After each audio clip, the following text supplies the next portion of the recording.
morning, delegates and honorary guests. Welcome to the 2025 World DanceSport Federation Annual General Meeting. Before we begin, in the interest of transparency and accountability, it is confirmed that, subject to any objection, the meeting will be recorded and live streamed on our official digital platforms on YouTube and Facebook. I would ask you, are there any objection to this?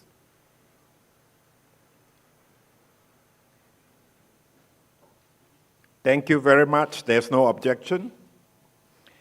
Dear delegates, dear national member bodies, honorary guests, colleagues and friends, it is a pleasure to welcome you to this year's WDSF Annual General Meeting. We are delighted to see strong participation with 55 member countries present here today and 15 represented by proxy, a sign of our strong international community. For those joining online, thank you for being with us. We are seeing exciting growth in areas such as hip-hop, Caribbean, and stage dances, with successful competitions already taking place, as highlighted in yesterday's forum. This year marks a milestone since the World Rock and Roll Confederation joined WDSF, reflecting the lasting partnership that enrich our community. This year, the World Games in Chengdu will showcase Latin standard and breaking, followed by the Youth Olympic Games in Senegal, shining the spotlight on youth breakers. Breaking also returns to the Asian Games in Nagoya, building on its Olympic momentum. We warmly welcome the new leaders of the breaking division who will strengthen this dynamic community. Our first WDSF DanceSport Festival in Blackpool was historic. Over 1,500 athletes from 56 countries competed at the iconic Winter Gardens. We are pleased to confirm the venue for 2026 and 2027, aiming to make this an annual highlight. We have partnered with the Italian Federation to host the fourth leg of the annual Grand Slam series in Rome, adding to our events in Blackpool, Wuxi, Stuttgart, and Shanghai. During COVID, WDSF was not in its best financial position, not unlike many other smaller international federations. Some opposition's voices during the 2021 election even claimed WDSF would go bankrupt within a year or two.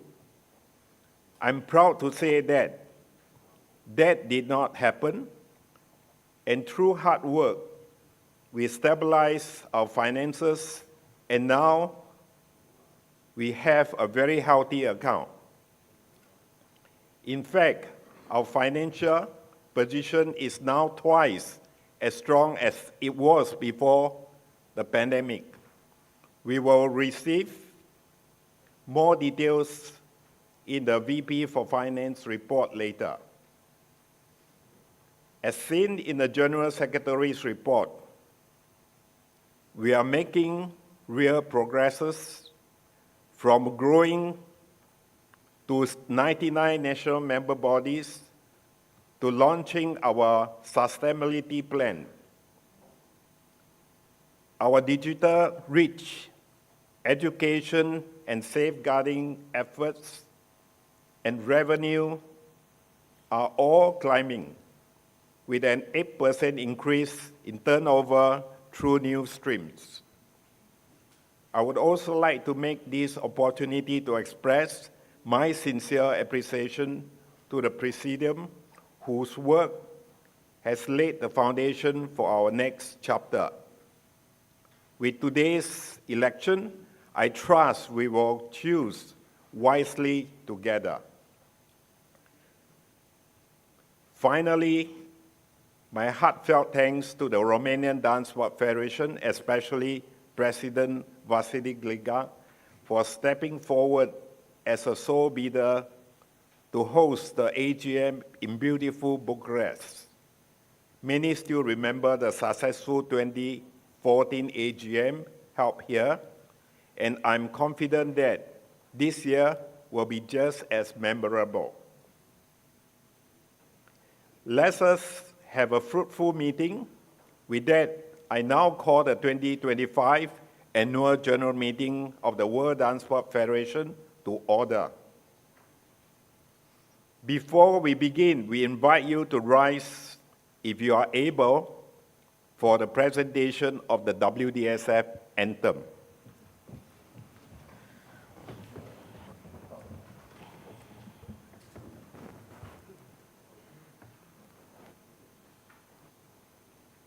Dear President of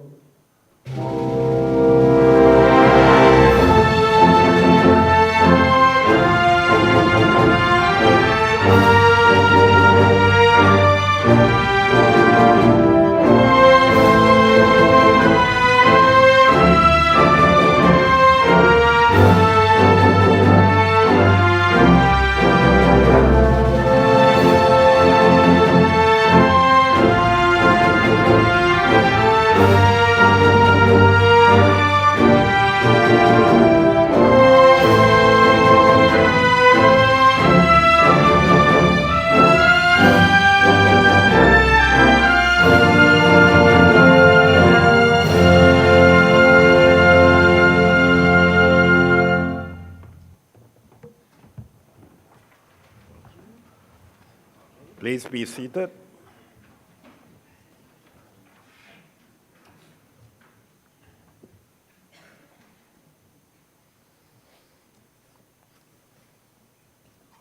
I will now begin by referring to the General Meeting proceeding, which are provided for in the WDSF statutes. In accordance with Article 11.1 of the WDSF statutes, as WDSF President, this meeting shall be chaired by myself and also WDSF First Vice President and Vice President for Finance, Mr. Tony Tilani, WDSF Vice President for Sports, Mr. Nenad Jeftik, WDSF Vice President for Legal Affairs, Mr. Jim Fraser. As for the elections section of the meeting, in accordance with the WDSF statutes, the AGM will be chaired by WDSF General Secretary, Mr. Sergei Nifontov.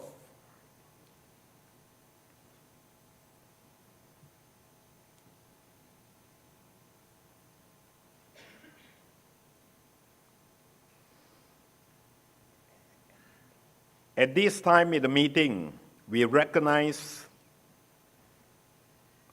friends and colleagues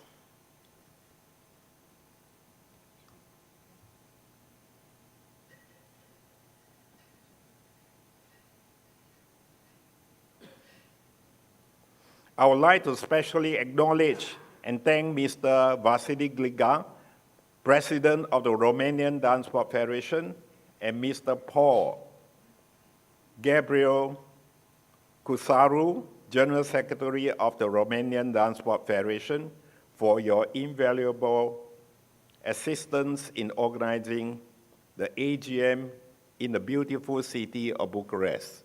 Can we have a round of applause for them? Thank you.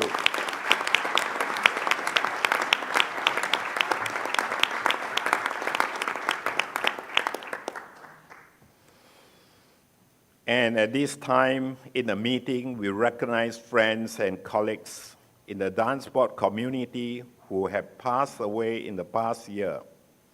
The WDSF was saddened to hear the news that a number of individuals who dedicated their lives in dance sport passed away. Mr. Craig Bullock of South Africa, Mr. Peter Chebarev of Russia, Mr. Andrew Sinkinson of the United Kingdom, Mr. Gerard Tallinger of Austria, and Mr. Frank Venables of the United Kingdom. They will be greatly missed. Our sincere condolences go to their families and friends. I now request a moment of silence in remembrance of these individuals who have made great contribution to dance sport. A moment of silence, please.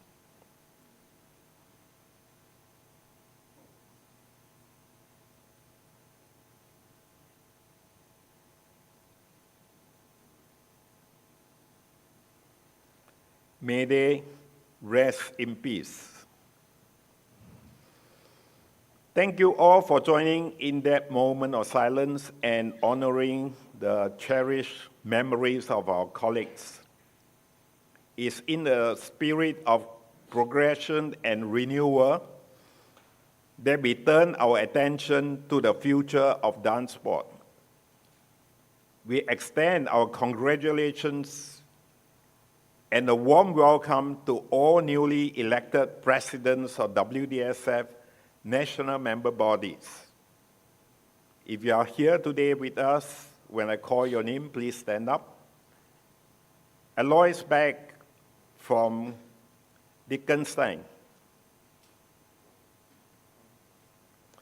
William Miyashiro from Brazil. Eduardo Moraes from Uruguay. Morat Snossi from Tunisia. Present with us today, may I please invite to stand Chuck Garrett from USA.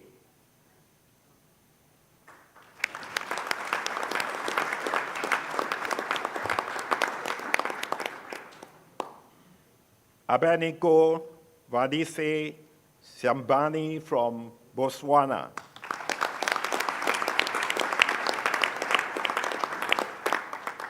Congratulations on your appointments, and may your leadership inspire and propel our community forward in your country, and a very important contribution to WDSF as a whole.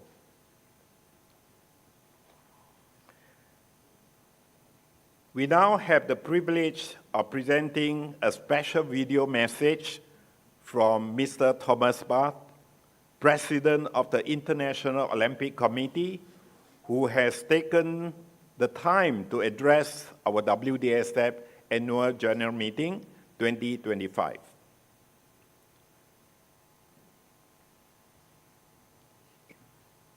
Dear President of the World Dance Sport Federation, Mr. Sean Tay, dear Olympic friends, as you gather for your General Assembly, I would like to convey my heartfelt congratulations to you and all your athletes who took part in the sensational Olympic Games Paris 2024. What an entrance breaking has made on the Olympic stage in Paris. The performances of the B-girls and B-boys celebrated your sport and the breaking community at its best. They brought a new kind of youthful energy and a real urban vibe to these Olympic Games. The Olympic Games Paris 2024 were Olympic Games of a new era. younger, more urban, more inclusive, more sustainable. The very first Olympic Games with full gender parity. The first Olympic Games fully in line with our Olympic agenda. With the great success of the breaking competitions, everyone at the World Dance Sport Federation played an essential part in writing this new chapter of Olympic history. For this, you can rightly be very proud, forever. The entire world came together through the power of sport. Athletes from the territories of all 206 national Olympic committees and the IOC refugee Olympic team competed fiercely against each other. At the same time, they lived peacefully together under one roof in the Olympic Village. They created a culture of peace. This message of togetherness, of joie de vivre, this message of peace, this is what people all around the world were longing for. These Olympic Games captured the hearts and minds around the globe. Around 5 billion people followed them, making these the most followed Olympic Games ever. This is why I would like to thank you. Thank you to everyone at the World Dance Sport Federation for being such a reliable partner in spreading this Olympic spirit. Thank you for bringing our Olympic agenda reforms to life in an excellent way. From your great contribution to the success of the first ever Olympic qualifier series, to promoting gender equality, to strengthening clean sport and anti-doping, in these and many other areas, you are greatly promoting sport and its values. In this way, you will also be an enrichment for the Youth Olympic Games Dakar 2026.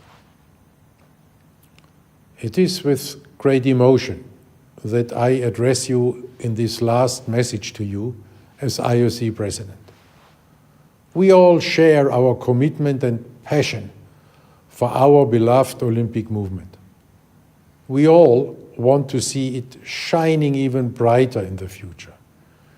This is why I ask you to offer to my successor, the IOC President-elect, Mrs. Kirsty Coventry, the same spirit of unity, solidarity, and friendship that I was so fortunate to enjoy over the many years.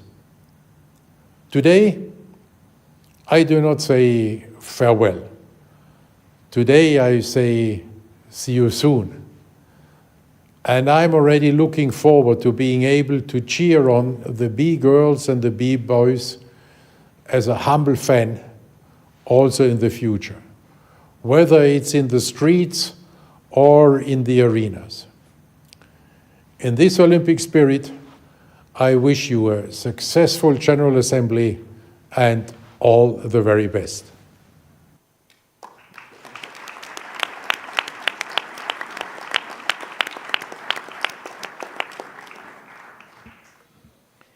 We sincerely thank President Thomas Bach for his support of dance sport and the Olympic movement throughout his leadership. His commitment to inclusion and excellence have inspired us all. As we mark this transition, we also extend our warmest congratulations to Ms. Kirsty Coventry on her historic election as the first female president of the International Olympic Committee. The WDSF looks forward to working closely with President Coventry and the IOC to promote the growth and recognition of dance sport within the Olympic movement.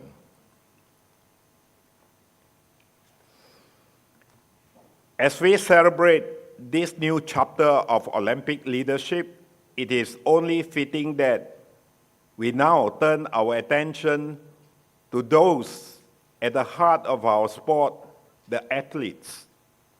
I'm pleased to invite Ms. Anastasia Glazunova, a member of our Presidium, chair of the Athletes Commission, and the current WDSF athletes, to read the quote. Anastasia, would you do us this honor?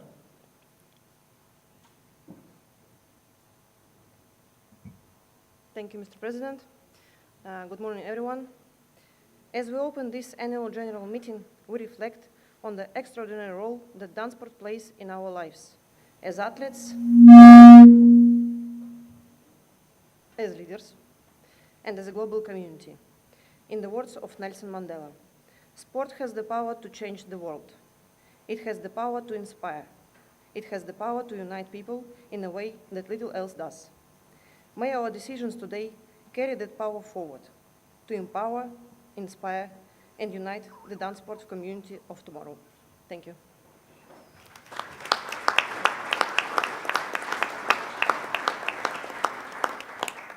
Thank you, Anastasia.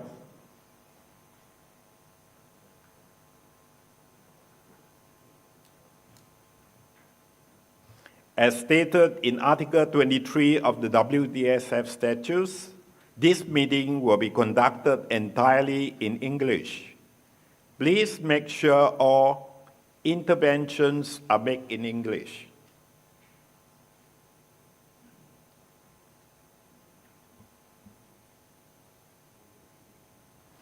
Delegates, as we expect the meeting to run a few hours long, we shall have a coffee break at 11 a.m.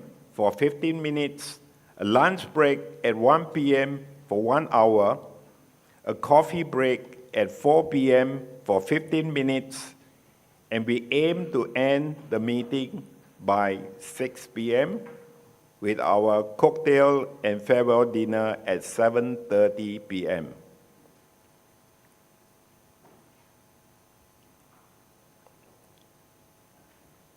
I'm sure we will end earlier. May I please invite WDSF General Secretary, Mr. Sergei Nifontov, to speak as he provides a report on the convocation of meeting and the submission of motions. Thank you very much, Mr. President. I would now like to present item 2 of the agenda, the report on the convocation of the annual general meeting and submission of motions. In accordance with Article 10.1 of the WDSF statute, the annual general meeting was formally convened and the deadlines for the submission of members' motion were announced on January 13, 2025. On the same date, we also communicated the host city for the 2025 AGM, as required by Article 10.2 of the WDSF statute. Subsequently, the deadline for the registration was publicly announced on February 20th, again in accordance with the statutory requirement of Article 10.2. Finally, the final agenda for the meeting was sent out to all members on April 14th, 2025, in compliance with Article 10.3 of the WDSF statute. All statutory deadlines have been respected and the documentation was shared with members in a timely and transparent manner. We now proceed with item 3, roll call and ascertainment of votes. Allow me to briefly explain the voting procedures as defined in the WDSF statutes, Article 11.4 and 11.3. A simple majority means that only the yes and no votes are counted. A two-thirds majority also includes only the yes and no votes. Importantly, in a vote, abstentions, and invalid votes are disregarded when calculating the majority. When it comes to the elections, the candidate who receives the greatest number of votes for a given position shall be declared elected. These principles will guide all voting procedures during this meeting. Continue with item 3, roll call and ascertainment of votes. I will now outline the voting rights as defined under the WDSF statutes, Article 4 and 9. Provisional member bodies are not allocated any votes. Associate member, and in this case the World Rock and Roll Confederation, is entitled to 2 votes in total. As associate member, they have full voting rights. Honorary life member each hold 1 vote. Present with voting rights today are Mr. Heinz Specker and Mr. Jim Fraser. And finally, full members are allocated 2 votes each. This structure will be used in determining the voting weight for each agenda item and election to follow. We now conclude item 3 with a confirmation of the total number of votes present at this annual general meeting. And I would like to ask my colleagues to update that slide because we have 53 national member bodies with 106 votes.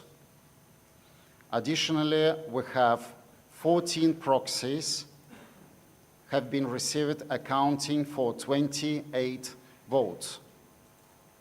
1 associate member body is represented today, the World Rock and Roll Confederation, with 2 votes. As I mentioned previously, we also have 2 honorary members in attendance, each holding 1 vote, making a total of 2 votes. And we have last-minute change because somebody just picked up the vote, so we have a total of 133 votes present in the room with a simple majority of 67 and 2/3 majority 89. Mr. President, that concludes my presentation on item 3, roll call and ascertainment of votes. I respectfully return the floor to you.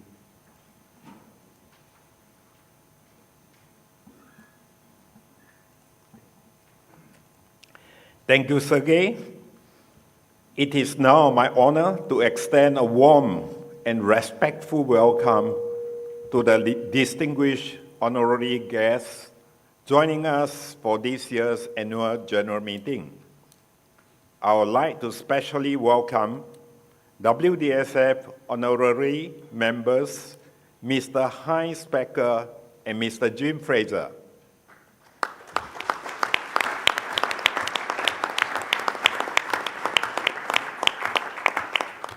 President of the World Rock and Roll Confederation, Ms. Miriam Kapan Isaac.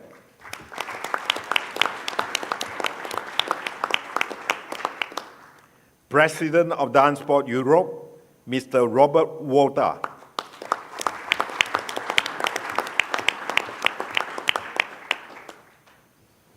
President of DanceSport Asia, Mr. Crossan Ingwarten.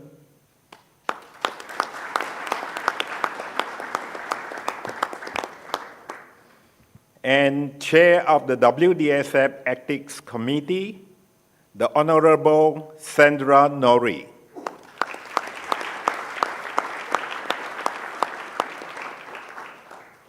Chair of the WDSF Disciplinary Council, Deputy District Judge, Civil and Family, London Group of Courts, Solicitor of the Senior Courts of England and Wales, member of the Chartered Institute of Arbitration, Mr. Michael Shelton.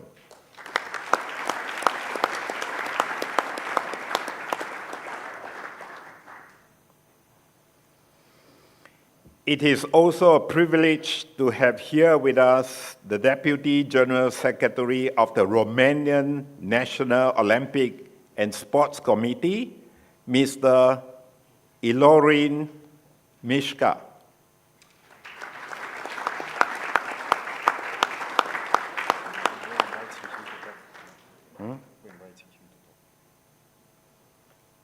Now it is my great pleasure to invite Mr.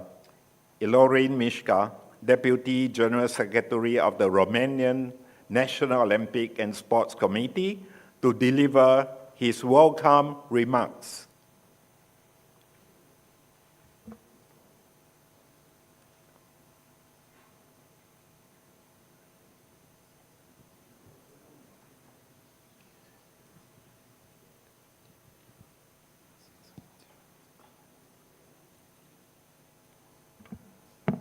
Good morning to you all. Thank you very much, Mr. President. So it is my honor to be here today. I was kindly invited by our Romanian Dance Sports Federation to this honorable assembly. So please allow me to extend a warm welcome in Bucharest, in Romania, on behalf of the Romanian Olympic and Sports Committee. We are very proud that our capital is hosting this General Assembly, and equally proud of our national federation, Romanian Dance Sports Federation, for organizing in such a beautiful atmosphere and a very elegant place this General Assembly. And well, we have to admit that our Dance Sports Federation is one of our very active members of the NOC Romania, deeply involved in all Olympic activities and promoting actively the Olympic principles within our territory in Romania, and we have a great collaboration. From our point of view, dance sport combines very elegant athleticism and artistry in a graceful way, and we are grateful for having this sport in Romania, contributing to distributing and promoting the Olympic principles within the territory. So, this being said, again, a warm welcome in Romania, and I wish you a very fruitful General Assembly, and may these works of this meeting to strengthen the dance sport family and to develop the way further in an harmonious way. And I wish you all a good day. Thank you very much.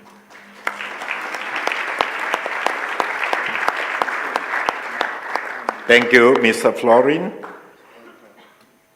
We are also honored to welcome Ms. Dumitrisa Gliga, Vice President of the Committee for Education, Chamber of Deputies, and President of the UNESCO Committee, to share her words with us.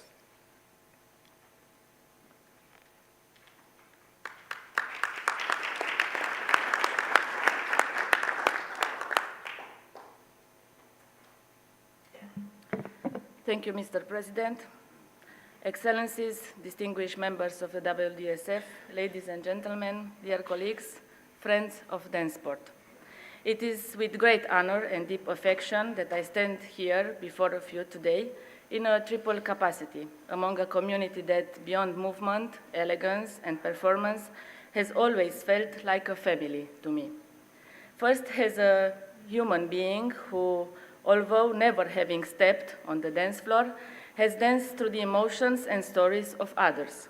I have learned so much from dance and because of dance, and from people like you who pour their souls into everything they do. I have seen, behind the curtains, what it means to turn effort into art and movement into magic. Effort, perseverance, talent, beauty, a great work ethic, and unity. This is what dance has shown me. I grew up surrounded by this world of dance sport, and from these extraordinary people, I have learned the values of performance, commitment, collaboration, and trust. Apart from my sister and now our children, nephews and nieces, no one else in our family has ever danced before. But for over 30 years, dance has been the focus and the heartbeat of our daily lives. It's not just a sport for our family, it is a way to live, to love, and to move forward. And this is thanks to her, to Mirona, my sister, who is here today in this AGM. We attended, as a family, our first DanceSport competition in 1996, sitting around the corners of the dance floor just to make her smile while she was dancing. Thanks to her, the Romanian anthem was heard for the first time at an international DanceSport competition in Mannheim in 2001. Later, she proudly represented Romania in 5 World Championship finals, earning the title of Worldwide Champions in 2003, and she became world champion alongside her husband, Roman Ciflicli. Believing that best investment is in our children and believing in dance, we founded, with financial support from our family, in the heart of Transylvania in Romania, in the year of 2000, the first private gymnasium in Europe with an integrated curriculum of sport dance in English. It now educated over 300 children, not only in theory and movement, but in elegance, balance, and team spirit. We also organized in Reghin the first seminars and training camps in Romania, starting in 1999, with some of the most renowned coaches in the world. It took, at that time, 2 years of correspondence to earn their trust and convince them to come in Romania. My father's ideas, Mr. Vasile Gliga, was to help all Romanian teachers and coaches understand that what dance sports truly means and how far we can grow as a country through it. Today, Romania, once unranked, was climbed to the top of the world, with finalist couples in most international competitions across all age categories and with 19 world champion titles. Ladies and gentlemen, as Mirona often says with a touch of humor, she made Vasile president, not the other way around, in 2003. Vasile Gliga was re-elected in 2024 as president of the Romanian Dance Sport Federation, now serving his 7th term and also completing his 3rd term as vice president of the WDSF. Thank you for the trust you've placed in the Romanian Federation, in our coaches, in our teachers, in our dancers, who have not only reached podiums, but have touched a lot of hearts.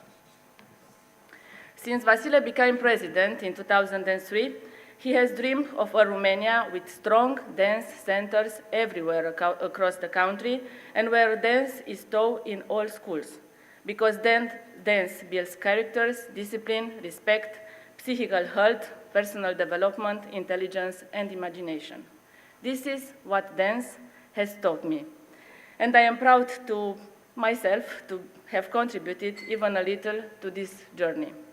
Through persuasive correspondence and hours of translation during the first seminars with foreign teachers, through 14 years of editing the Romanian Dance Sport Journal, through organizing 5 national editions of Romanian Dance Sport Gala, by organizing Romania's first World Championship of Professional Latin in 2007, IPDSC, and the first European Cup in 2011. It was not easy at that time to convince the International Federation to give us such an important event, but I'm confident that they were pleased. By organizing for the first time in Romania the WDSF General Assembly in Bucharest in 2014. Thank you, Mr. Chontei, for the trust you have in us from that moment. Ladies and gentlemen, I also speak to you today as a politician, representing a governing party. The Romanian government, and I say this with a lot of pride, has supported sport, and dance sport in particular, for over 2 decades. We are among the very few countries, or maybe the only one, where the national federations has long received state funding and support every year, the travel for all dancers and teachers to world and European championships, and support all the cost to organize training camps with both Romanian and international coaches for national teams across all age categories. As Vice President of the Education Committee in the Romanian Chambers of Deputies, I strongly advocate for dance to be practiced broadly in all schools, because children need movement and rhythm. balance, discipline, and joy. Dance shapes the body, but also the soul. It opens the mind and trains the heart. As a final remark, I want to quote a man who defined sporting excellence, Octavian Belu, the coach of the legendary Nadia Comaneci, the Romanian Olympic gymnastic champion. After attending a dance sport competition, he declared in admiration during an education committee meeting that dance should be promoted in every school. And he was right.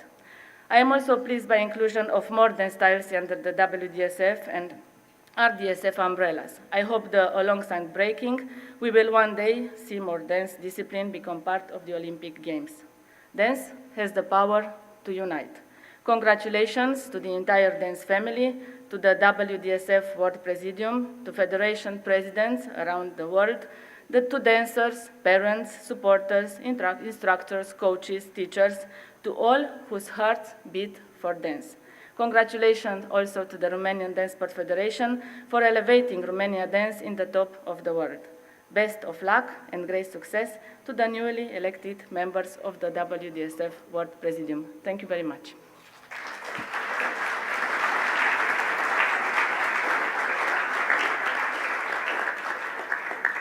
And thank you to Mr. Florin Mishka and Ms. Dumitrisha Gliga for your welcome address, and it is a pleasure to have you here with us. And of course, I would like to thank my colleague Vasily Gliga for nurturing a great dance sport family and also spreading dance sport all over your country in Romania.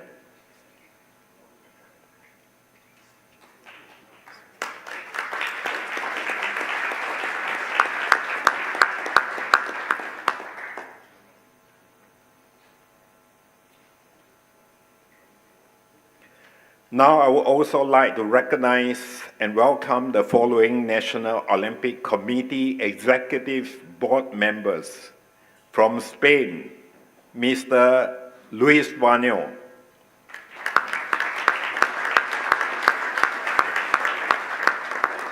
From France, Mr. Charles Ferreira.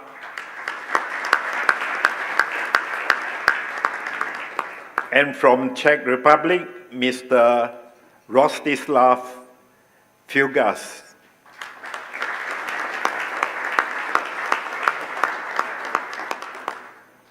A warm welcome to you all.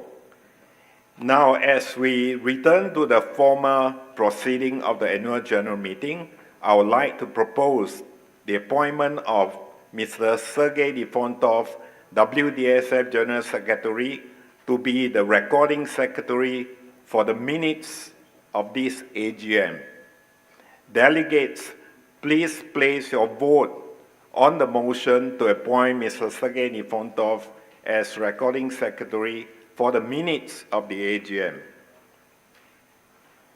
Who is in favor of this motion?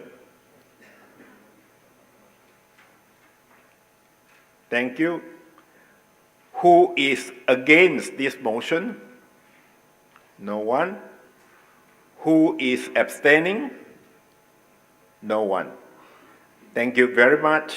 Unanimous, and the motion is passed.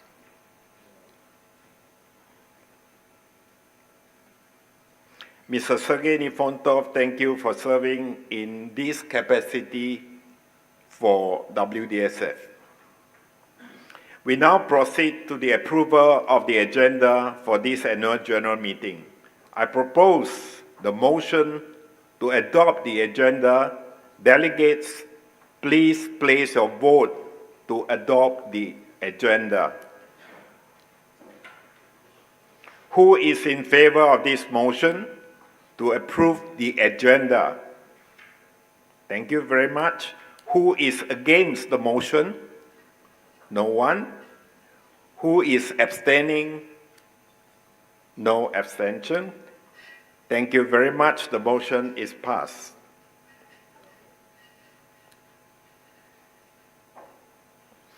We now turn to the allocation of time for each agenda item as established by the Presidium and in line with past AGMs, we aim to balance open discussion with the need to complete all business within the time available. Therefore, movers are allocated a maximum of 5 minutes to propose the motion. Delegates are allocated a maximum of 3 minutes to comment on the proposed motion. Movers are then allocated a maximum of 3 minutes to respond.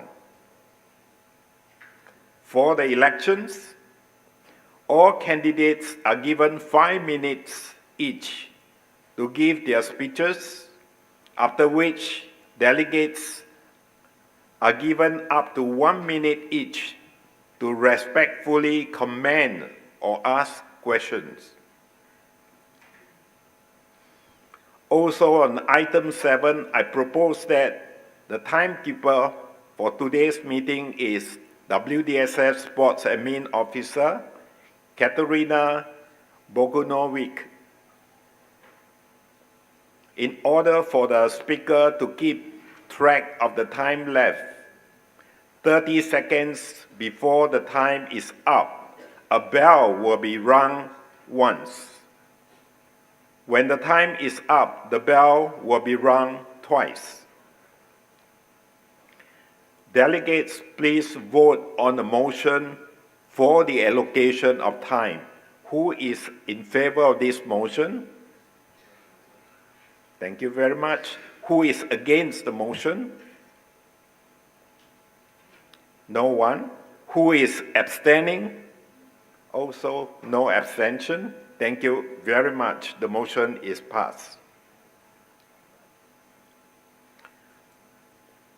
Now we come to item number 8. I propose to the AGM the following scrutineers to oversee the calculation of the votes. Mr. Alexander Makarov from Estonia. Please stand up. And from Bosnia, Mr. Sergei Milisic. From Cyprus, Ionat Petru Olario. From the UK, United Kingdom, Sean Smullen.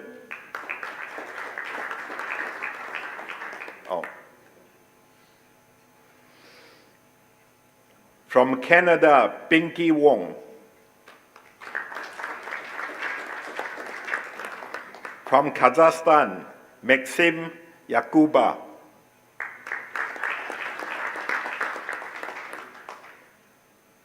And from the United Kingdom, Mr. Michael Charlton, who will also deliver the certified results after the votes are counted by the scrutineers during the election.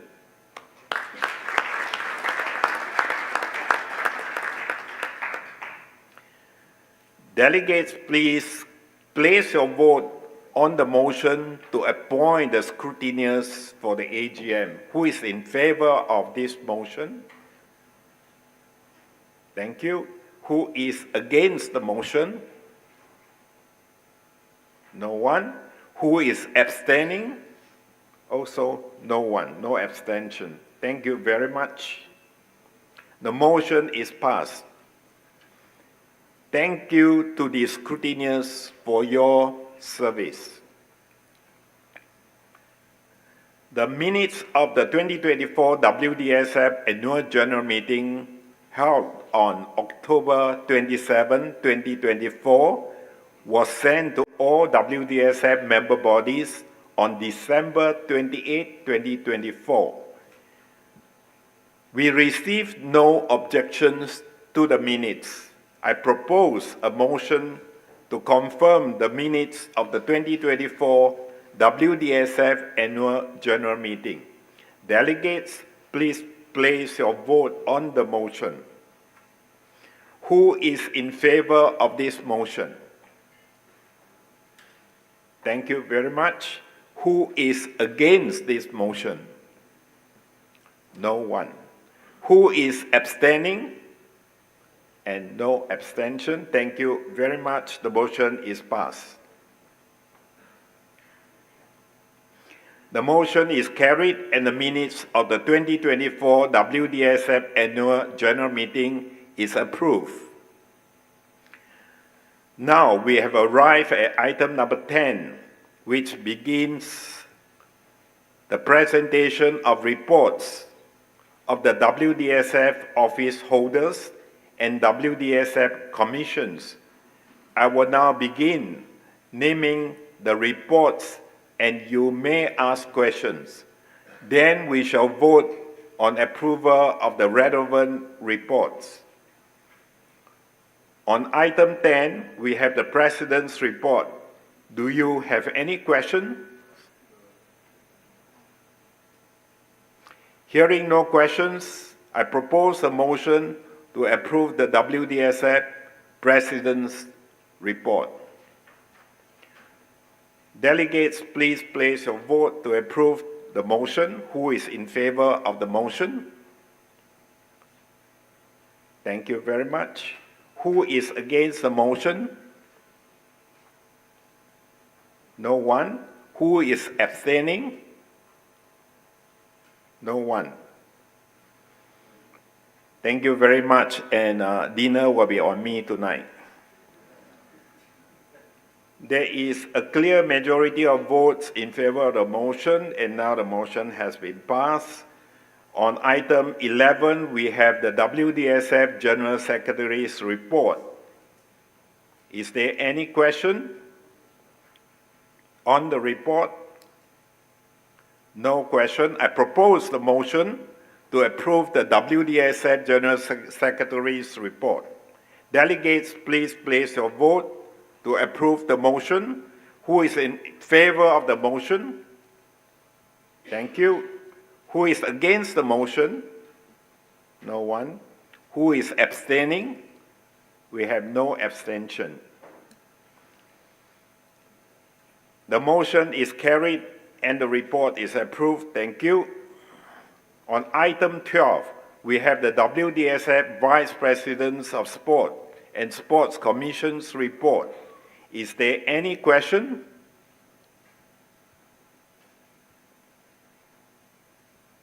I propose the motion to approve the WDSF Vice Presidents for Sport and Sports Commission's report.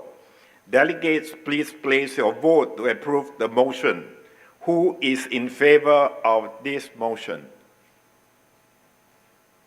Thank you. Who is against the motion? No one. Who is abstaining? No abstention. There's a clear majority of votes in favor of the motion. The motion is carried and the report is approved. Thank you very much. On item 13, we have the financial reports. May I invite WDSF First Vice President and Vice President for Finance, Mr. Tony Delaney, to chair this item of the agenda. Tony, please.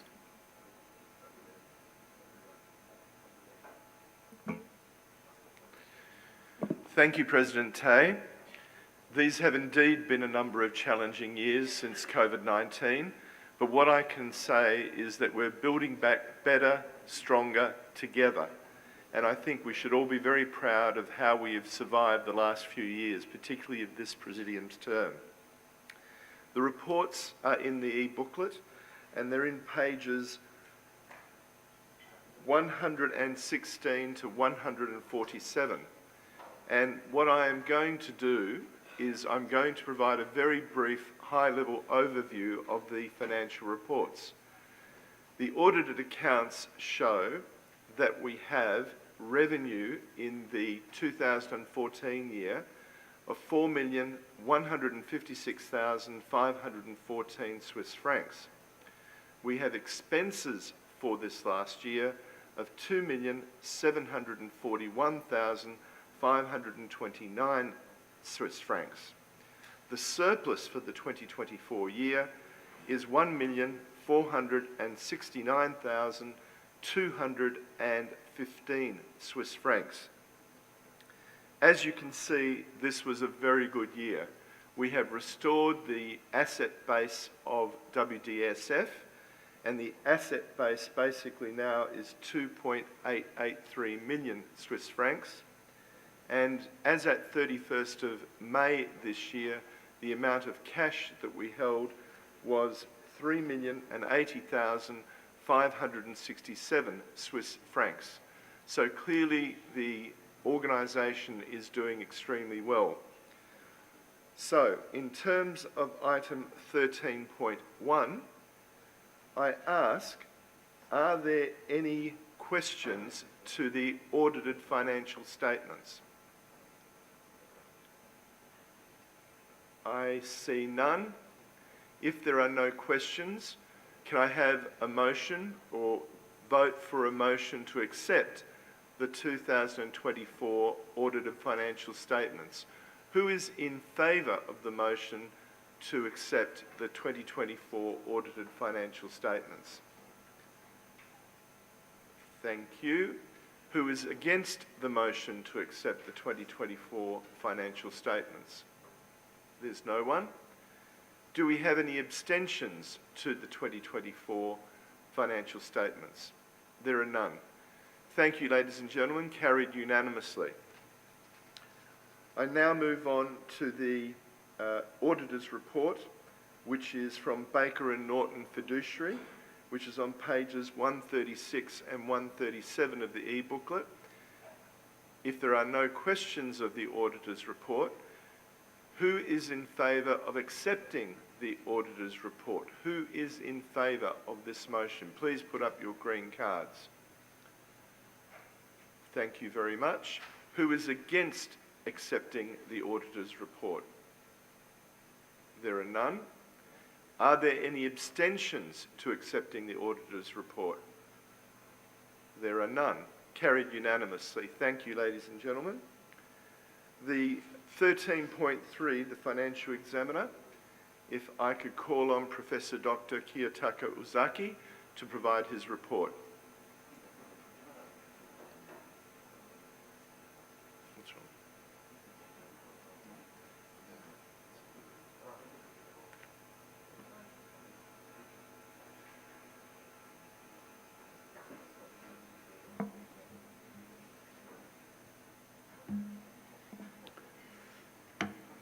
Distinguished delegates of WDSF, ladies and gentlemen, it's a great honor and pleasure to have opportunity to submit the 2025 Financial Examiner Report to you as a WDSF Financial Examiner to the 2025 WDSF Annual General Meeting in Budapest.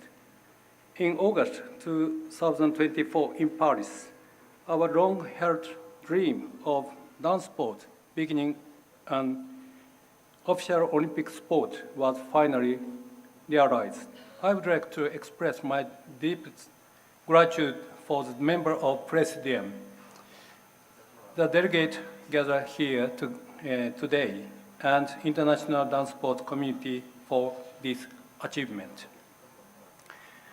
The impact of COVID-19 pandemic, which began in 2019, persisted until 2 years ago.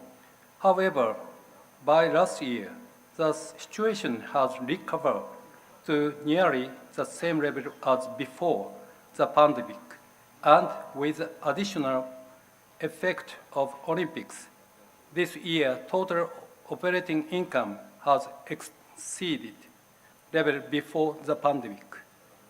As a result, net assist has also significantly increased. The current financial state of WDSF can be described as stable. To continue this situation, it is necessary for dance sport to remain an officially Olympic event or to increase revenue through the development and popularization of many disciplines such as hip-hop. For this reason, I believe the cooperation of all national member bodies is necessary. Mr. Tony Tirani, Vice President for Finance, sent me the WDSF cash management in 2024, explain an overview of current status of WDSF cash flow.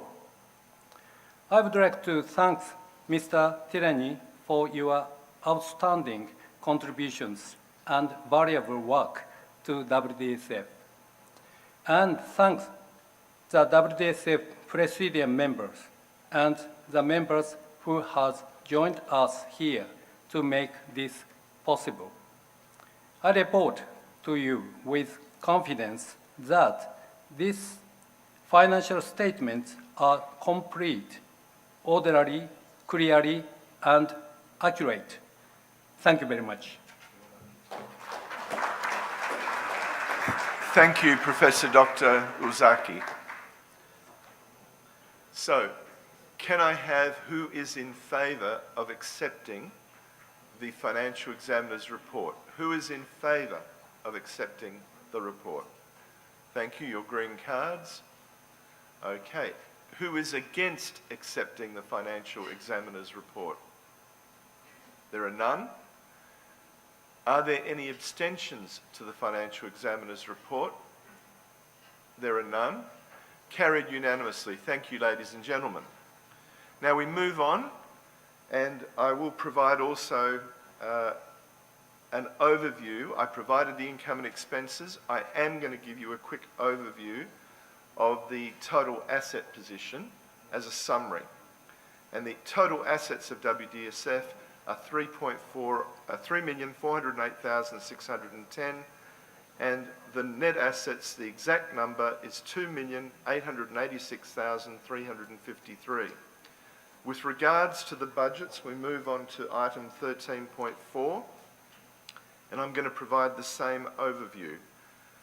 So in the 2025 revised budget, the expected revenue is 2,278,000 Swiss francs.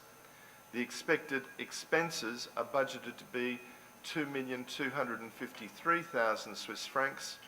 The net surplus we're budgeting is 25,000 Swiss francs. Now, what I will say to you is there are going to be some changes to that budget. It has been difficult to determine the final success of Blackpool, and we're still in the process of finalising that, but there will be some movements in terms of revenue and expenses once we have finalised that. It was an outstanding success, though. So, are there any questions? The financial revised budget for the 2025 year, 2026 year and 2027 year are on pages 144 to 147 of the booklet, but right now we are only considering adopting the 2025 WDSF revised budget. Are there any questions on the 2025 revised budget? If not, can I have those in favour of accepting the revised budget? Green cards, please. Thank you. Are there anyone voting against the revised budget for 2025? There are none. Are there any abstentions? There are none. Carried unanimously. Thank you, ladies and gentlemen. Now we move on to the 2026 provisional budget, and the budgeted revenue is 2,308,000 Swiss francs. Budgeted expenses are 2,248,500 Swiss francs, and we're budgeting a surplus of 59,500 Swiss francs. Are there any questions to the 2026 provisional budget? If there's no questions, can I ask who is in favour of accepting the 2026 provisional budget? Please put up your green cards. Thank you. Who is against accepting the 2026 provisional budget? Please put up your cards. There are none. Are there any abstentions? There are none. Carried unanimously. Thank you, ladies and gentlemen. And finally, we move on to the 2027 provisional budget. The total operating revenue is budgeted to be 2.358 million Swiss francs. The total expenses, 2,265,000 Swiss francs, and we're budgeting a surplus of 93,000 Swiss francs. Are there any questions regarding the 2027 provisional budget? As there are none, can I have those in favour of accepting the 2027 provisional budget? Green cards, please. Thank you. Who is against accepting the 2027 budget? There are none. Are there any abstentions? There are none. Carried unanimously. One thing I will say, obviously, is that we still are in a position where we have not been able to recover the revenue from competition fees from pre-COVID. So although revenue has significantly increased over the last few years, we are still 300,000 Swiss francs less than pre-COVID for the 2025 year. With regards to the budget for 26, we're still 210,000 less than the budget before COVID. And for the 2027 year, we're still 175,000 less. So although we're recovering and we've got new areas of income, and those other areas of income are replacing the fact that we're not getting the same level of income from competition fees, we still need to restore the competition levels or the competition fees to pre-COVID levels. So we move on, and what we have now is the appointment of the auditor. I would propose that we appoint Baker and Norton Fiduciary SA as our auditors. Can I have your show of green cards? Will you accept the appointment of Baker and Norton Fiduciary SA as the auditors for the next financial year? Green cards, please. Thank you. Is there anyone against the motion of accepting the auditors? There are none. Are there any abstentions? There are none. Carried unanimously. I would like to thank Professor Dr. Kiyotaka Ozaki for his wonderful support. He is very competent and very easy to work with, and as he mentioned, the cash flows that we do provide to the Presidium on a timely basis have been provided to him as well, so that he can see, and if he has questions, queries, we answer. If there's no further questions of me? No? Thank you. I hand back to the President. Thank you, Mr. President.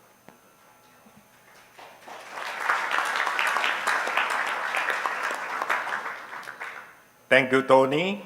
On item 14, we have the WDSF Vice President for Legal Affairs report and report of the WDSF Legal Commission. Is there any question on this report? No question? I propose the motion to approve the WDSF Vice President for Legal Affairs report and report of the WDSF Legal Commission. Delegates, please place a vote to approve the motion. Who is in favor of this motion? Please raise your green card. Who is against the motion? Who is abstaining?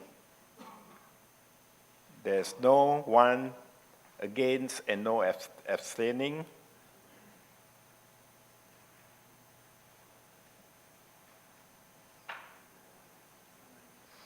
The motion is carried. Thank you very much.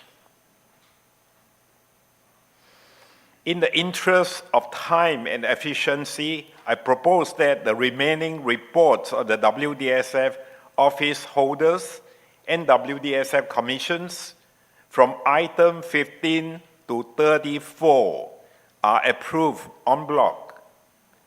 That means that instead of voting on each report one by one, I will present each report as an item for you to ask questions if you have any.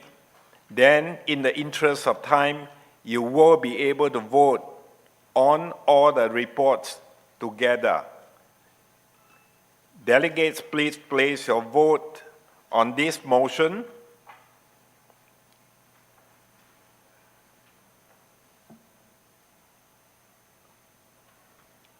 Thank you very much. Any abstention? Anyone against? No. No abstention and no one against. The motion is passed. On item 15, we have the Vice President of Development Report and Development and Sustainability Commission reports. Is there any question on this report? No question.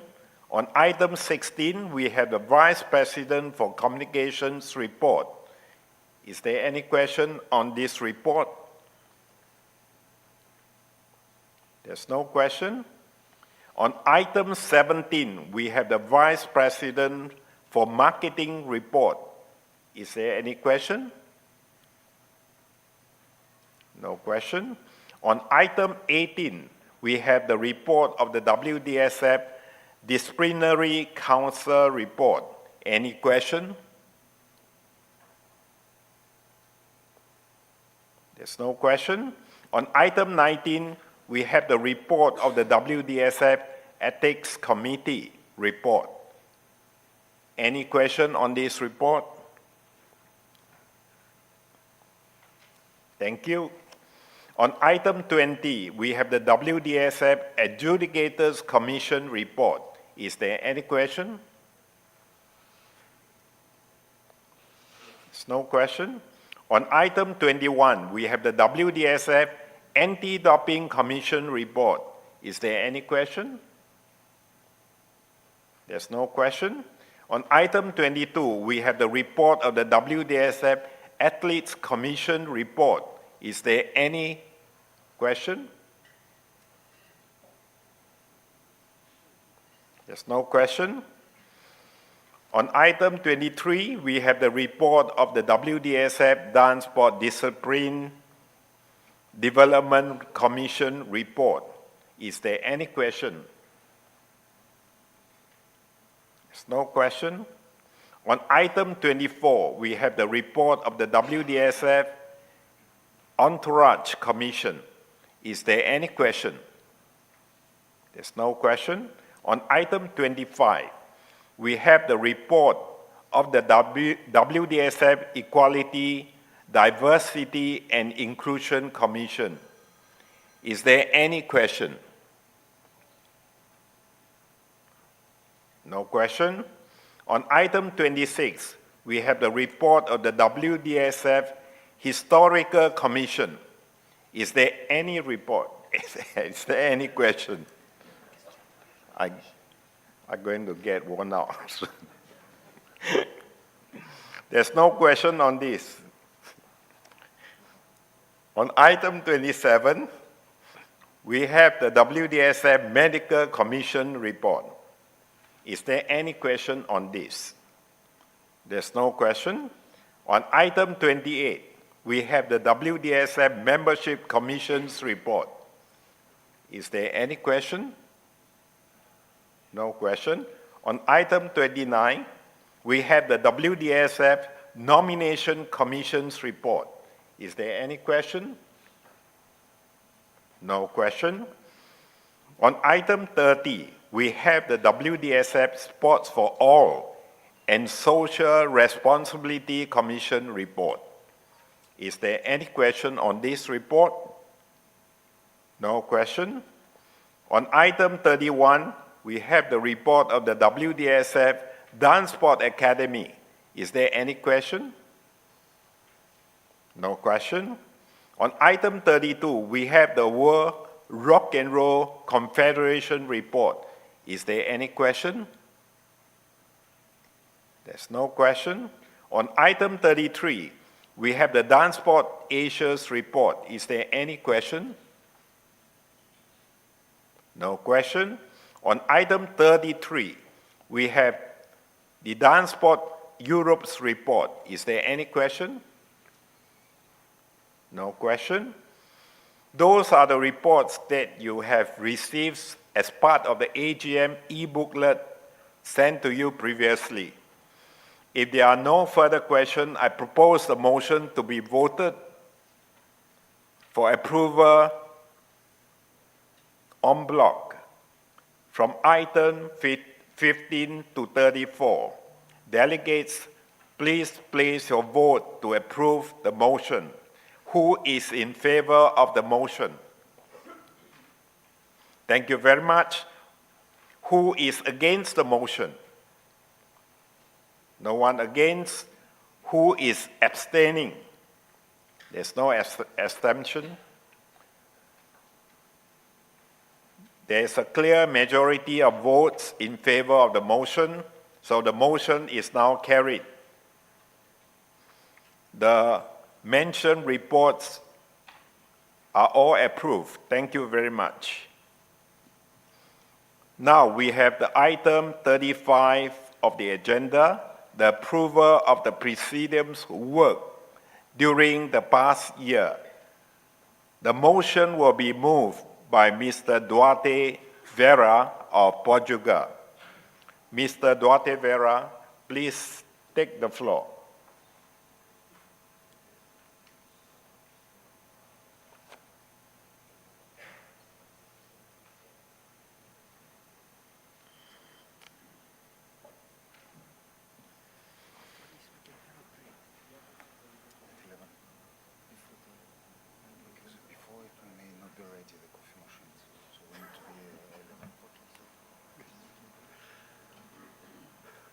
Good morning, dear members of the Presidium, dear friends, dear colleagues.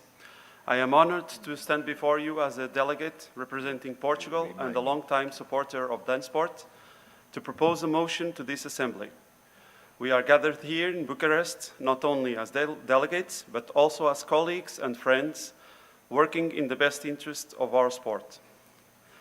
Though we come from different nations and sometimes live very different realities, we share the same commitment to advancing dance sport as a whole, globally. We meet as representatives of our countries, but also as a group determined to defend what is best for our sport, locally, regionally, and worldwide.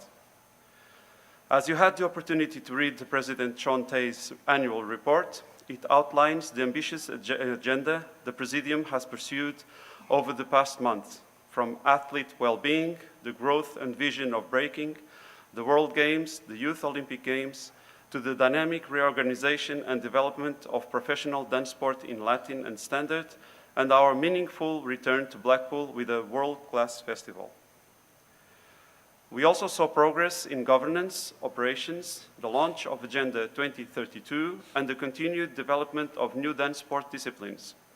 All of this was achieved while managing many projects simultaneously, a true challenge requiring constant teamwork and dedication. Many of these dedicated individuals perform this demanding work and multitask, overcoming challenges and criticism, aiming for a higher good, defending the WDSF sporting system and its future. Importantly,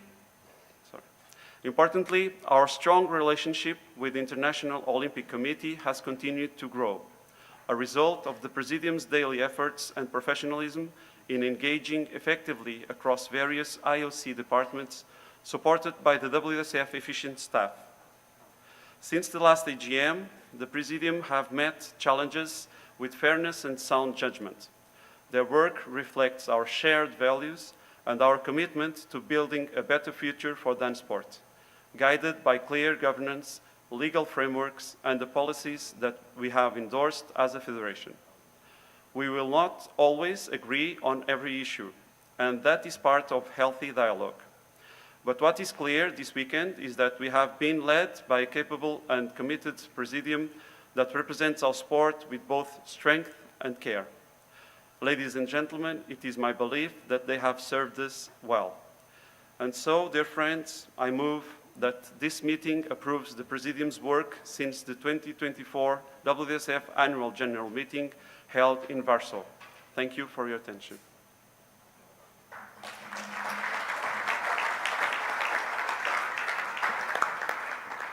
Thank you, Mr. Duarte Vera. Delegates,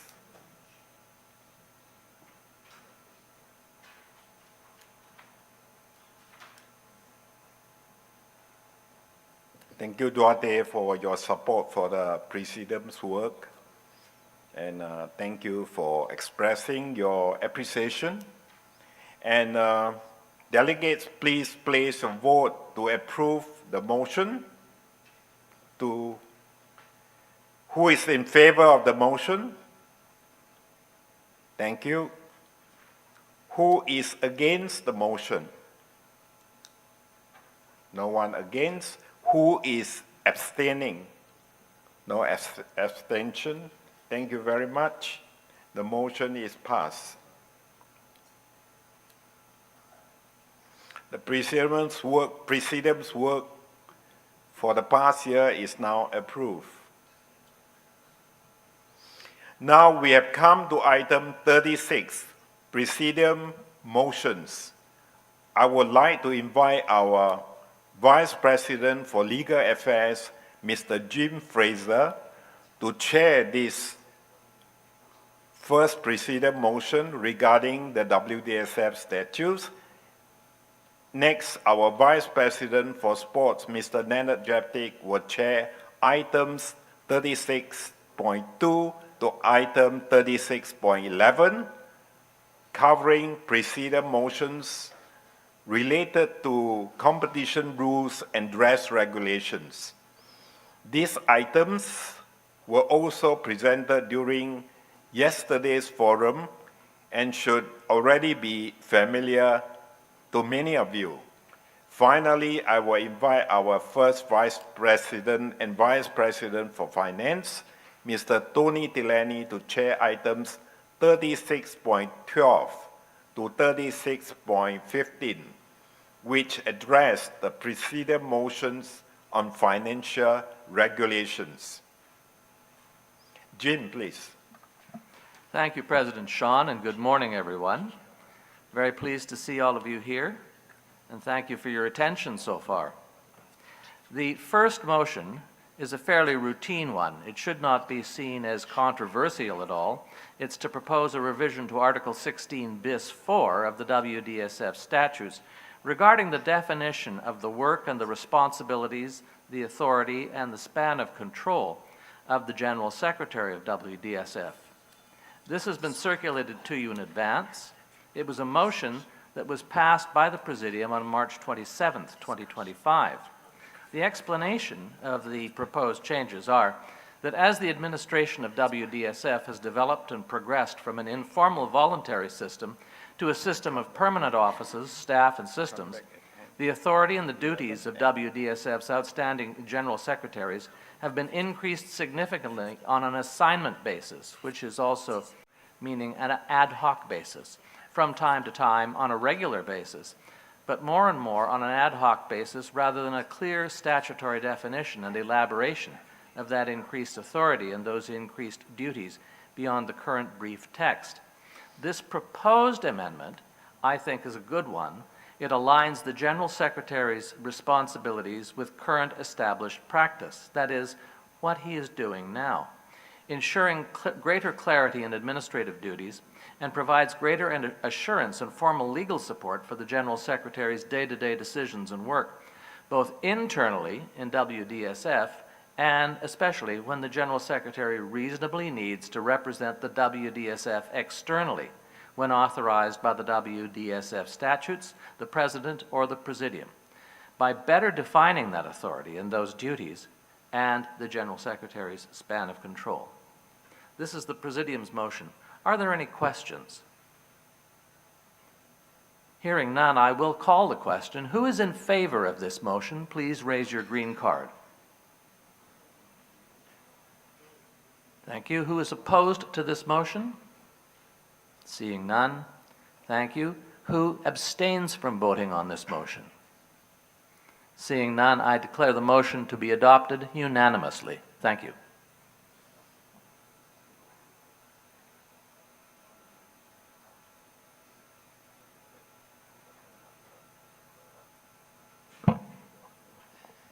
Good morning, dear delegates.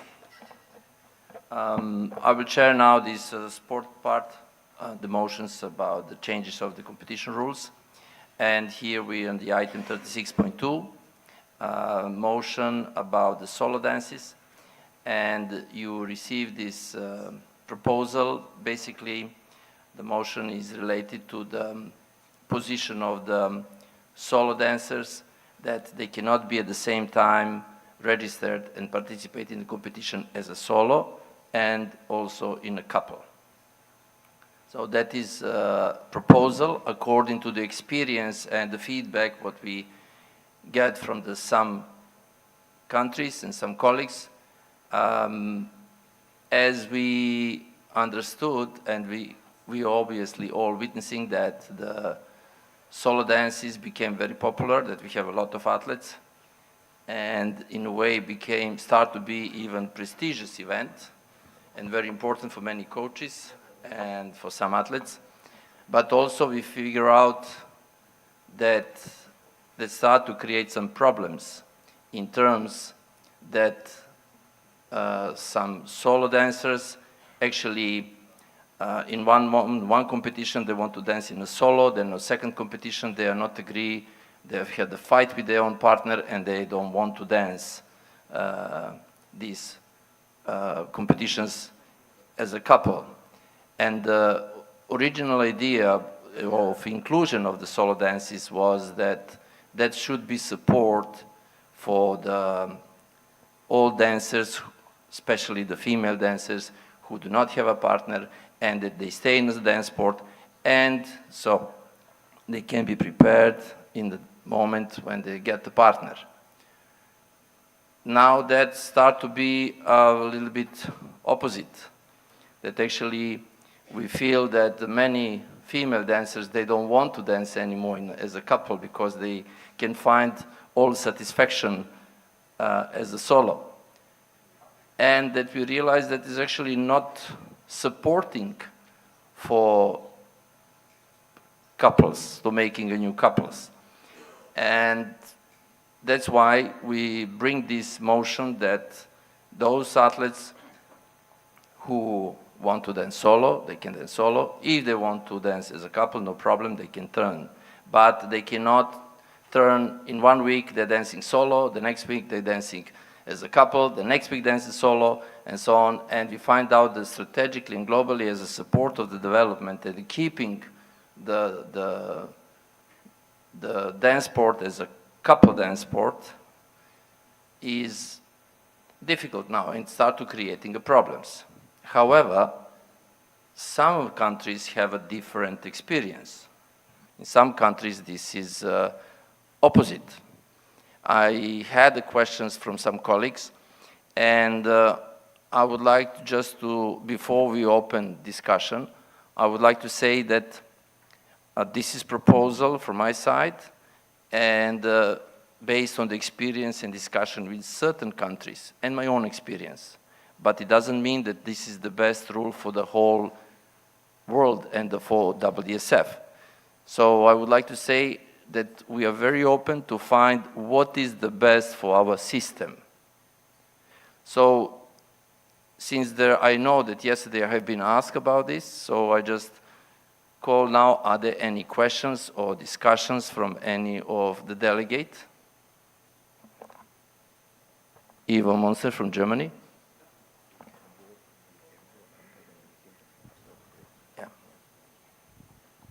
Good morning, everybody. My name is Ivo Münster, delegate from the German DanceSport Federation. First of all, thank you very much for the good and detailed explanation, Nenad. As we have spoken last night, just to explain, we in Germany started quite late with this solo experience, let's say. So after a tryout period, now it's quite successful. We have a lot of solo dancers, especially in female, as you mentioned. And it's also a good thing to bring new athletes in our system from other systems, especially from the dance schools in Germany that are not member of the German DanceSport Federation. A lot of them also competing in a couple in our system. So, and we're just a bit scared to stop this run that we have actually in Germany to building up this new discipline. When we do this kind of limitation, then they might stay in other systems or go back to other systems, means other federations. This is what we're a bit scared about. Even I understand your explanation. I would like to ask if it's necessary to do this limitation in that rule. One other example, we have for a long time, Germany and other countries have for a long time experienced information dancing. So a lot of our athletes that dance in a couple dance also in formation, and this is also not a handicap, and they not decide for this one or that one, so they do both. Thank you. Thank you very much, Ivo. Are there any other discussion or question from Canada? I'm Sandy Britton from Canada. We are against this motion because Canada has a lot less athletes in a lot of the countries here, and it would jeopardize our membership quite a bit because couples like to do solo and couple since it gives them another opportunity to compete.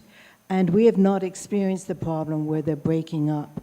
And so we feel that if they were not allowed to do both, then we would lose those couples to the other federations in Canada. Thank you very much, Andy. I saw some hands there more. So there is in the back, and then, yeah. Cyprus, then United States. Hello, I'm Angela Georgiou from Cyprus. I would like to thank you for the very good explanation of the reason why you do this motion, but we are against because in Cyprus we have a lot of girls that they are dancing both disciplines, and it's a little bit hard to explain now why they cannot dance solo and couple, and I'm afraid that this will reduce the number of the couples in the country because the girls now, they are more enjoy to dance solo because it's more easy for them to practice, more easy to travel, actually more easy to organize all their life in dancing, and we're afraid that we will lose the couples of the country. Thank you very much, Angela. United States, on the back.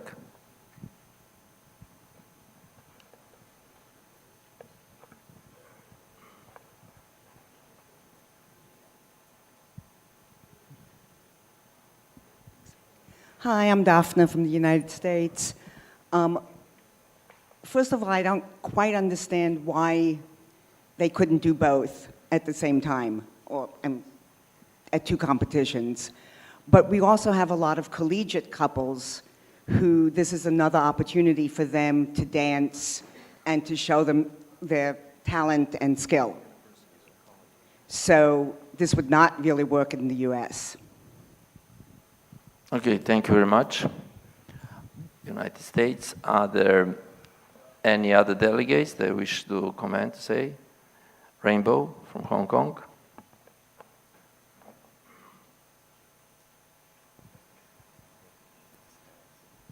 Well, hi. Well, I understand some of the reasons behind. I'm just concerned about the waiting periods of the license changes because if we let the dancers wait too long, they will just not dancing anymore. Thank you. I can give you the answer. So the rule said if, can we change the slides?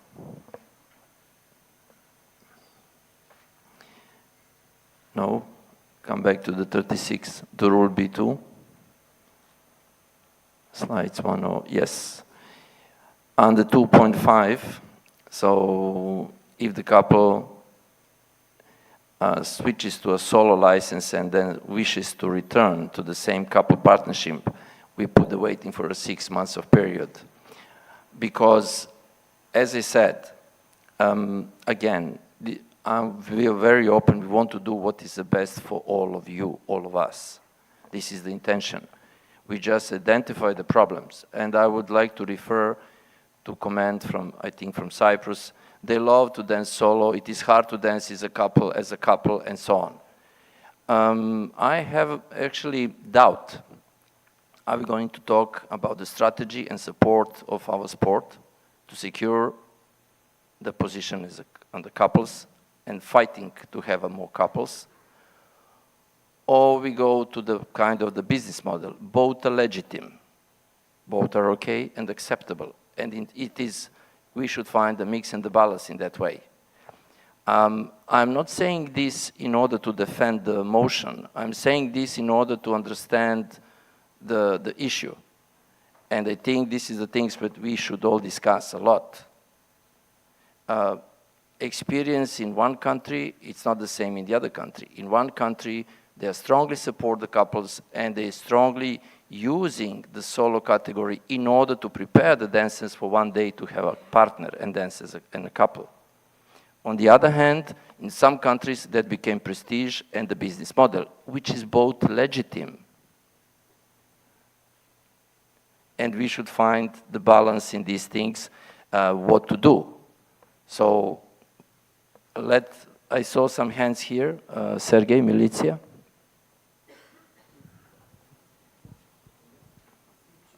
So maybe, hello, Sergei Militia, Bosnia and Herzegovina. So maybe it is in this case better to have this registration 6 months if they turn from couple to the solo. But if they would like to return back to the couple, register them immediately. So maybe in this case we will prevent them to split if they dance in couple, and after that the girl, let's say, would like to compete in solo, so she need to wait being competing again in solo 6 months. But if they going back from solo to the couple, we can register couple immediately and push them to compete. Okay, thank you for the question, it's a good question. So when this 2.5 is refer only if the solo dancers, they want to come back. So originally it was a couple, and then the dancer, probably female, let's say, she decided to go solo because she was unhappy and she had a fight with the partner, and she danced solo. And then she make a peace and immediately want to go back. And tomorrow she have a fight and then she go back. And that's why this motion is proposed, because we had these cases. And that was actually quite demotivation for the other solo dancers. That's why we are here. Again, I'm not saying to defend the motion. I'm talking about this to explain the reasons why we have this motion, why we bring this motion. I understand your proposal, so I would like that we discuss more to see what would be the common position. Mr. Heinz Specker, then Natasha Ambrosch. Then later, Ivo Monster.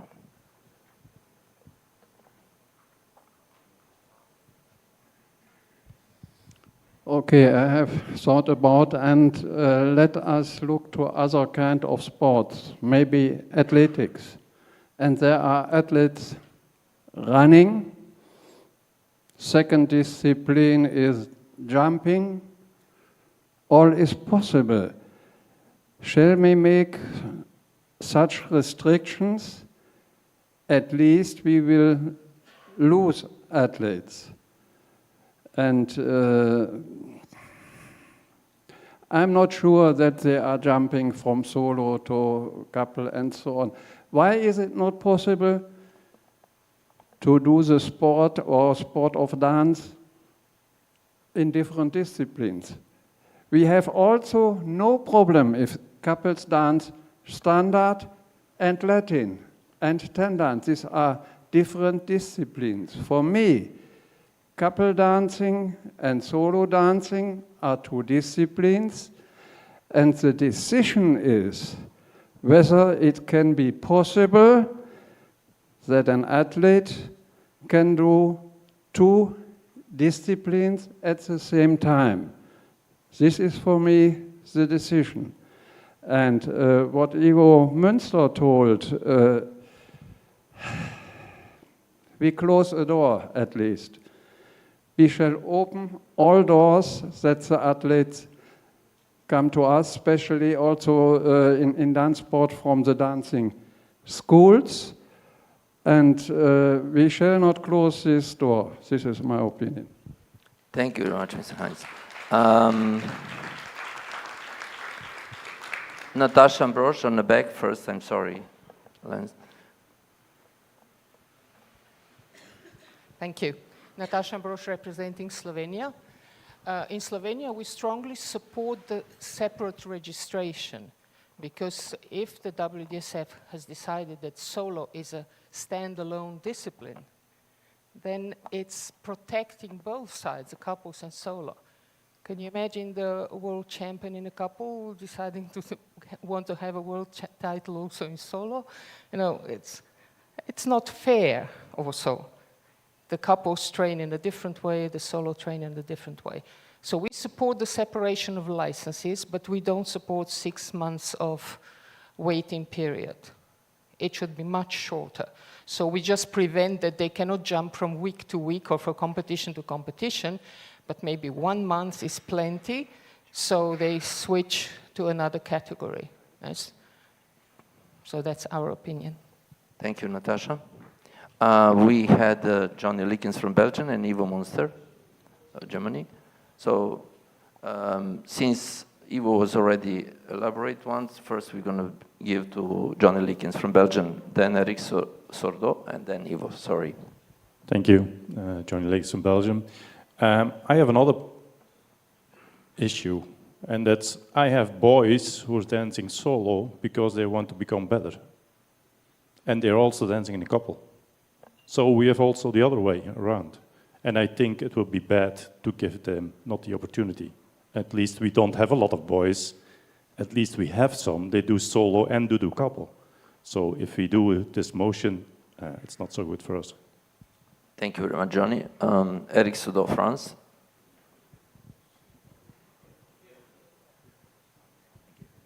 Hello, everyone. For sure, we are facing a challenge because solo is taking slowly over the couple. But probably we have to think about other possibilities to provide this or to be more positive. And in fact, I'm not sure if we are talking about top level, because when we are registered in WSF competitions, we are talking about international competitions. So already dancers are joining a certain level, not a national level, international level. To take the example of Natasha, that imagine the world champion could dance a solo. I'm not sure, you know. In terms of performance, doing a solo and doing a couple is for sure completely different. We know. That's why we have some difficulties to judge sometimes solos, because we are not finding what we are expecting in couples. So, but at the same time, I do understand the problem of registrations. So probably we have to work on these registration delays and make the organizers easier life, and WSF also. But for the moment, I think it's too early to have this interdiction of moving to another. Was I clear? Yeah? Thank you. Thank you very much, Eric. Ivo from Germany, now there. Thank you very much. I understood that there are different situations in different nations and different interests. But we as the national member body, we are allowing couples to dance in WDSF, and no one can register without the permission of a national member body and WSF system. So might it be an option that the national member bodies, on their own experience, decide if they let them do both or not? Okay, thank you. I would like to give a word to President Chanté. I would just want to share some comments on some members. They have spoken to me, but of course, ultimately, the decision is you. You decide, you vote for it. But what their feedback is, there are some countries where the national champion, who are also a top dancer, they're dancing in all solo events. And in one competition, that particular lady, or our female athletes, she won all the solo dance for all 5 dancers, and then won the group group partnership dance for the 5 dancers. So she walked away with 6 trophies, and the rest of the girls who are new in the sport find that there's no way that they could stay in the system. The system, they all want to win. So this is why we create different categories of competitions to allow more people to have the glory. So if 1 or 2 athletes take all the glory, the rest will be discouraged. So ultimately, I believe that you all face different problems in your own country. So we need to find a solution that will not cause any damage to your system. So I think for this, Nanette would like to propose a tea break, and if you have all your problems, suggestions, go to him, don't come to me. So how long is the break? We have 15? Okay, we have a break of 15 minutes. Thank you very much. Don't come to me, please. Okay. Thank you. I first need 2 minutes for my own, and then I will come back to you.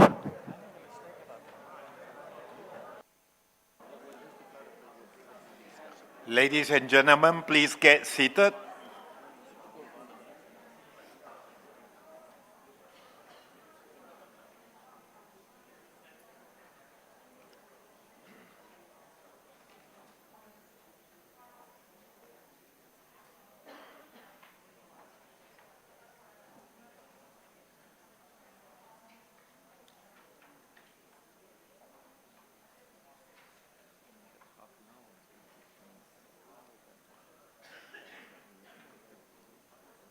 We will now resume our general meeting, and I hand the meeting to our first vice president, our vice president for sports, Nanette. Thank you. So before we continue, and I believe that we will need a little bit more time, according to what I heard, just to discuss, and then we make some conclusion. We're gonna continue with the next motion, and until we draft the proper motion amendment, possible amendment of the motion. But anyway, in order what some of the colleagues told me, I understand there are necessary to clarify a few points. These rules are related only to the WDSF competitions, not to the national competitions. So I would like to repeat this. This is only WDSF competition rules for the WDSF competitions. Because many of the colleagues started, they're gonna have national problem, this, and when I clarify situation, in some countries, they do not have, I don't know, 1 or 2 or 3 athletes registered in the WDSF system. The other country have potentially 3 couples, 3 girls who are dancing in a couple and dancing solo. And basically, there are the potentially fear they could lose. So this is not related. Again, I'm sorry, I don't want to insult any intelligence, I just need to repeat, this is related only for the WSF competitions, not for national competitions. We have a situation that the ambitious with the solo categories overcome the intention and support to national member bodies when we included WDSF Open and when we included championships for solo. We wanted to motivate, we wanted to give a support to the national member bodies, we wanted to give opportunity for everybody. But the strategy and idea was not only that. The main idea was to protect the couples. So I need to clarify that before we continue, one of the conclusion what we discussed is that one proposal which I find it's reasonable, if the girls, I just also need to clarify that I'm mentioning the girls and female athletes because we nearly don't have a male solo competitions. We have, but comparing the number of the competitions and the number of the female athletes and the male solo athletes, we cannot compare that. It's dramatically in favor for the female athletes. So that's why I'm mentioning mostly the girls. But I'm not just a negative in that context. I would like to clarify that. So if the solo athlete wants to decide to dance as a couple, that should be allowed immediately.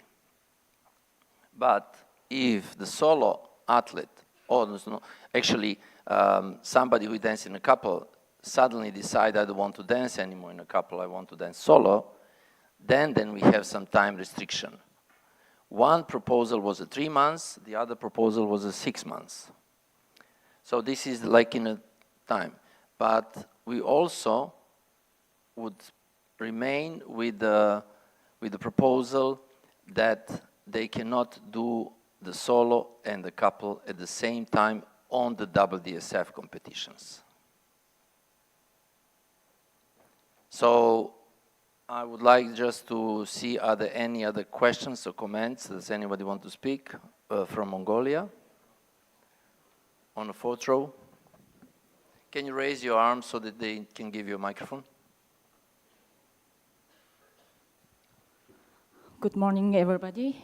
First of all, thank you, Presidium motion. Every country have own rules, regulation under the WDSF.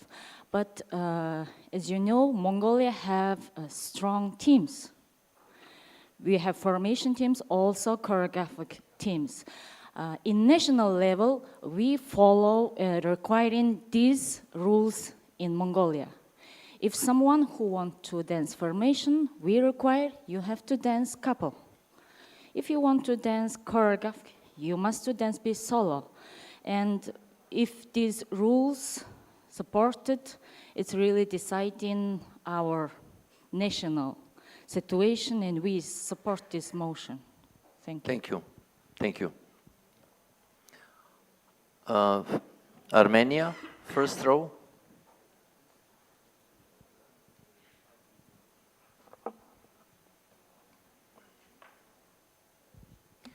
Hello everybody, I'm Albert Hakopian from Armenia. I would like to say that I fully support the Presidium motion because I really agree that we have to protect couples, because time shows that in these 2 years couples are a little bit reducing, solo girls more and more, and it's very good. It's very good. I love solo competitions, but if we don't have some logic restrictions to jump from one category, from discipline to another, because I saw very often in some countries that we are judging, I don't know, youth open Latin. In semi-final there is a couples, and then we see the same girl winning the solo competition in youth. For me, it's a little bit not fair to other girls. And also that we already have for the girls WCF ranking, World Championship, European Championship, and a lot of good competitions. So it's getting harder and harder to find the reasons for this girl to dance in the couple, because especially when they are young, junior, youth, it's very hard to find the common interest with the boy and girl. So otherwise, if you not do some restriction, my opinion, the number of couples will be less and less. So that is why I fully support the Presidium motion. Thank you very much. Thank you, Albert. We have on the back Sweden.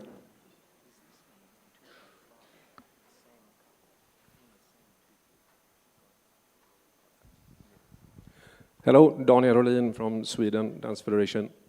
And our standpoint is that we are not supporting this, mainly due to that we believe that a central rule like this is more destroying and closing doors. And we think it's more important that each federation is solving this in their local rules. So that is our standpoint. And it's important for us, if we want to grow, it's important for us to really open doors. I mean, this is an income, if they can compete in both sides. And we need, of course, to solve that people are, and that the couples are getting less, but not in this way. Thanks. Thank you very much. We have Latvia.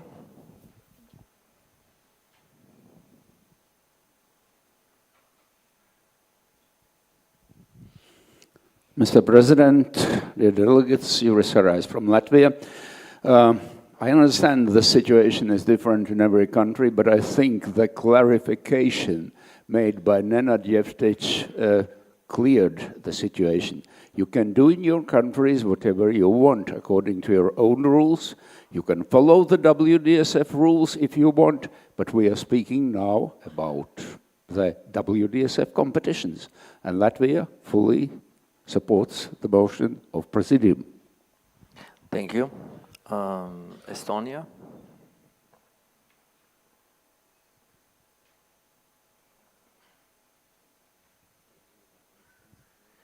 Hello everyone, Alexander from Estonia. I understand the intention to support and protect the couples. And we also have solos in our country, they do both. And at the moment they're not WDSF athletes, so they're going to grow and probably will apply for the WDSF licenses. And in order to keep or make them dance in the couple, there should be some benefits as a couple. Let's say, I know it's not the most popular idea that I'm going to say, but for me, the title events should be only for the couples. So then, if originally we had the idea for the solo dancers to not stop dancing till I don't have a partner, and then I have the idea to aim the world champion title as a couple, this is something that I aim to go dance as a couple. At the moment, it actually makes no difference. I can start as a solo, continue as a solo, enter the world championship, be the world champion of WDSF, and the couple world champion and the solo world champion is absolutely the same, equal. So I understand the intention, but I think it's not the best solution. Thank you very much. Well, definitely we're going to think about that. At the moment, I think that we cannot regulate it. So we have delegates from Norway. Good afternoon, everyone. Trine from Norway. I just want to give you an example from one of our couples in Norway. They are very, very good dancers, but the boy only wants to do Latin, and the girl wants to do both. So she competes with the boy in the Latin, and then she do this solo in the ballroom. Because when she is 18, maybe she finds a partner who wants to do both. Or her choice, if this goes through, is to stop dancing with her partner so she can do solo Latin and solo ballroom. So I find this very, very complicated, and I feel we are struggling to get couples. That is the general feeling in the room. But are we also going to stop people from dancing? I just cannot understand that. I'm sorry. Thank you very much. I can comment that we are not going to stop anybody.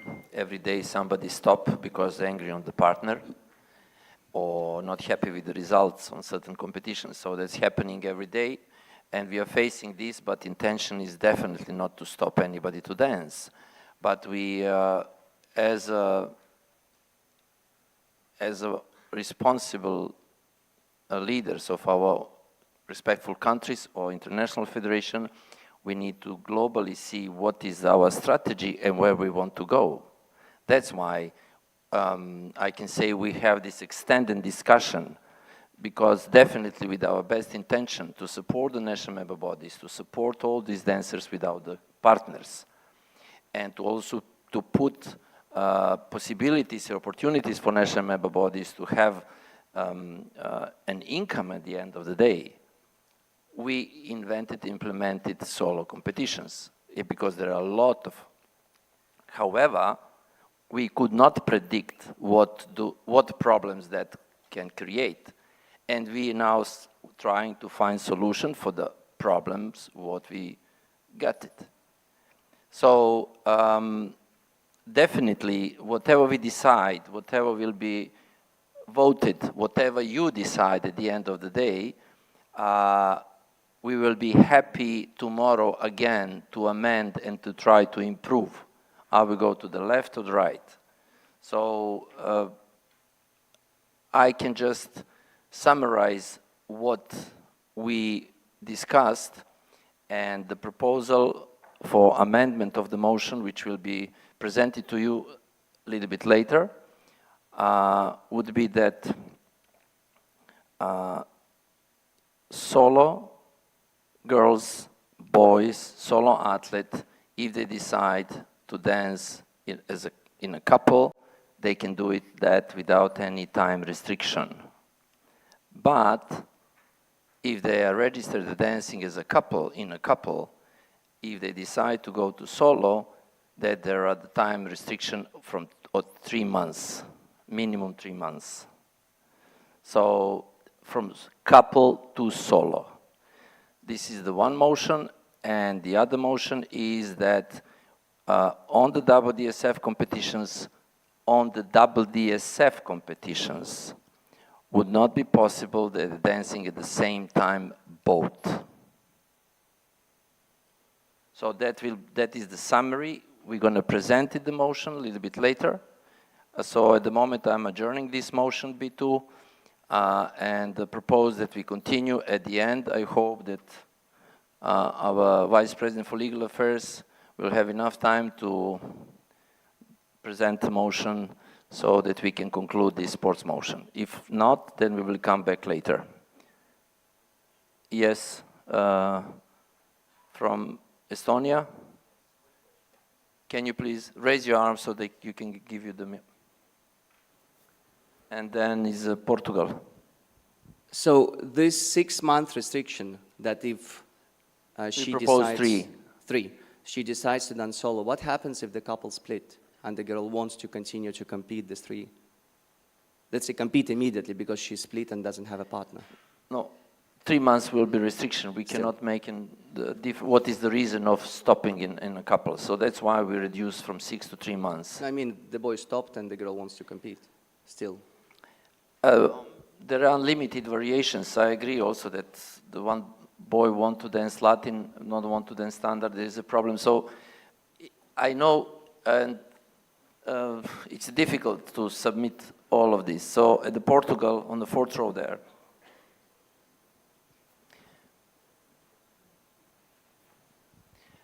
And then this side, okay. Sorry, just a quick question. If the amended motion is carried, when does it become effective? If the amended motion that will be presented is carried, when will it be effective? From tomorrow? From next year? From...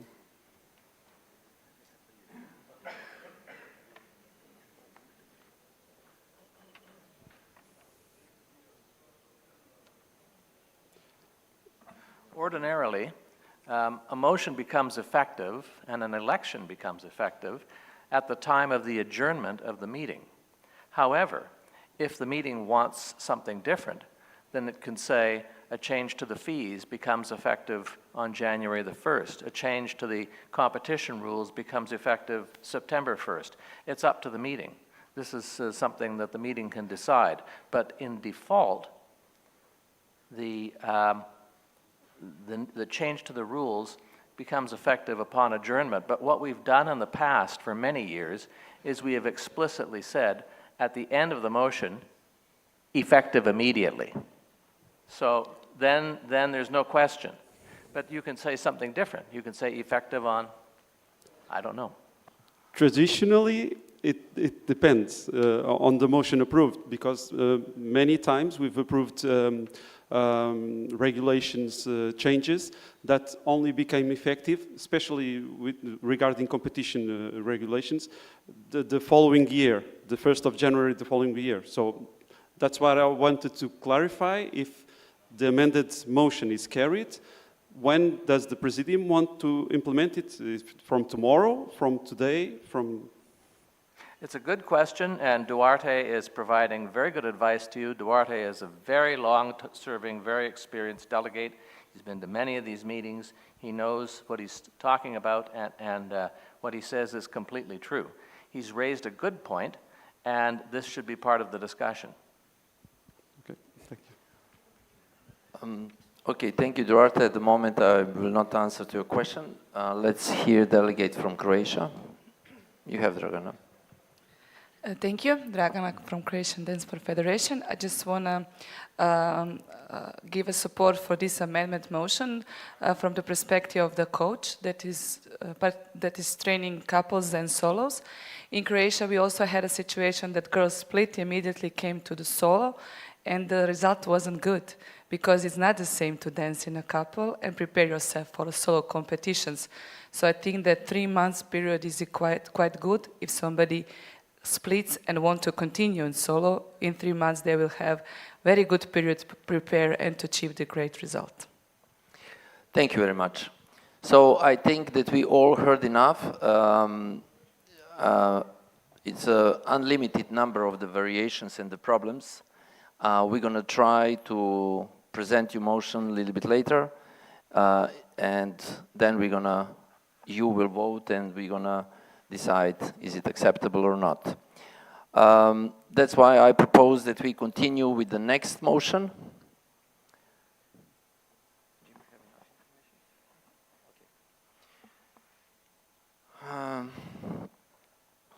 Yes, okay, so this is the motion about remove the break dance, word break dance from our competition rules. I would like to emphasize that all the material, all proposal of the motions is in the booklet. It was presented and sent to you on timely manner, so I would not elaborate and read every motion. It's just removing the word break dance. As you know, that was much before that we include the breaking in Olympic Games, so now we just need to remove that. So this is the motion. So I would like to ask for your vote. So who is in favor for this motion to remove the word breakdance? Thank you. Are there anybody against? Abstain? Thank you very much. Anonymously approved. Motion 36.4. So, as you know, we implemented new disciplines, and in the beginning, according to the statute and the competition rules, Presidium regulated these new disciplines with the operating policies, and now we included this hip-hop choreography in our competition rules, and we have some amendment that we just presented to you. So, are there any question about this proposal, this motion? No? I would like to ask you for your vote. Who is in favor for proposed motion? Does anybody against? Any abstentions? No, thank you very much. A motion approved. We continue with the motion 36.5. So this is, as I previously mentioned, that for some disciplines in the beginning, because we do not have regulations for certain discipline in our competition rules, we operated that through the operating policies. So we have also some proposed amendment for the hip-hop freestyle. And are there any questions or discussions regarding this proposal? I don't see no hands, so may I ask you for your vote? Who is in favor for proposal? Thank you. Are there anybody against? Anyone abstain? Thank you very much. Motion approved. Maybe I should slow down so the Jim have time to write the motion. Motion 36.6. The revise of the rule E8, the competition rules update the rules of management and adjudication, including clarification of absolute judging or relative judging system used, judging criteria and competition formats. So yesterday on the forum, we had the presentation, and my colleague Wolfgang Elias elaborated that and explain. So I would like just to ask, are there any questions or discussions regarding this motion? I see one hand. Duarte from Portugal.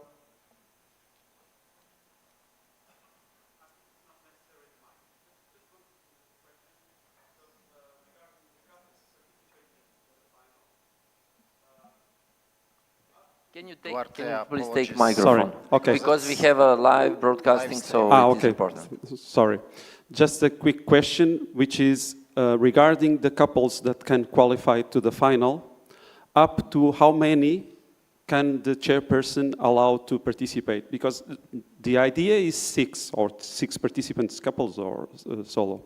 But here, in part of the rule is no more than 6 couples shall participate in the final. But if more than 6 couples qualify, the chairperson will decide the number of participants.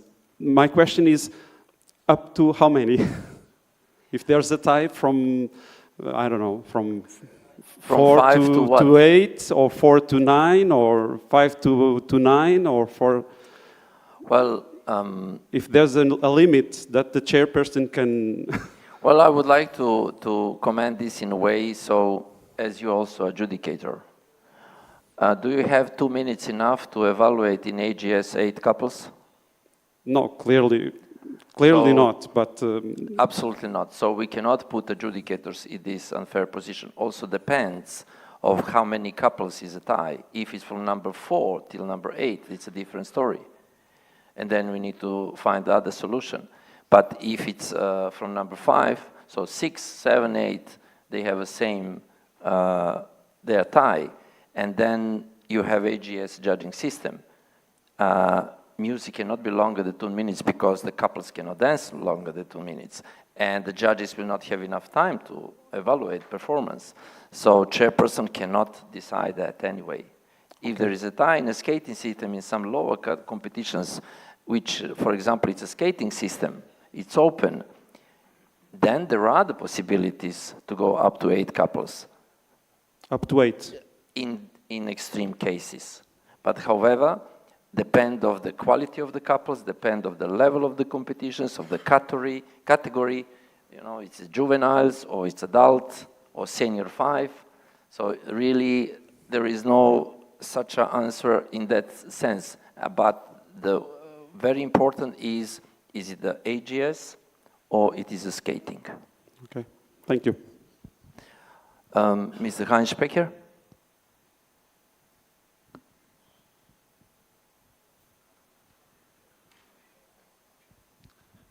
Come on, let's do it at least with common sense. If you have a tie with 9 or 10 couples, sorry, you cannot take all to the final. There are other options. For example, to have a final with 5 couples.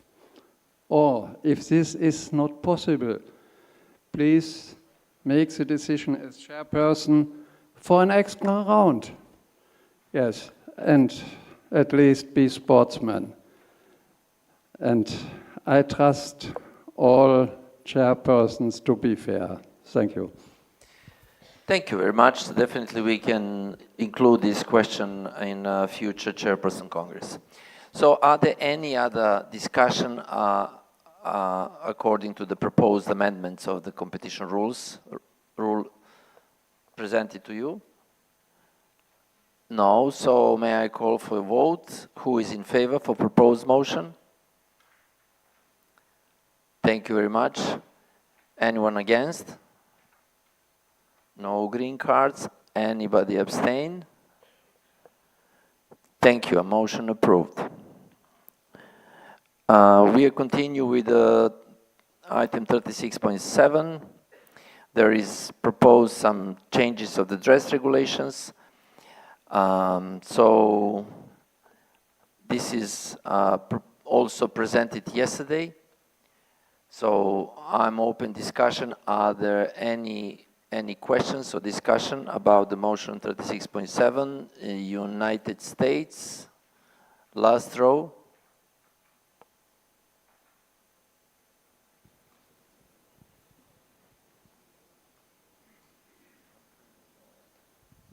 Hi, I may be jumping the gun, but on one of these motions you said that the pants need to look like a skirt. Yeah, but this is... Not this one? Not this one. Okay. So we are talking about the motion 36.7. Who is in favor? Abstain? Against? Anyone abstain? No abstentions. Thank you very much. Motion approved. Item 36.8, Presidium motion, also changes of the dress regulations. This is now we are coming to your question about the trousers, definition of the trousers. So I think that Wolfgang yesterday explained very well this. So I would just ask, are there any questions about this motion, this item 36.8? It is a clarification about the trousers.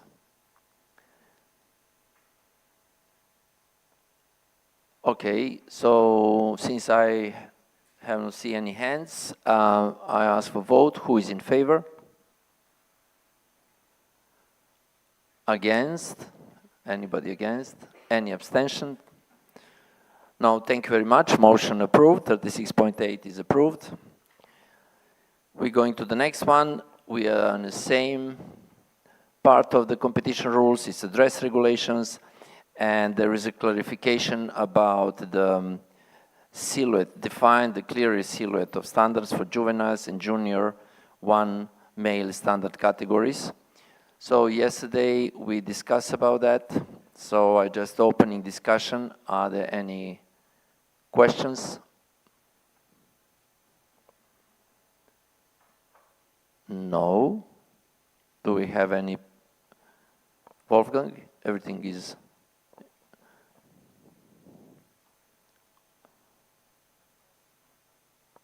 Yes, Wolfgang Elias.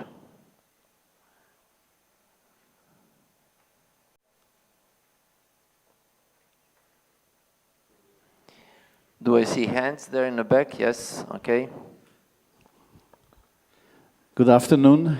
Wolfgang Elias, representative of Austria, but also supporting as member of the Sports Commission. We had yesterday the proposal from Slovenia that we should think about the possibility for junior 1 and juveniles to allow also black shirts.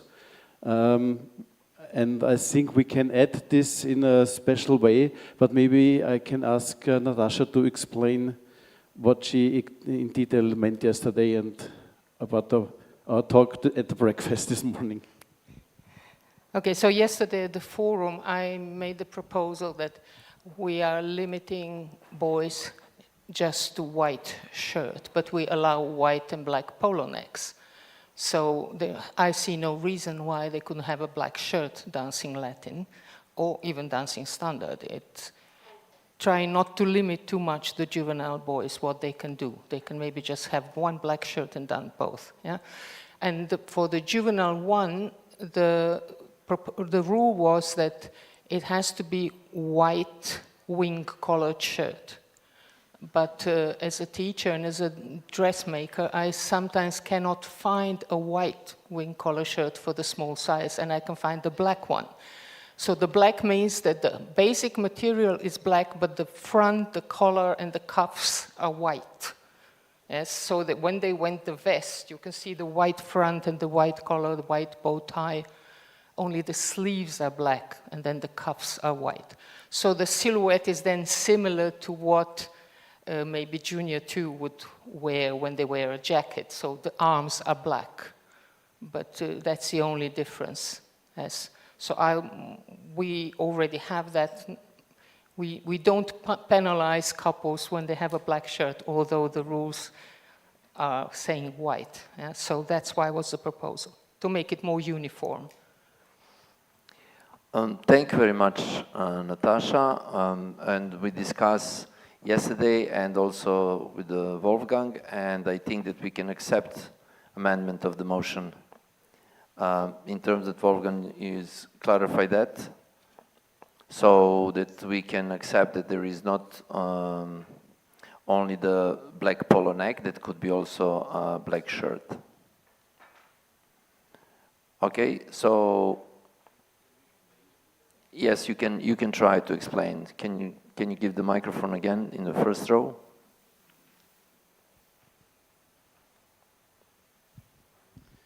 Thank you. Maybe I sit down and I can read more easy. What we need to do now is that in the first line where it currently reads white long sleeve classical colored shirt, we need to add, after the white, we need to add BO, which means black only. So meaning that it's possible white and the black only.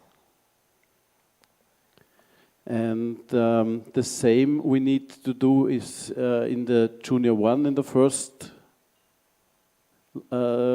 line. We also need to add BO, like black only.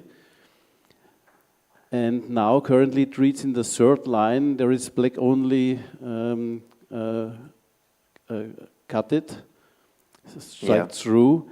This needs to be strike through. We need to do their footnote to describe exactly what Natasha just said, that we can accept shirts with white front, with white cuffs and white collar. So we will make a footnote to allow that, because if we write black as a color, then we allow also blue, midnight blue, and black would mean, black only would mean everything in black, also including the cuff, the collar and the front. So again, this was what Natasha proposed would not be allowed, so I think it's the only way to make this footnote. So this would be the change, and if you go to the next slide, please. We also need to add this here in this first line with the black only. After the W. After the W. So after the W plain, after the W, we should add BO, black only, again.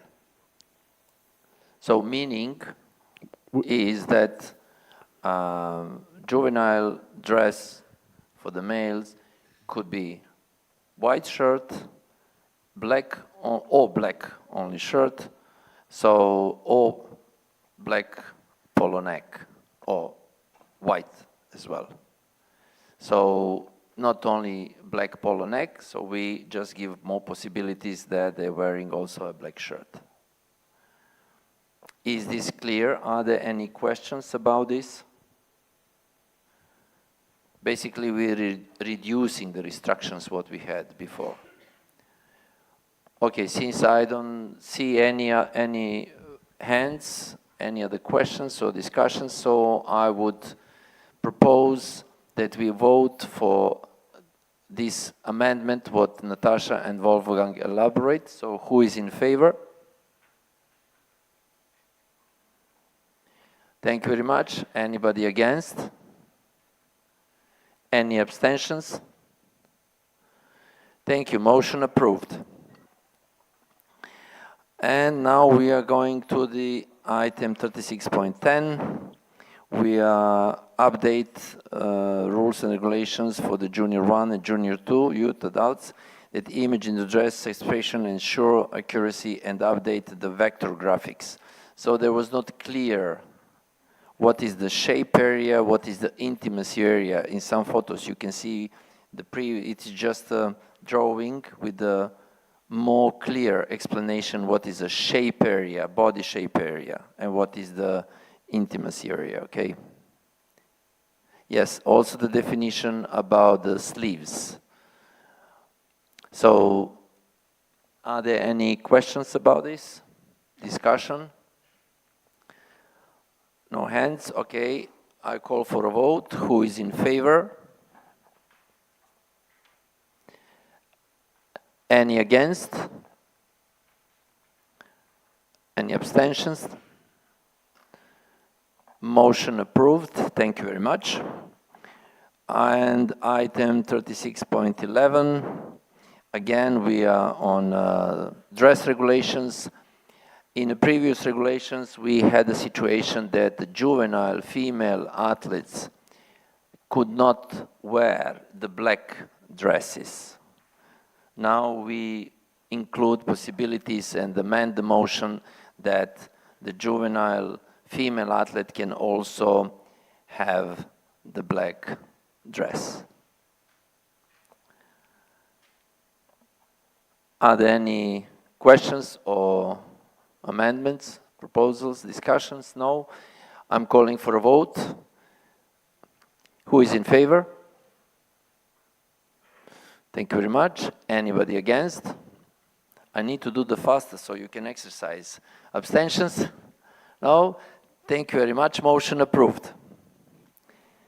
And I believe that now we have to go back to the motion 36.2.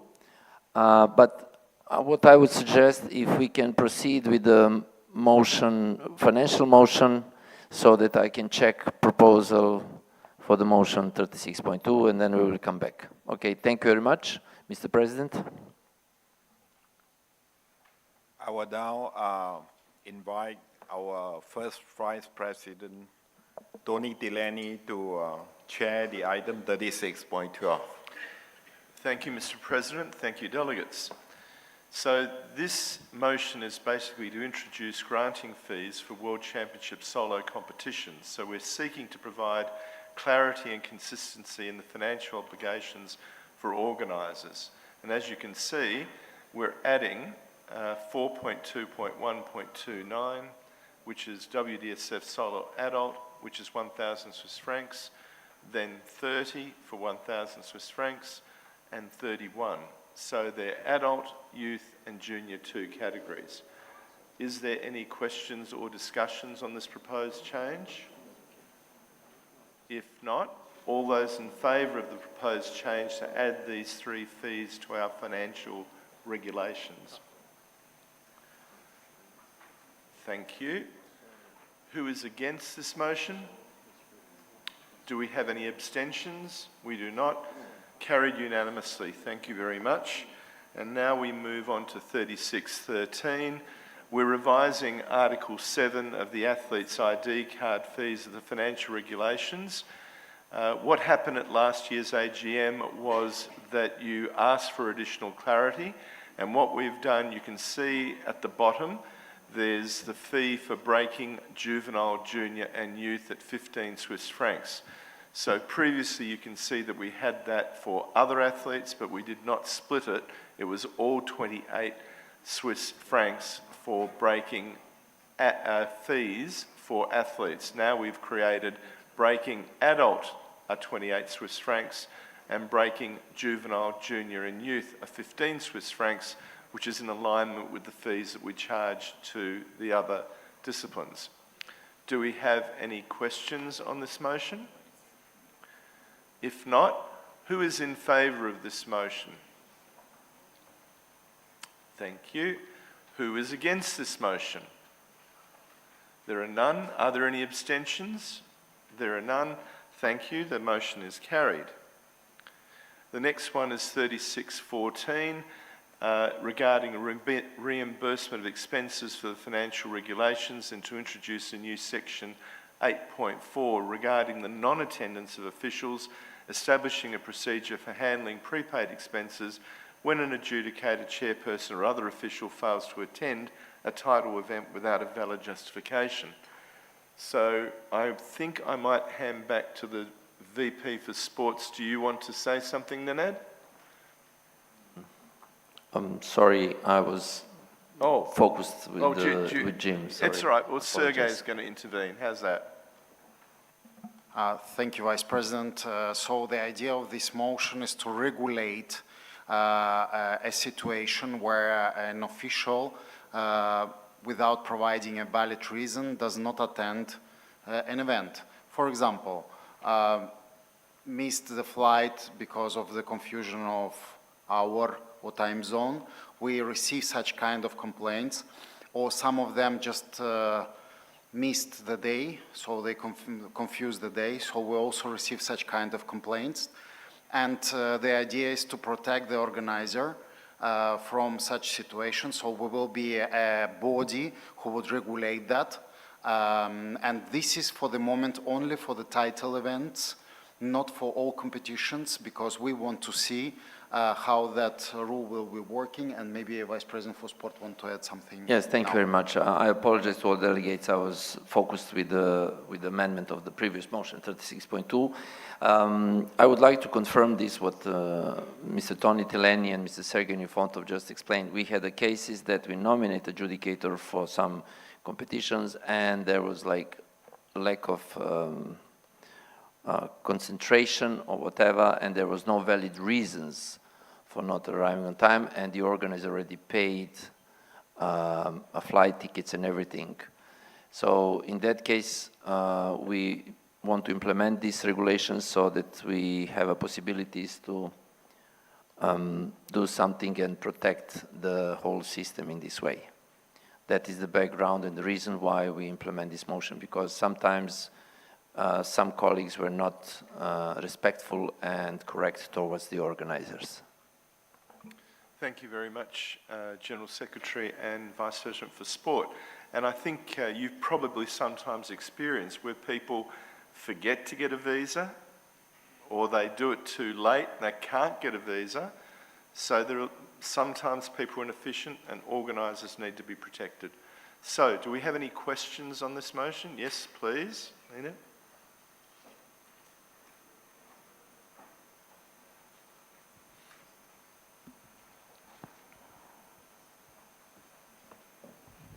Thank you, Mr. President and Presidium, and we fully support this motion. But I have a question. Why just the title events? And the reason I'm asking is, this would help and support as we all try to build up our international events at any NMB level.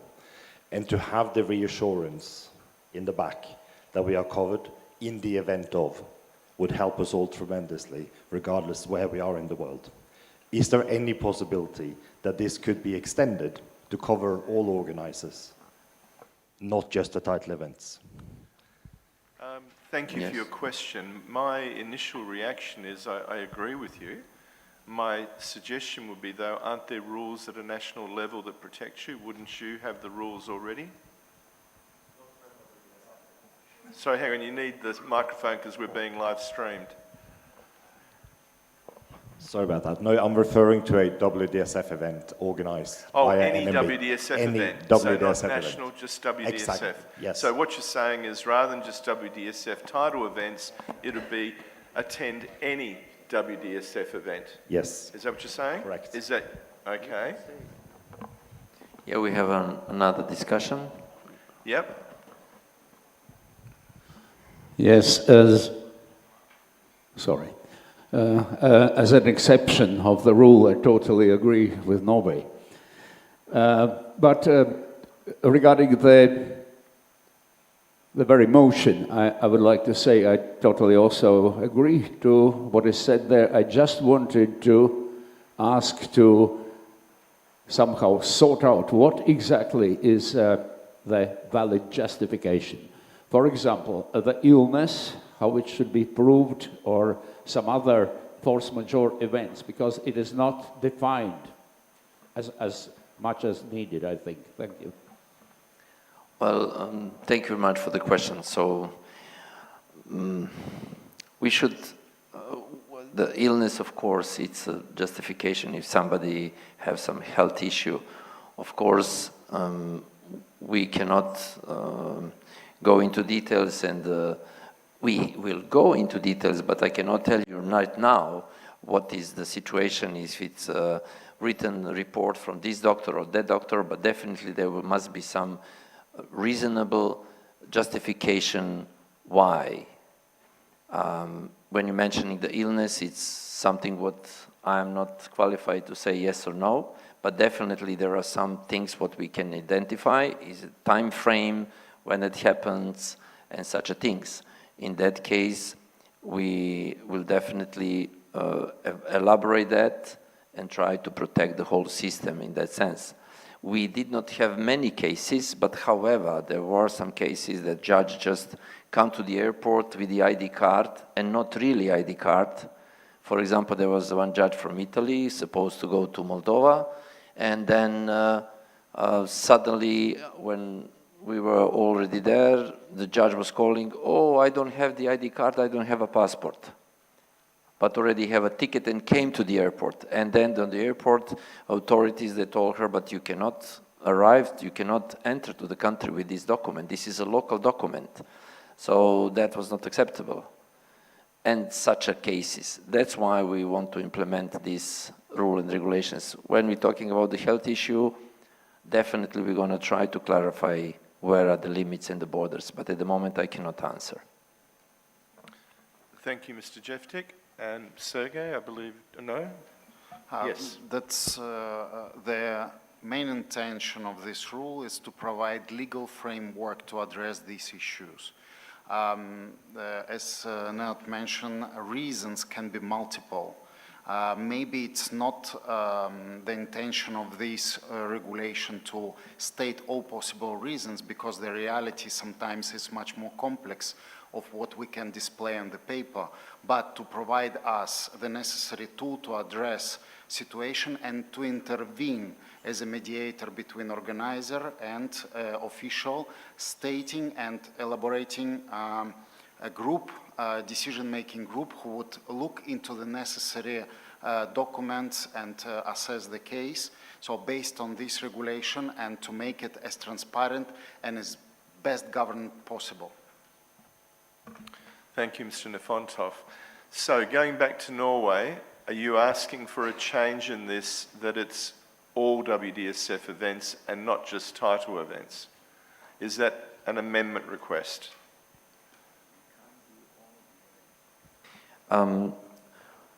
Well, in all due respect, we think that local organizers are actually inviting the judges. Local organizers deciding about who they want to invite on the competition.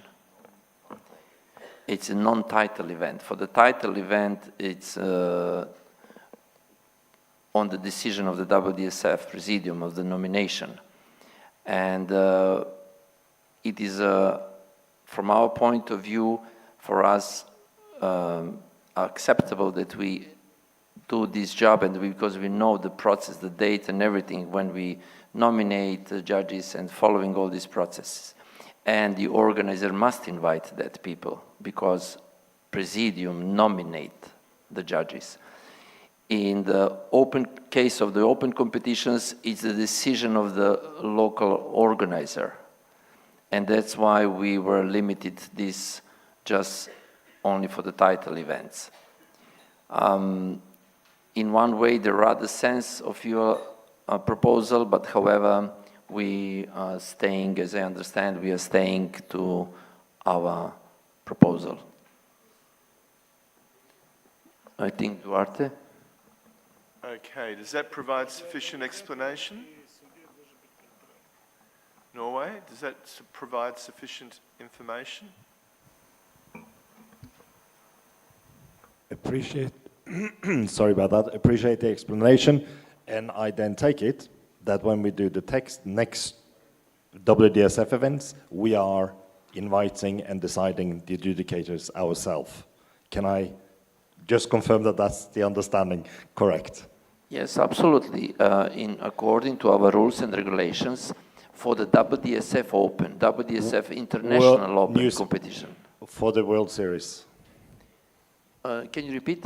For the highest, not just the Open International. No. For the highest, the title events, decision of nomination of the judges is made by the WDSF Presidium. Okay, and then So just the only open... for the open competitions, meaning any WSF Open, Juvenile Open, or Senior 5 Open, or International Open, it is actually decision of the local organizer of the list of adjudicators. Of course, they're according to the rules. They have a valid license, etc.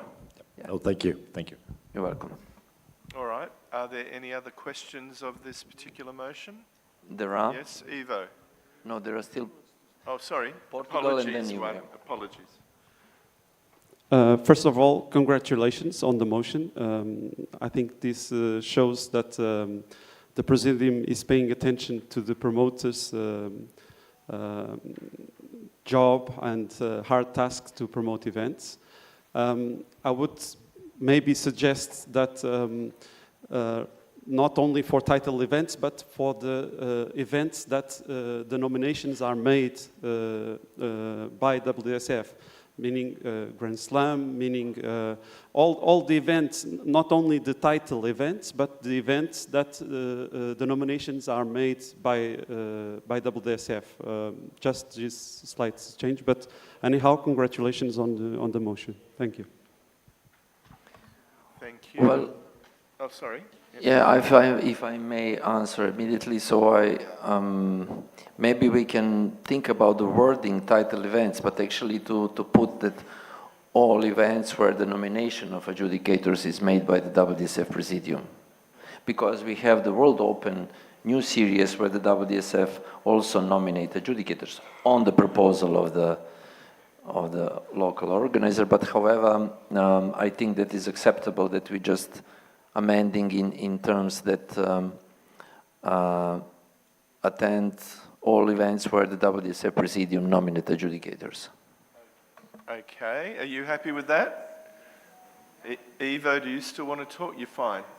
Same point. Okay, so that's an amendment. That's an amendment, it's just a wording, it's not a WSF title event, it's a WSF event for which, for example, Presidium nominate adjudicators. Okay.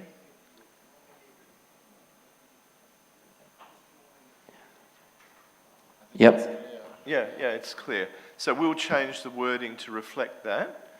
Are people happy with that? Yes? Okay. If there's no other questions or comments, who is in favour of that amended motion? Thank you. Who is against that motion? None. Are there any abstentions? None. I think that's unanimous. Thank you. We now move on to 3615. This is a very simple change.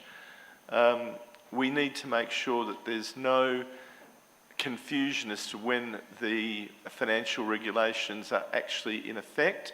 And you can see on the screen, all we're doing is changing it to 1st of January 26 from 25. I think that's clear. Are there any questions? No? All those in favour of this amendment? Thank you. Is there anyone against the motion? No. Are there any abstentions? No. I think that's unanimous. Thank you very much, ladies and gentlemen. I now hand back to President Tay.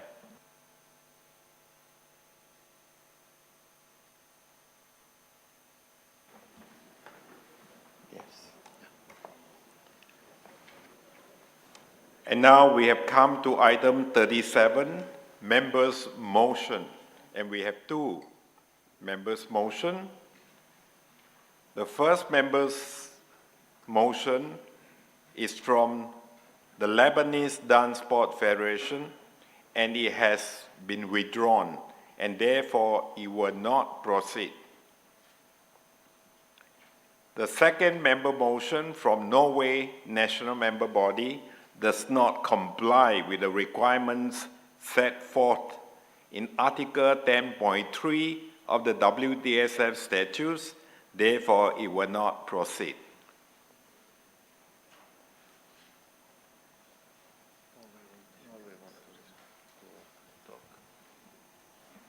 Yes, our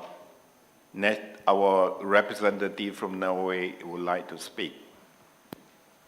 Thank you. Mr. President, Presidium, distinguished guests and fellow delegates. First of all, Norway would like to thank you all for reading our motion and the time spent. We seek the permission of the meeting for Norway to withdraw our motion, and we appreciate the collaboration with the management committee to continue the collaboration so we can find a mutually beneficial way of working as we continue and grow together. So I appreciate the support. Thank you very much, our member from Norway. Dinner on me tonight. Yeah. There's the second dinner.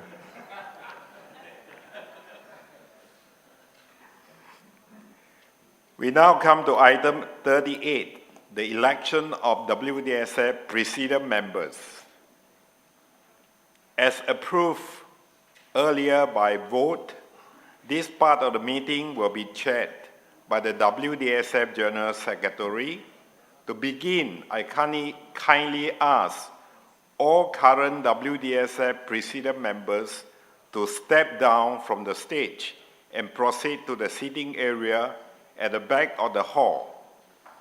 I would like to take this opportunity to sincerely thank each of them for their dedication and service to the WDSF during their term.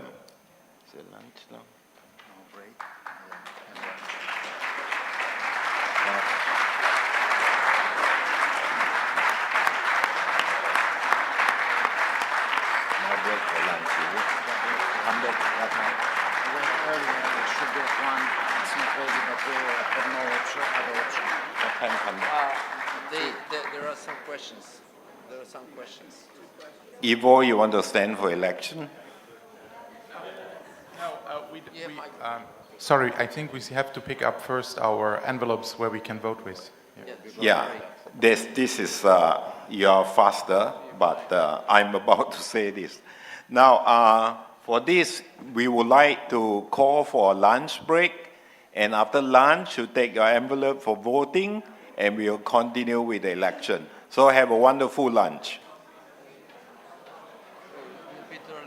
I would like to call to all 6 scrutineers, please, to join Mr. Michael Shelton in the technical table to prepare election process. Once again, good afternoon, ladies and gentlemen. I hope you have a great lunch break. Now, of course, today is a very important day. We have election. And you know that I'm standing for election, but if you vote for me, please remember you have the shortest AGM last year, longest lunch break this year, and no AGM anymore from next year. If I may jump into promises dinner. Now, anyway, I've invited back the presidiums as we have one more motion that we did not finish voting. And before that, I would like to confirm that all of you have your vote, all voting delegates have picked up your voting cards. If you have not, please raise your hand. So, great, you have all picked up. Once again, I would like to invite the current Presidium members back to the stage because we have one more motion to go, and I think they are all here. Yes. I will now hand over to our Vice President for Sports, Mr. Nenad Jeftik, for one more motion, which is 36.2. Thank you very much, Mr. President. If I may ask staff to put the motion, yes, thank you. So, after the discussions and everything, it was a lot of debates, and we amended the motion, and I would like to read you now what is our proposal of amended motion. So the rule B2, eligibility and participation in the competitions. 2.3, athletes who hold, actually it's deleted also, should be states, so hold a license in a couple discipline, standard, Latin, or ten dance, shall not participate in solo competitions, solo standard, solo Latin, or solo ten dance, while their couple dance discipline license is active. Similarly, athletes who hold a solo discipline license shall not participate in couple competitions. Then we have the rule 2.4, which we completely deleted, and we have a new article, and this is: an athlete must hold either a couples discipline license or solo discipline license, but not both simultaneously. Athletes wishing to switch between a couples discipline license and solo discipline license must observe a mandatory waiting period of 3 months from the date of application for a solo discipline license before that new solo discipline license takes effect. Meaning, from dancing in a couple to turn to solo discipline, athletes need to wait 3 months. Can we go to the next slide?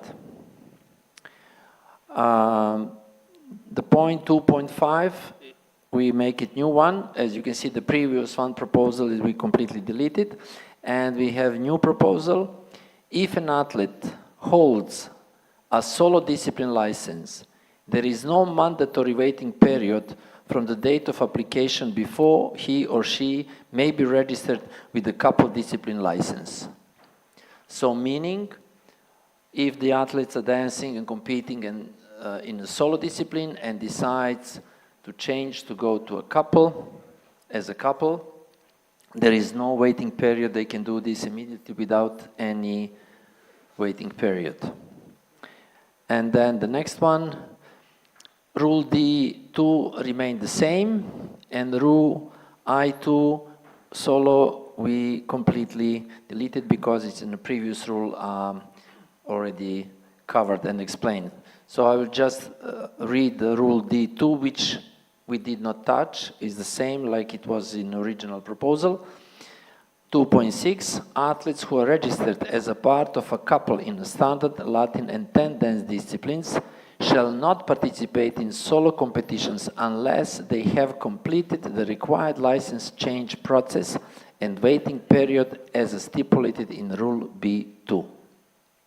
Meaning, in Rule B2, the only period which is clarified is turning from the couple dancing in the solo dances. So this Rule D2.6 is referred to that. So this is our motion and the proposal of amendment of the motion according to the very big discussions. I'm aware, as at the beginning I mentioned, that we have different parts of the world, different countries, different national member bodies, and different experience and different problems. We try to consider all this and to find some common solution. On top of this, I would just like to propose that we will, if you vote for this, if this motion passes, that we're going to apply this motion from the 1st of January. So, since we had a big discussion about this, I think that we should proceed now with the voting. So, I would kindly ask to place your votes. So, who is in favor? Now I kindly ask scrutineers, we need the scrutineers for this. So could you please count the votes? Delegates, please hold the cards, and those who have more than two, those who have a proxies, please allow scrutineers to check.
Could you please, I know that we had enough time for good lunch, but hold your hands, please.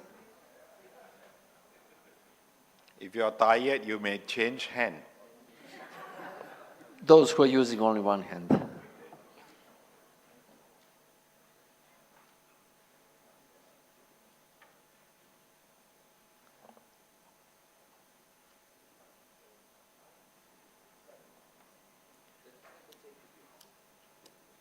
Yep. This side. How much we have? How many? 48. We have 38 plus 1 is 37 plus 1 is 38 and 48. Okay, thank you very much. We have 86 votes, so who is against?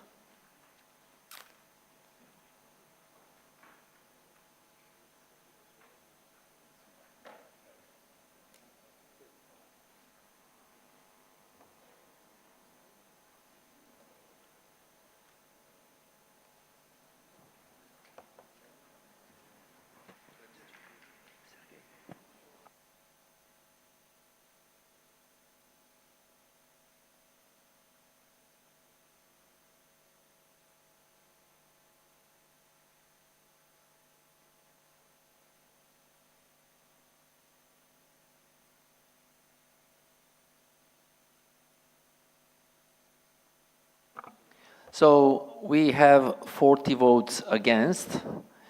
Are there any abstain? 2, 4, 6. Okay, 8. Okay. Thank you very much. I can conclude that the motion is approved. Confirmed. Thank you. Mr. President. Thank you very much, all delegates and all officials. Once again, I would like to invite the current Presidium members to step down from the stage so we may proceed with the election. May I invite you all to give them a round of applause to recognize them for their contributions.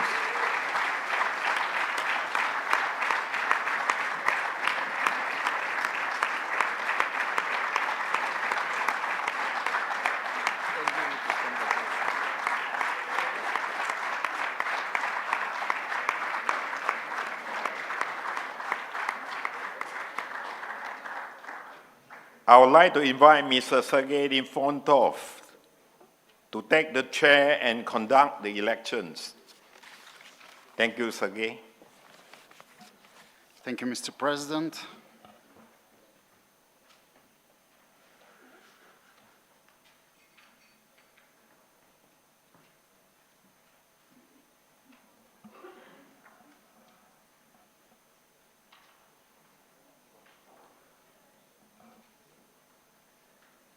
Before we're moving on with the next agenda item, I would like to remind to all voting delegates and all guests that currently we have 136 votes in the room after second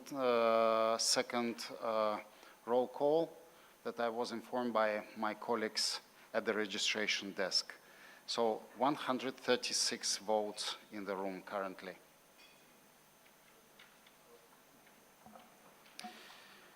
Dear delegates, we now proceed with item 38 of the agenda, the election of the WDSF Presidium members.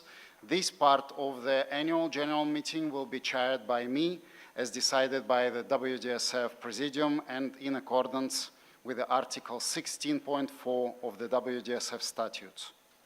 We will now move forward with the presentation of the candidates, followed by the voting procedure as outlined in WDSF statutes. Let us proceed with fairness, clarity, and full respect of our democratic principles. Dear colleagues, before we're proceeding with casting your votes, I would like to provide clear instructions for the different categories of elections under item 38. For elections of the President and Vice Presidents, Please indicate your vote by placing a tick in the box next to the name of your preferred candidate. Only one vote may be cast per position. For the election of ordinary members of the Presidium, please place a tick in the box next to the name of three candidates of your choice. It is mandatory to vote for exactly 3 candidates. Ticking more or fewer than 3 boxes will result in your ballot being invalidated. For the election of the Vice President or first Vice President, please write the name of your preferred candidate on the line provided on your ballot paper. Even if there is only one candidate, we're still required to run in the election and must receive votes to be elected. And the election still has to be conducted through the secret ballot according to the WDSF statutes, Article 13, Ter 1. The candidate with the greatest number of votes is elected. As this method is not based on approval or rejection, there is no option to vote no. Delegates who do not support the sole candidate or candidates may leave the box unticked, which will be recorded as an abstention and will not count towards the candidate's total. This procedure is aligned with the WSF statutes and the Civil Code of Switzerland, Article 66 to 70. Please bear in mind that this is not applicable for the ordinary members. You will need to choose 3. For the WDSF president, we have only one candidate, Mr. Sean Tay. Dear voting delegates, we now move to the item 38.1, the election of the WDSF president. And as I just mentioned, we only have one candidate, Mr. Sean Tay, representing Singapore. In accordance with our election procedure, I now invite Mr. Sean Tay to deliver his candidate speech. A maximum of 5 minutes is allocated for this presentation.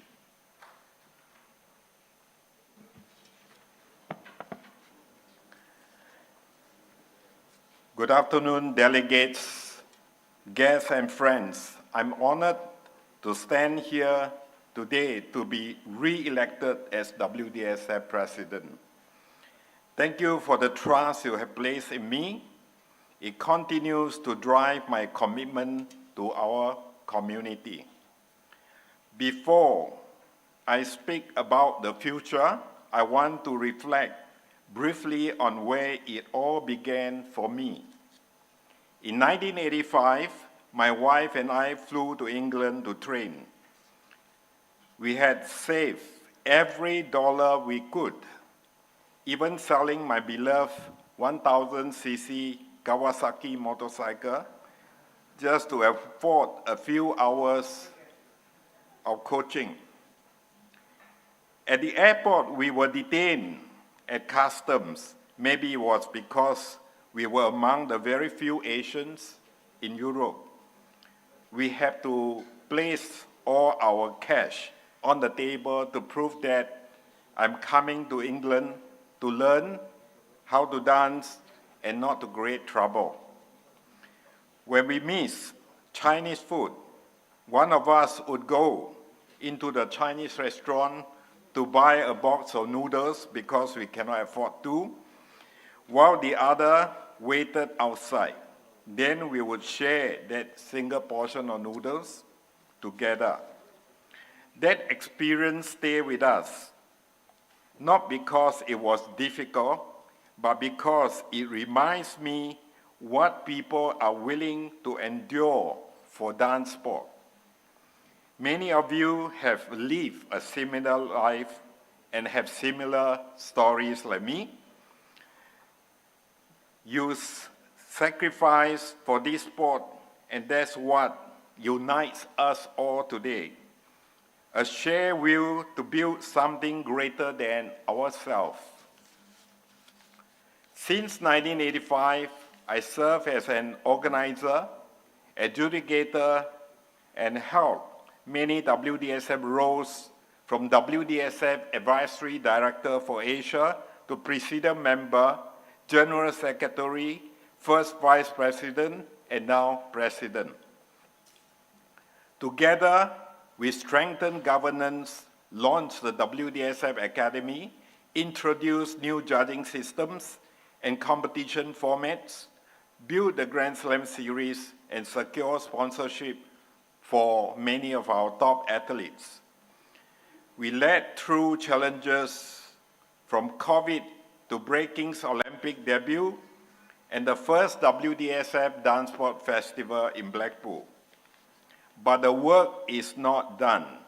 In the next term, I will focus on stronger governance, better athletes protection, greater visibility through media and sponsorships, and improving the effectiveness of our competition events and systems for all our disciplines. We must balance tradition with innovation, protecting our culture while creating exciting experiences that inspire future generations. I began this journey with nothing but hope and a share box of noodles. Today, I stand here with the same heart, asking for your support to continue what we have all started. Thank you very much.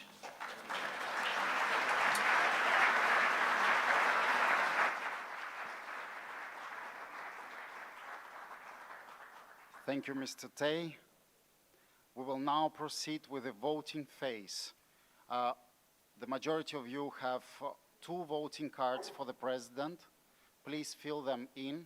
If you have proxy, you will have to fill in also proxy. And for those who are honorary members, you will have 1 voting card for the president's position. Now you may tick the box if you wish so, and then you can place your votes in this box, which is just in the middle in front of me. So you can come and place your vote if you are ready.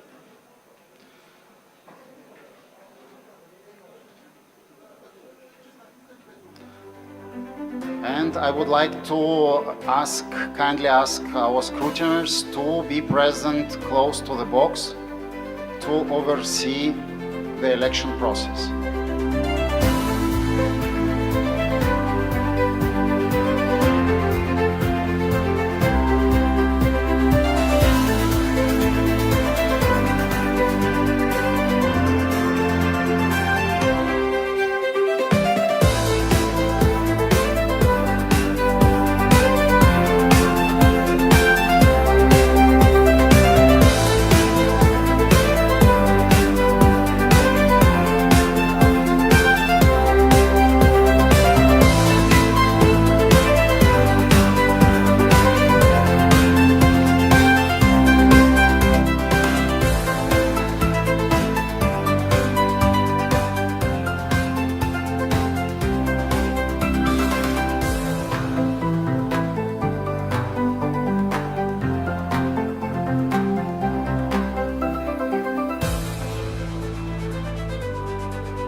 Thank you very much. Dear scrutineers, you may now join Mr. Michael Shelton to accounting the votes under scrutiny of Mr. Shelton.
Dear ladies and gentlemen, voting summary. Being a voting method, paper ballot voting, total number of possible votes 136, total number of valid votes cast 136, vote counted by scrutineers officially appointed by the 2025 WDSF AGM, certified results by Mr. Michael Shelton, with the candidate's name, Mr. Sean Tay, and number of votes 133. Congratulations, Mr. Tay.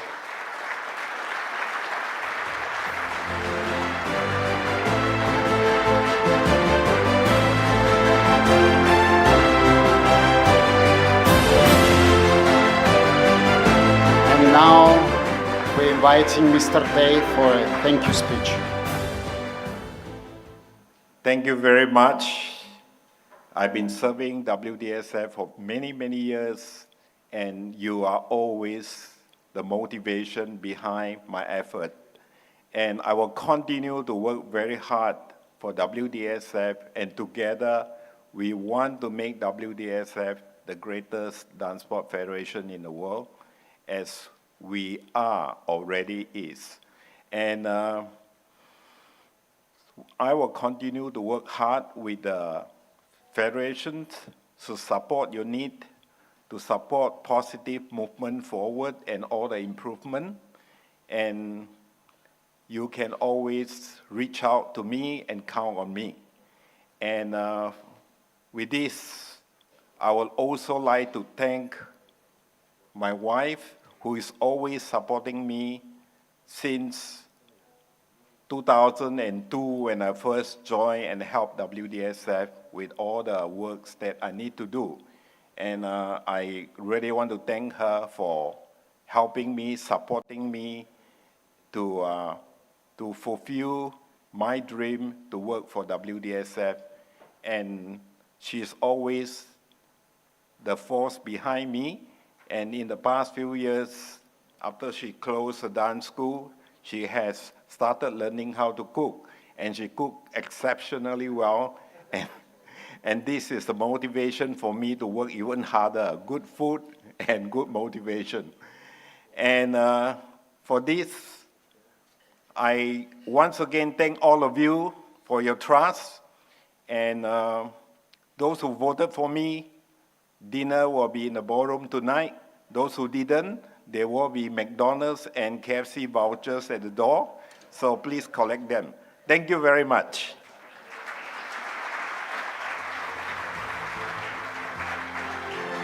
Thank you very much, Mr. Tay. And dear voting delegates, we now move on to item 38.1, the election, 38.2, apologies, the election of the WDSF Vice President for Sports. For this position, we have only one candidate, Mr. Nenad Jeftic, representing Serbia. In accordance with our election procedure, I now invite Mr. Nenad Jeftic to deliver his candidate speech. A maximum of 5 minutes is allocated for this presentation.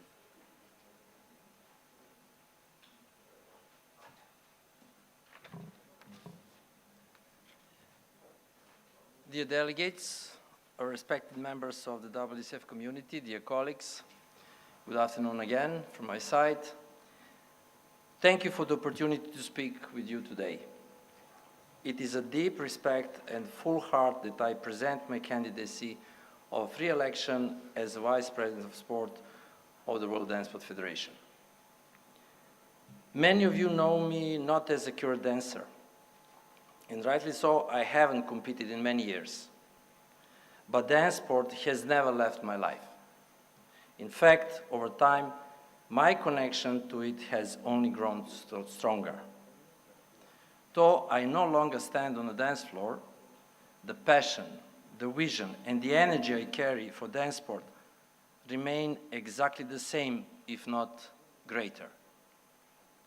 Because now, I carry not only the love of the art and athleticism, but the responsibility to shape its future. Dance sport has been at the very heart of my personal and professional life for decades. It has shaped the way I think, work, and lead. And this candidacy is not just about continuing a role. It is about continuing a mission to elevate our sport globally, to support our athletes and adjudicators, and to promote the values that make dance sport so powerful: excellence, integrity, and unity. During my tenure, I have had the privilege of working closely on key developments, from Olympic qualification process to the historic implementation of breaking at the Paris 2024 Games. I've also established strong cooperation with the International Olympic Committee experience that have provided me with a broader understanding of the standards and the vision required to position WDSF among the top international dance sport federation and international sports federations. But just as important as global positioning are the people who make this sport what it is. If entrusted with this role again, I will continue to focus on building a strong, transparent environment for athletes, coaches, adjudicators, and organizers, where everyone knows they are seen, respected, and a part of something bigger. In line with all of this, I approach every challenge in this role with the mindset of someone still deeply connected to the dance, to the essence of movement, emotion, and discipline that defines who we are. I believe that trust is the foundation of progress, and it is through trust that we can ensure sustainable growth and international visibility. The inclusion of breaking in the Olympic Games was not just a win, it was a beginning. A door has opened for all dance sport disciplines to grow, to modernize, and to speak with one voice. We must not miss this moment. I am ready to lead with renewed energy, strategic clearly, and most of all, with the same heart that brought me into this sport all these years ago. I believe in dance sport, I believe in this future, and I believe that together we can bring it to even greater heights. At the end, I would like to thank you for your trust and thank you for your continued dedication to this incredible sport. Thank you. Thank you, Mr. Jeftic. We will now proceed with the voting phase. Dear delegates, please cast your vote by placing a tick in the box. Well, I see you already did. Thank you very much. It looks faster this time.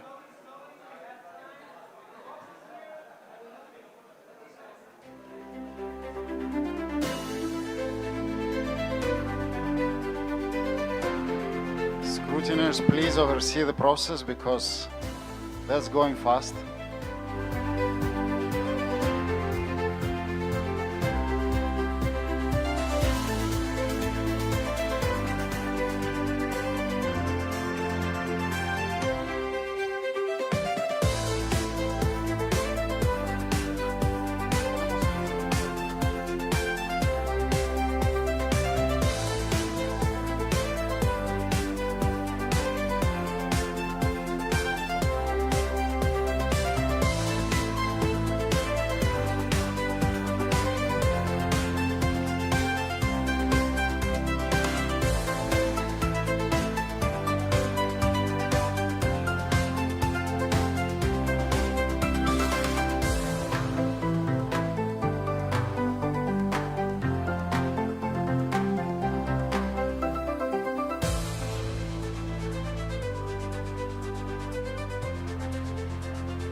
very much. And now, yes, the scrutiny of the ballots will be conducted by our scrutineers group and Mr. Michael Shelton.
Dear ladies and gentlemen, voting summary, voting methods, paper ballot voting, the total number of possible votes 136, total number of valid votes cast 134, vote count conducted by scrutineers officially appointed by the 2025 WDSF AGM, certified results by Mr. Michael Shelton, candidate's name Nena Jevtic, number of vote 127. Congratulations.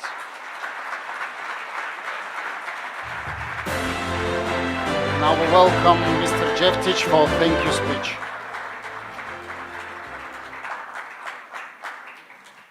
Dear delegates, dear colleagues, thank you very much from the bottom of my heart.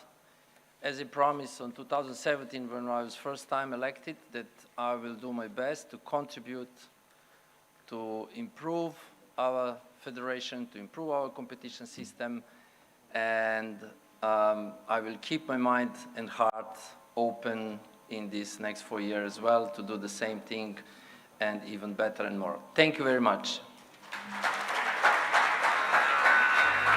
Thank you, Mr. Jevtic.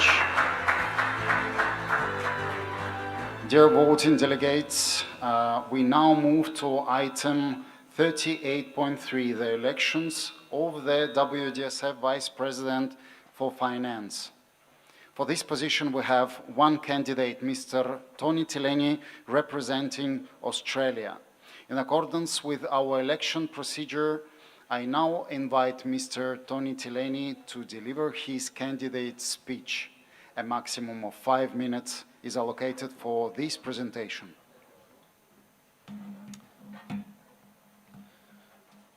Thank you, Mr. Nefontov. Dear delegates, dear friends, since I was 9 years old, which was a long time ago, when my older sister forced me to learn to dance, I actually learned to love dance sport. And here I am today, honoured to be an officer of the only IOC-recognised Dance Sport Federation, which achieved the impossible goal of getting a dance discipline in the Olympic Games and numerous Olympic-level events. But I see this as a journey and not a destination, where we have dreamt with our eyes wide open. And I wish to continue to be a part of the journey. I sincerely thank you all for your great trust and support in challenging and fulfilling times over the last 17 years that I have been the WDSF Treasurer, then WDSF Vice President of Finance, and most recently the first Vice President. I now again seek your support for this next term as Vice President for Finance. As mentioned in my financial reports today, I am very proud that we have rebuilt WDSF's capital as at the 31st of December 2024 to 2,886,353 Swiss francs. WDSF has a powerful vision, the future is bright, and the opportunities are enormous for WDSF, all athletes and all members and all disciplines. Over the years, I have been part of a number of managing committee and Presidium teams which have supported the evolution of very successful financial, operational and sporting strategies. We have achieved many goals, too many to mention, while staying true to WDSF's vision for dance sport to develop all disciplines to their fullest potential, and this has started to be fulfilled. I thank all the elected officers, WDSF staff, delegates and national member bodies that I have worked with over the years.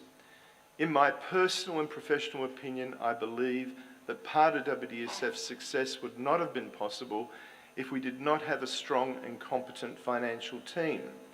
In my case, over the last 12 of the last 17 years in this position, that financial team has been myself and my personal assistant, Ritva Yuhe.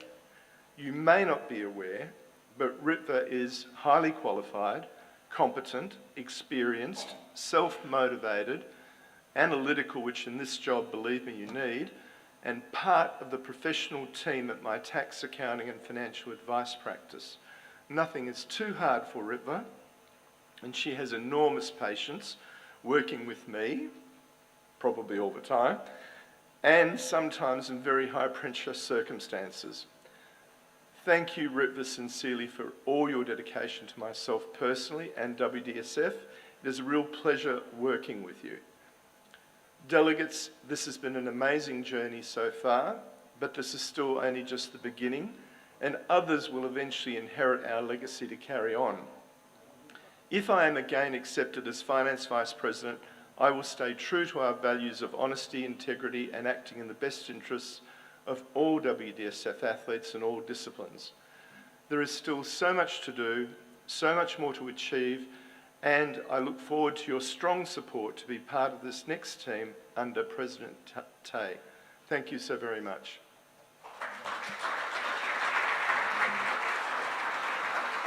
Thank you, Mr. Terelli, and we will now proceed with the voting phase.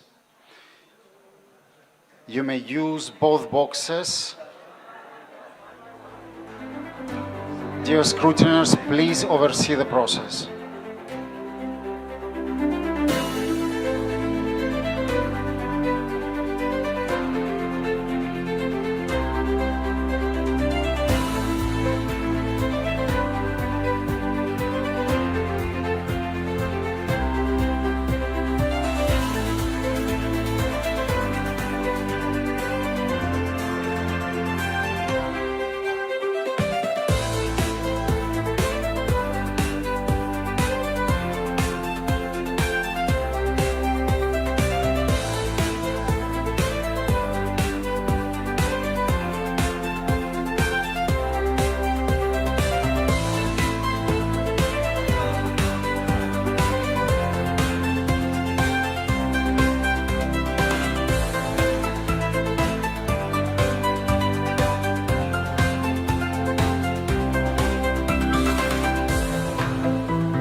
Thank you very much.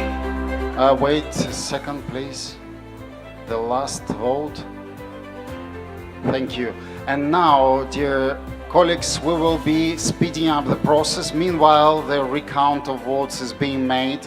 We will now proceed to the next position, and we will be returning to item 38.3 a little bit later. Therefore, we now move to item 38.4, the elections of the WDSF Vice President for Legal Affairs. For this position, we have one candidate, Mr. Maris Vainovskis, representing Latvia. In accordance with our election procedures, I now invite Mr. Maris Vainovskis to deliver his candidate speech. A maximum of 5 minutes is allocated for this presentation. Dear delegates, dear friends of DanceSport, I'm so honored to stand in front of you for the position of the Vice President of the Legal Affairs. Well, who am I? I'm indeed Maris Vainovskis, and I'm from Latvia. And what do I do on my daily basis? For the last 25 years, I have been doing law, legal practice, almost every day. So, capital markets, banking and finance, commercial contracts, compliance, good corporate governance, sustainability. These are my topics that I'm dealing with. But how about DanceSport? I'm so grateful to DanceSport, also in respect to facilitating my professional career.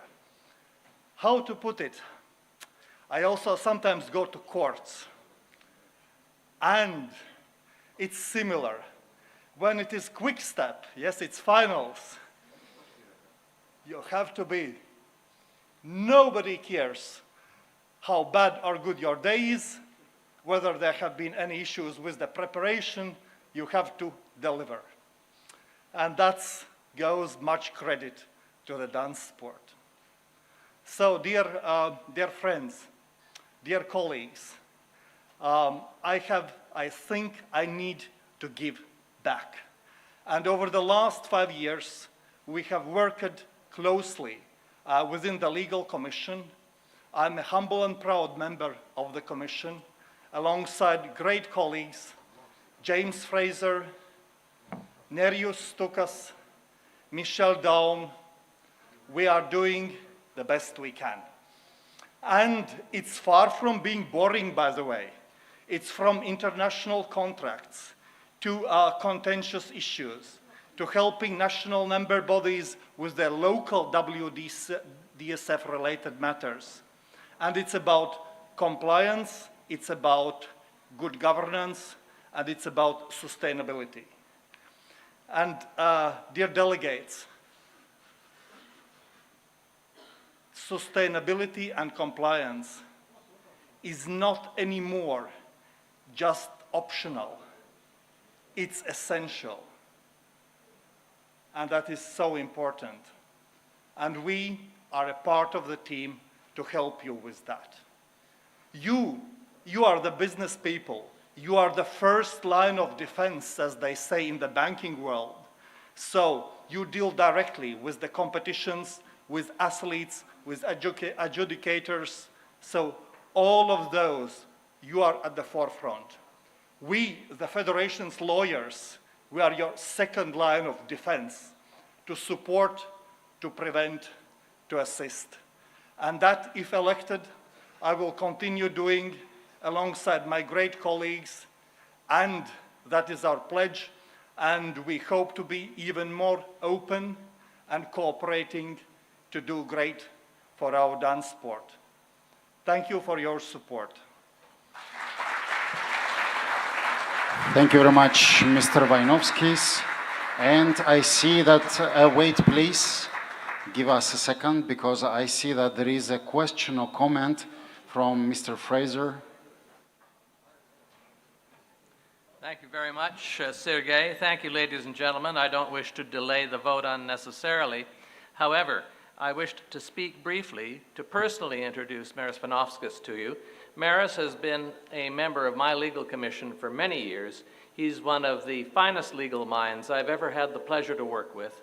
He has never failed us. He knows the issues, he knows the people, he knows the organization. And I would ask you from my heart to really give him a solid vote of support in his candidacy to succeed me as Vice President for Legal Affairs. Thank you very much. Thank you, Mr. Fraser. And now I will ask our scrutiners, Mr. Militsia and Makarov, please oversee the new voting process.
Thank you very much, and we're closing this ballot. And dear ladies and gentlemen, now I will proceed to announce the result of the votings for the Vice President for Finance.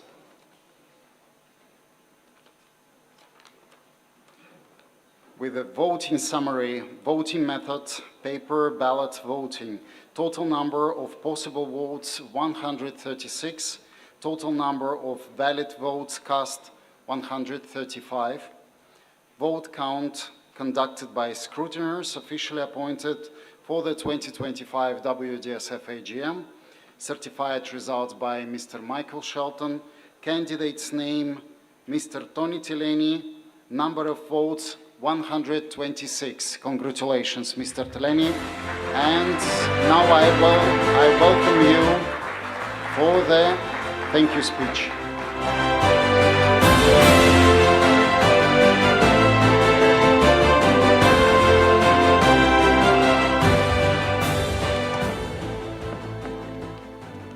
Thank you, Sergey. Thank you, delegates. I appreciate your strong support.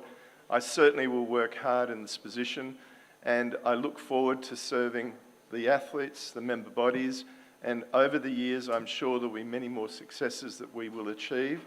I do wish to thank Frida, who has been with me and provided advice and support for so many years as my wife. And the truth is, not my wife, but Ritva, thank you so much for your support over the last 12 years. Thank you very much. Thank you very much, Mr. Teleni, and congratulations once again. Dear voting delegates, we now move on item 38.5, the WDSF elections of the WDSF Vice President for Development. For this position, we have one candidate, Mr. Antoni Cizek, representing Poland. In accordance with our election procedures, I now invite Mr. Antoni Cizek to deliver his candidate speech. A maximum of 5 minutes is allocated for this presentation.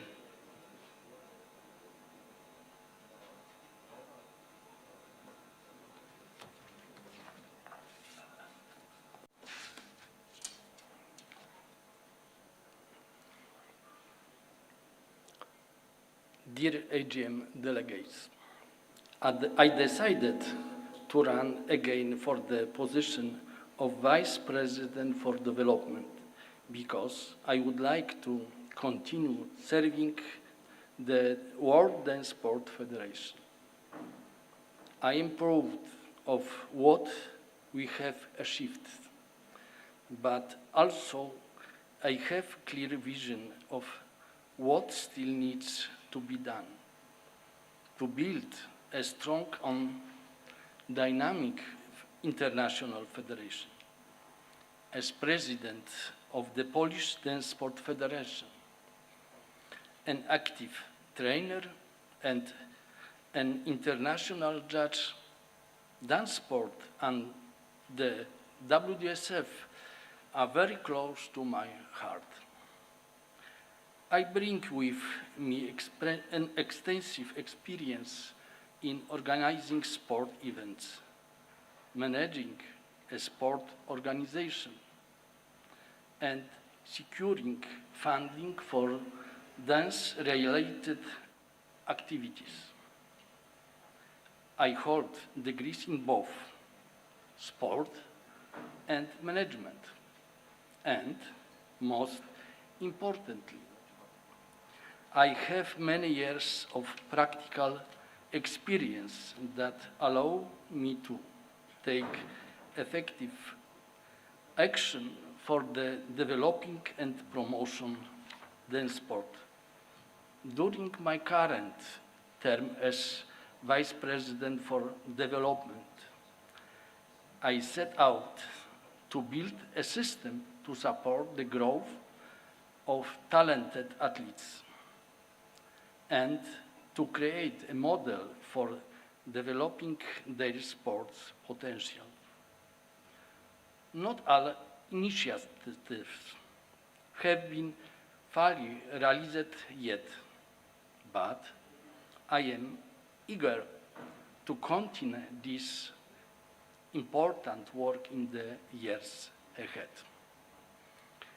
As part of my candidacy for the WDSF Presidium, I have presented a vision centered on education, inclusion, and structural development. The initiatives I propose aim to strengthen the global presence of dance sport, both as a sport and as a culture movement. I sincerely hope that you will place your trust in my experience and commitment to the growth of the WDSF. Today, I respectfully ask for your support and for your vote. Thank you. Thank you very much, Mr. Čížek. And we proceed with the vote.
And I believe the vote is concluded. Thank you very much, scrutineers.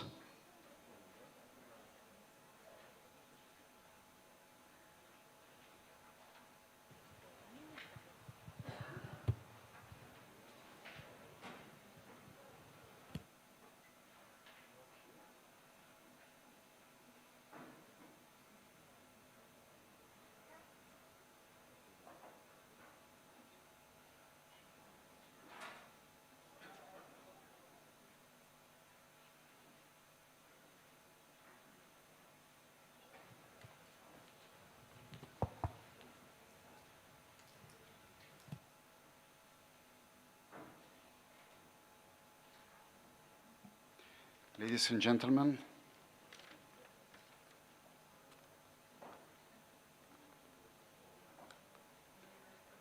the result for the WDSF Vice President for Legal Affairs, voting summary, voting method, paper ballot voting, total number of possible votes 136, total number of valid votes cast 136.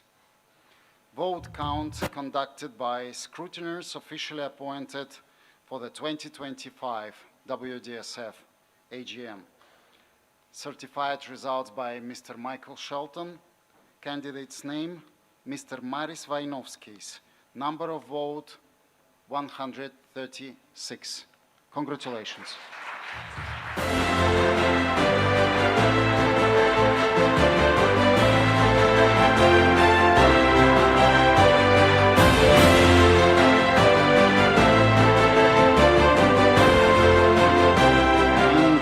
Mr. Vainovskis is already here for his thank you speech. Wow, dear delegates, thank you for your support.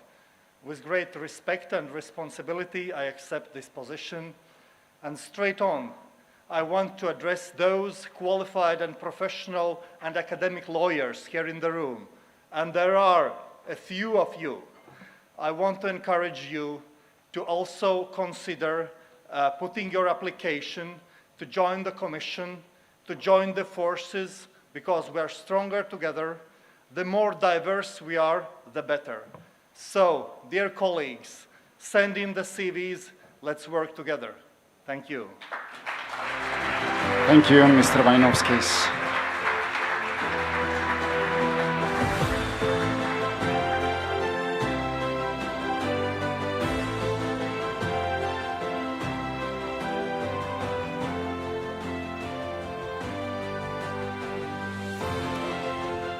Dear delegates, we now move on to item 38.6, the election of the WDSF Vice President for Communication. For this position, we have two candidates, Mr. Jeffrey van Merkerk, representing Netherlands, and Ms. Laura Lunetta, representing Italy. In accordance with our election procedures, each candidate is invited to deliver a candidate's speech. A maximum of 5 minutes is allocated per candidate for their presentation. I now invite Mr. Jeffrey van Merkerk to the podium to deliver his candidate's speech.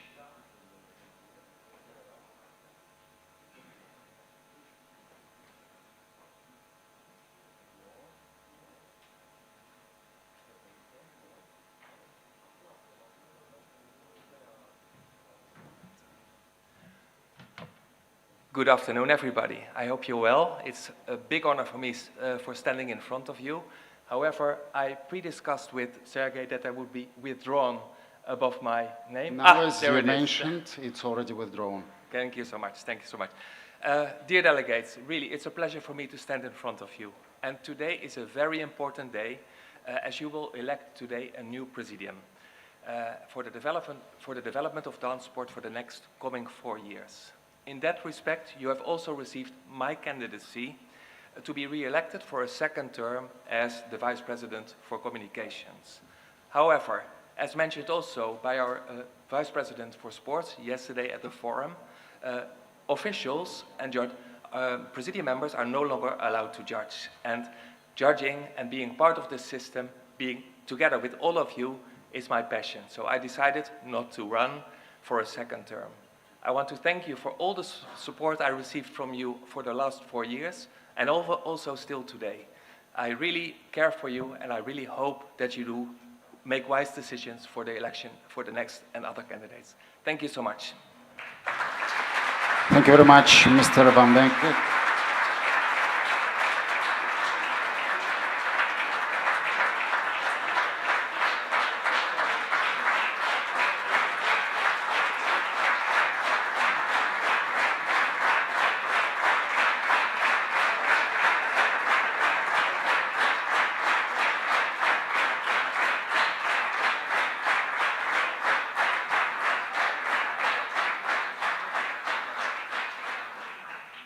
Mr. Van Merkerk, I think it's a nice moment, eh?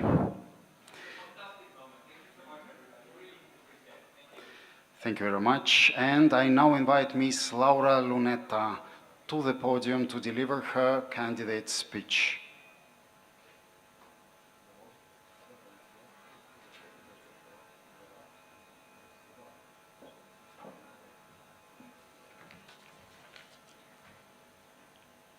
Dear esteemed colleagues and friends of the World Dance Sport Federation, my name is Laura Lunetta.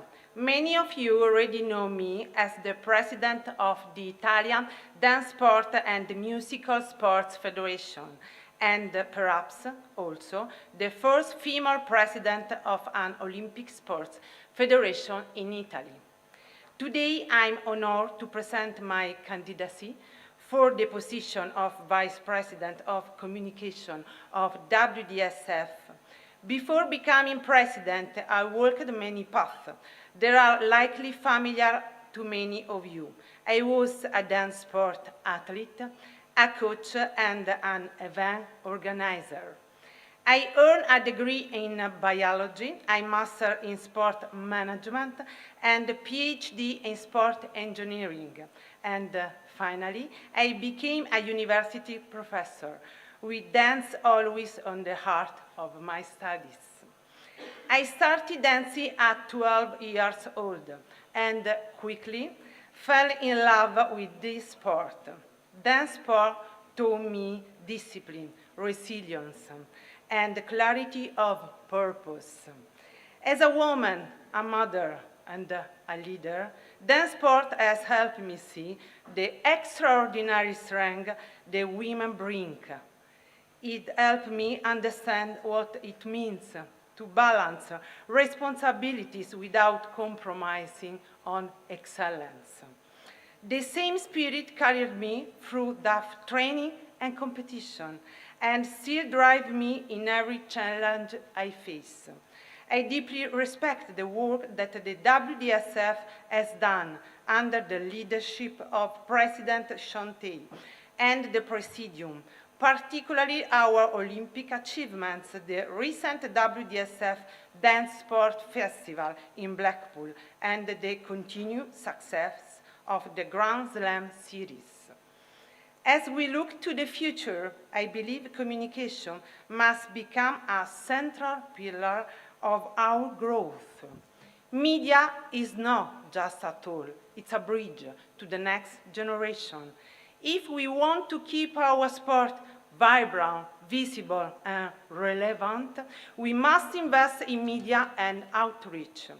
I also believe our communication strategy must reflect the standards expected to an Olympic-recognized international sports federation.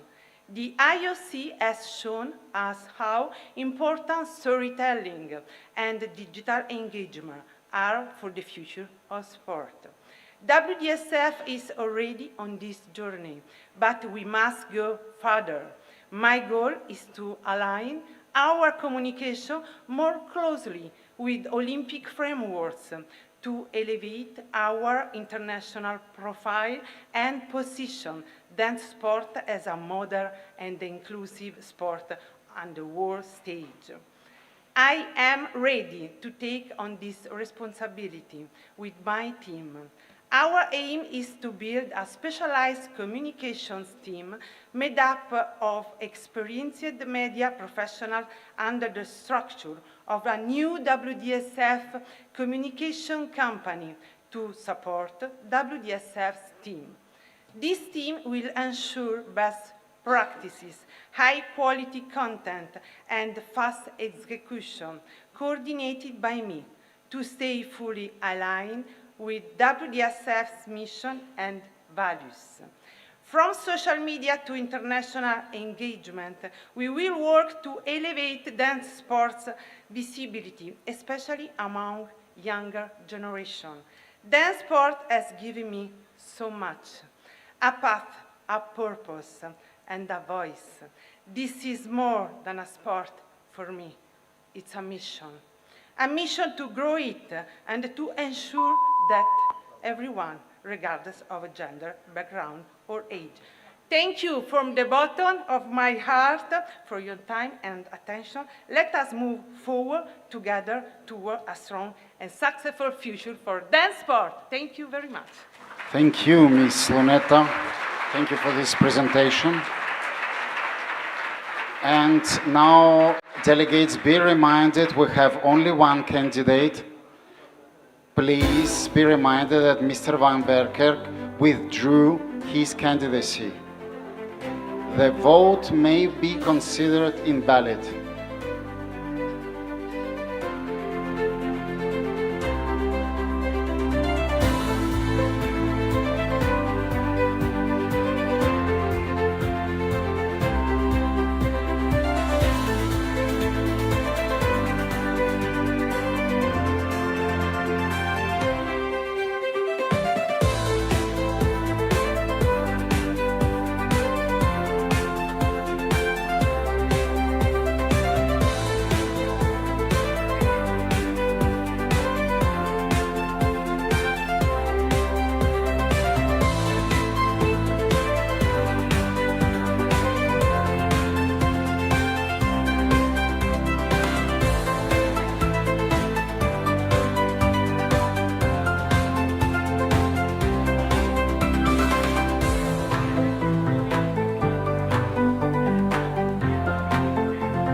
Thank you very much. Yes, you may proceed with the counting of votes. And now, ladies and gentlemen, I will announce the results for the position of Vice President for Development. Voting summary. Voting method, paper, ballot, voting. Total number of possible votes, 136. Total number of valid votes cast, 136. Vote count conducted by scrutineers officially appointed for the 2025 WDSF AGM. Certified results by Mr. Michael Shelton. Candidate's name, Anthony Chizek. Number of votes, 123. Congratulations, Mr. Chizek. And please welcome for your thank you speech.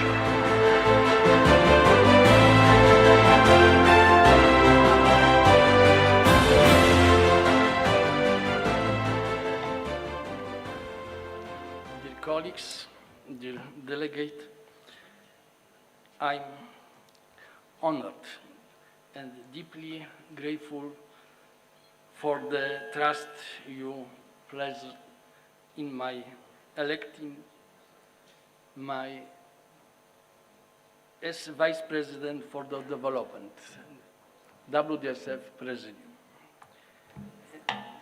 This means a lot to me, both as a long-time member of our dance community and someone who truly believes in this future. I gladly take on the responsibility and will everything I can to help us grow and move forward together. Thank you. Thank you, Mr. Chizek.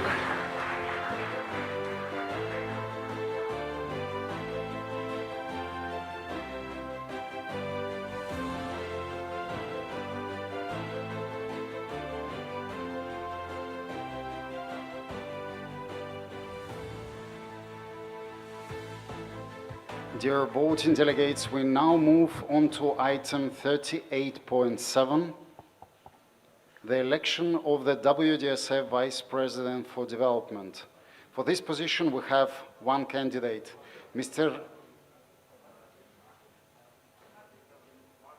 Apologies, you're absolutely right. Marketing, because we already elected one, isn't it? So we only need one.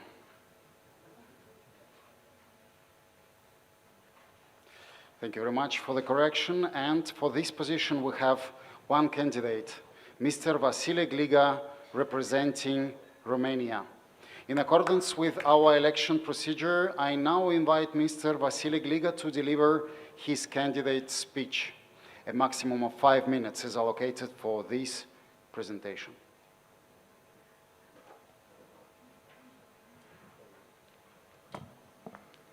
Dear colleagues, please accept my daughter for translate for good English. În primul rând, aș dori să mulțumesc Prezidiului Mondial pentru că au avut încredere să organizăm pentru a da o oară Adunarea Generală Mondială a Dansului Sportiv. I want to thank the WDSF Presidium for their trust to organize again the WDSF Annual General Meeting here in Bucharest. Am o experiență de 35 de ani în afaceri. Am pornit acum 35 de ani în producția de viori, viole, violoncele și contrabaș. For 35 years I have been running a company, a violin factory for violins, double bass, cello and violas. De la 2 viori pe lună am ajuns să fim cei mai mari producători de instrumente din Europa. I grew the company from just 2 employees and 2 violins per month into a high-performing enterprise, becoming a leader in Europe. Performanța am dus-o mai departe făcând doctoratul în îmbunătățirea contribuția lemnului la sunetul viorii. Recently, I have completed the PhD engineer for the influence of the wood in the quality of sound, as a result of 48 years of experience, and this is a symbol of lifelong performance. De 21 de ani conduc Federația Română de Dans Sportiv, care de la câteva performanțe internaționale a ajuns în topul dansului sportiv mondial. I served as president of the federation for 21 years, and again, I believe I've been running it from less achievements to greatest performances. Mulțumesc echipei Federației Române de Dans Sportiv pentru aceste rezultate și implicarea în organizarea Adunării Generale Mondiale 2025. I would like to thank to all my colleagues from the Romanian Dance Sport Federation for their dedication to organizing this AGM here in Bucharest. Rog aplauze, echipa e acolo. Your applause would be really appreciated. Thank you. Am fost 2 mandate deputat în Parlamentul României în Comisia de Educație și Sport. I've been for 2 mandates a member of the Romanian Parliament in the Youth and Sports Committee. Am putut promova și susține financiar dansul sportiv în organizarea evenimentelor. I gained a broad perspective on sports governance, and I could strongly support financially the Romanian Dance Federation in organizing all its events. Mulțumesc federațiilor naționale din fiecare țară și prin ele cluburilor care organizează evenimente sportive, pentru că ele fac adevăratul marketing pentru găsirea de sponsori și susținători ai dansului. I want to sincerely thank all national member bodies and the clubs that organize competitions, because they are the ones who do the real marketing for our sport through their finding of the sponsors and support of the people around them. Știu să lucrez în echipă și să accept deciziile echipei și să fac muncă comună cu echipa în care voi lucra. I can and I know how to work in a team. I have always respected the collective decisions, and I can make, together with the team, the work. Thank you very much. Thank you very much. Thank you very much. Thank you very much, Mr. Gliga. Delegates, please cast your votes. Dear scrutineers,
I believe the voting process now have been closed. Thank you very much.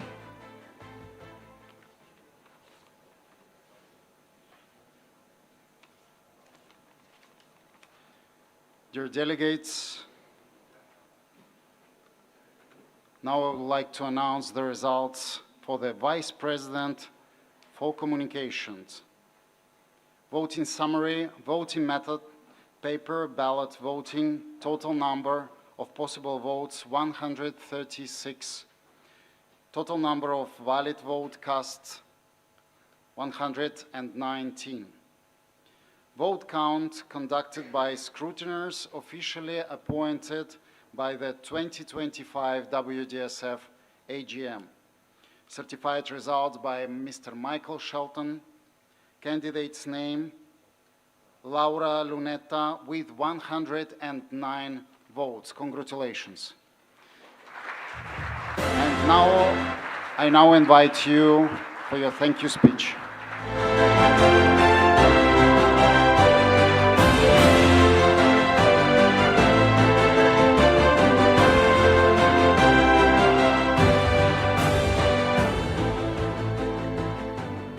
Ladies and gentlemen, colleagues and friends, Mr. President Shantay and Presidium, with deep emotion and gratitude, I want to thank you for your support, for trust in me, being elected Vice President for Communication of WDSF. It's for me dream come true. It's a great honor, but also great responsibility that I embrace with determination and passion to serve you, our federation, athletes, and our community for bright and successful future for dance sport. Thank you so much. Thank you, Ms. Lunetta. And congratulations again. And now, ladies and gentlemen, we will be waiting for the results of this vote before we're going with the ordinary members.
Dear ladies and gentlemen, and now I will be announcing the results for the position of the WDSF Vice President for Marketing. Voting summary, voting method, paper ballot voting. Total number of possible votes, 136. Total number of valid votes cast, 127. Vote count conducted by scrutineers officially appointed for the 2025 WDSF AGM. Certified results by Mr. Michael Shelton. Candidate's name, Mr. Vasily Gliga, with 112 votes. Congratulations.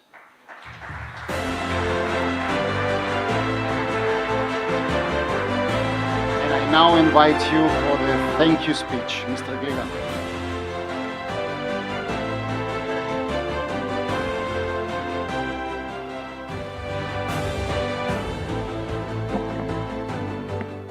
Thank you very much for everybody. Thank you. That was short and effective. Dear ladies and gentlemen, we now move on to item 38.8, the election of the WDSF ordinary members for a total of 3 positions.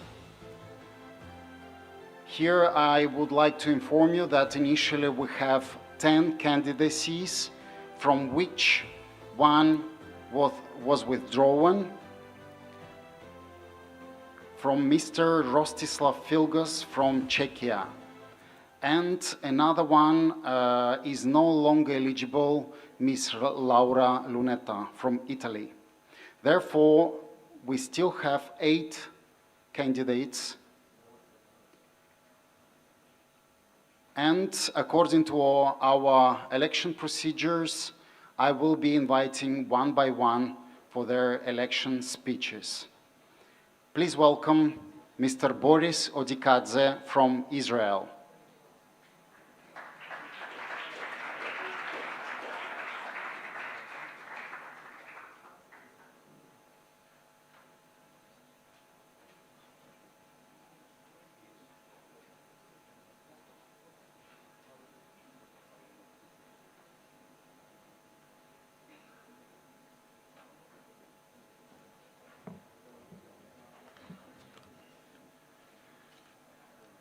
Dear colleagues and friends, it is a great honor to stand before you today as a candidate for the Presidium of World DanceSport Federation.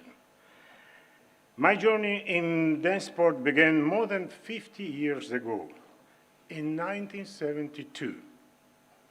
Since then, dance has been not just my profession, but my lifelong passion and commitment. I have had the privilege to serve our sport in nearly every capacity as a dancer, teacher, coach, adjudicator, and organizer. Over the years, I have trained and mentored generations of dancers, always striving to promote the highest standards of excellence, discipline, and artistic expression. I have judged competitions at the national and international level with fairness, professionalism, and deep respect for all the athletes. As an organizer, I have hosted more than 20 international competitions, including Israeli national championships, European and world championships, both for amateurs and professionals. These events have celebrated our sport's diversity, spirit, and beauty. For more than 25 years, I have served in leadership roles within my national dance sport federation, working to develop our sport, support our athletes, and strengthen our presence on the international stage. During last term, I had the privilege of being elected to the WDSF Presidium, gaining valuable insights into the challenges and opportunities that lie ahead. I would like to take this moment to commend our President and his team for their outstanding work and dedication over the past years. Under their leadership, our federation has navigated complex times with vision and strength, and I fully support the direction in which we're heading. If you entrust me with your vote once again, I will continue to serve with the same passion and responsibility I have always brought to our sport. Thank you for your trust, your partnership, and your unwavering love to our sport. I would be truly honored to continue this journey with you as a member of WDSF Presidium member. Thank you. Thank you very much, Mr. Odikadze. And I now have a pleasure to invite Mr. Charles Ferreira from France.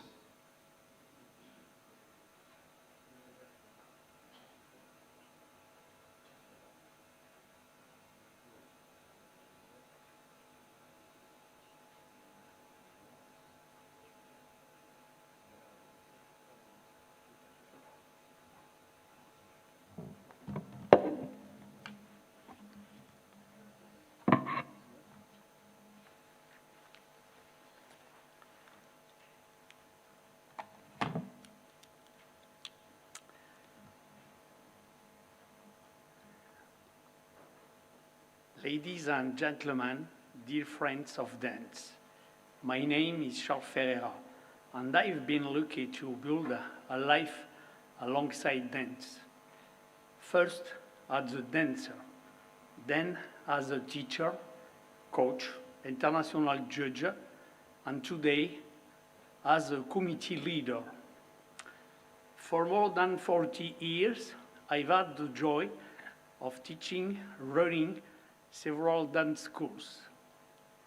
Since 2017, I have the honor of leading the French Dance Federation, which brings together of 100,000 members, 2,000 affiliate clubs, and cover around 10 dance disciplines. I also sit on the board of the French National Olympic Committee, and I worked with others to promote breaking, both in France and internationally. This collective effort received special recognition in 2024 with a symbolic distinction. And very important for me, I have the honor to serve you the WDSF Presidium for 4 years now.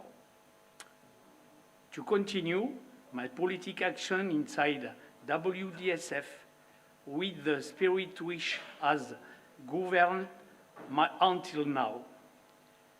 I am excited to support the new opportunity offered by WDSF, especially in the area of e-sport, which opens new doors for your dance styles. I'm running again for the Presidium because I want to keep promoting an open and constructive vision, and that stay true to the values of dance. Its diversity, its power to bring people together, to move us, and to inspire the next generation. I'm someone who believes in dialogue, in teamwork, and in taking action. I like to listen, to unite, and to build things together. And it's with that spirit of unity and trust that I invite you to give me the possibility to continue this great journey with all of you. Thank you very much.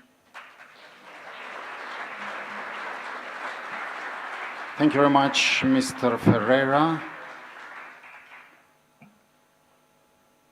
And the next candidate is Mr. Jadran Zivkovic from Slovenia.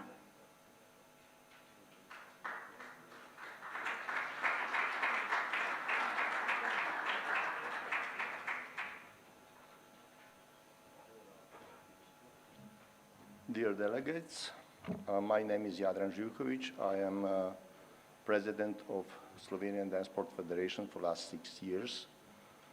Last year, our federation celebrated 70 years of existing, 7-0, and we are proud of it. And we were all the time one organization. What can we offer? We have a lot of experience with the government. Our organization is one between 6, the biggest in Slovenia, which is a very big thing for us when we are comparing with all the other excellent sports and sportsmen and athletes from Slovenia. So we have a lot of experience with working with the government, with working with the Olympic Committee, which we are a member from the beginning. So that is actually my wish, and that is why I was candidate. Thank you very much. Thank you very much, Mr. Živković. And next candidate, Mr. Jens Steyman. Please welcome.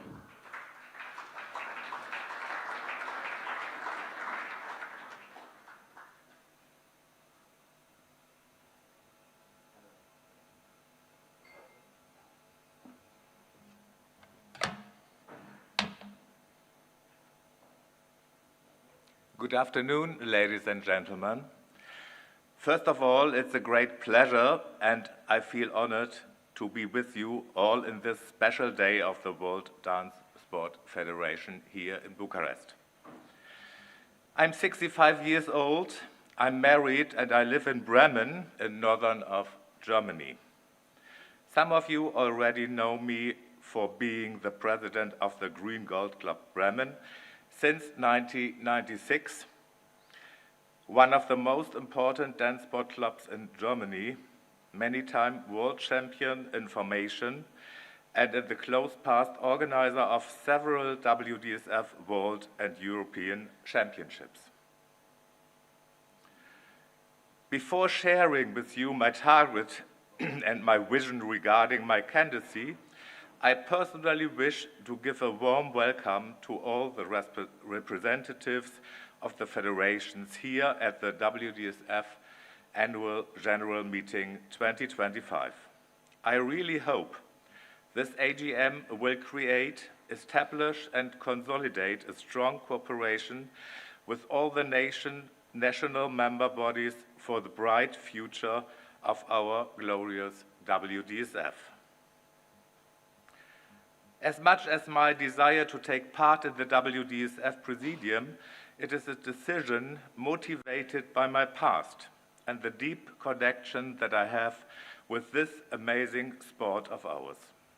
Being CEO in Hegemann companies for 20 years and also part of the Bremen Club and the German Dance Sport Federation, I tried to share my experience and my knowledge that I required in all these years of achieving success in business.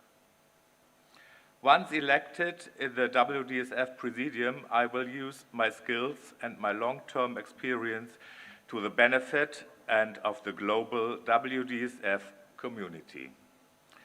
My biggest motivation and commitment running for this election is my deep love for our dance sport, and the wish to follow long tradition that have been embraced by officials like Günther Meinen and Detlef Hegemann from my dance sport club in Bremen.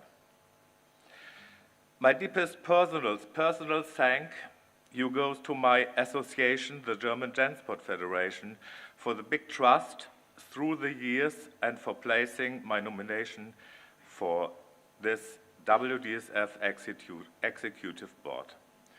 Thank you a lot. Thank you very much, Mr. Steyman.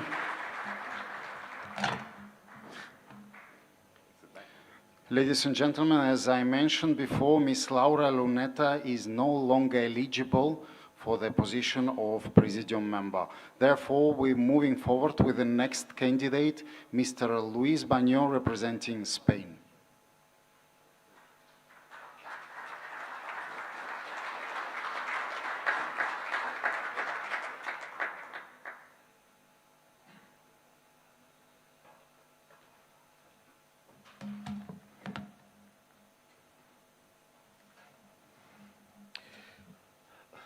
Ladies and gentlemen, members of the Assembly, it is an honor for me to present my candidacy for the Presidium of the World Dance Sport Federation. I do so with the conviction that my background, both professionally and in the world of sport, can bring value, vision, and commitment to the future of the WDSF.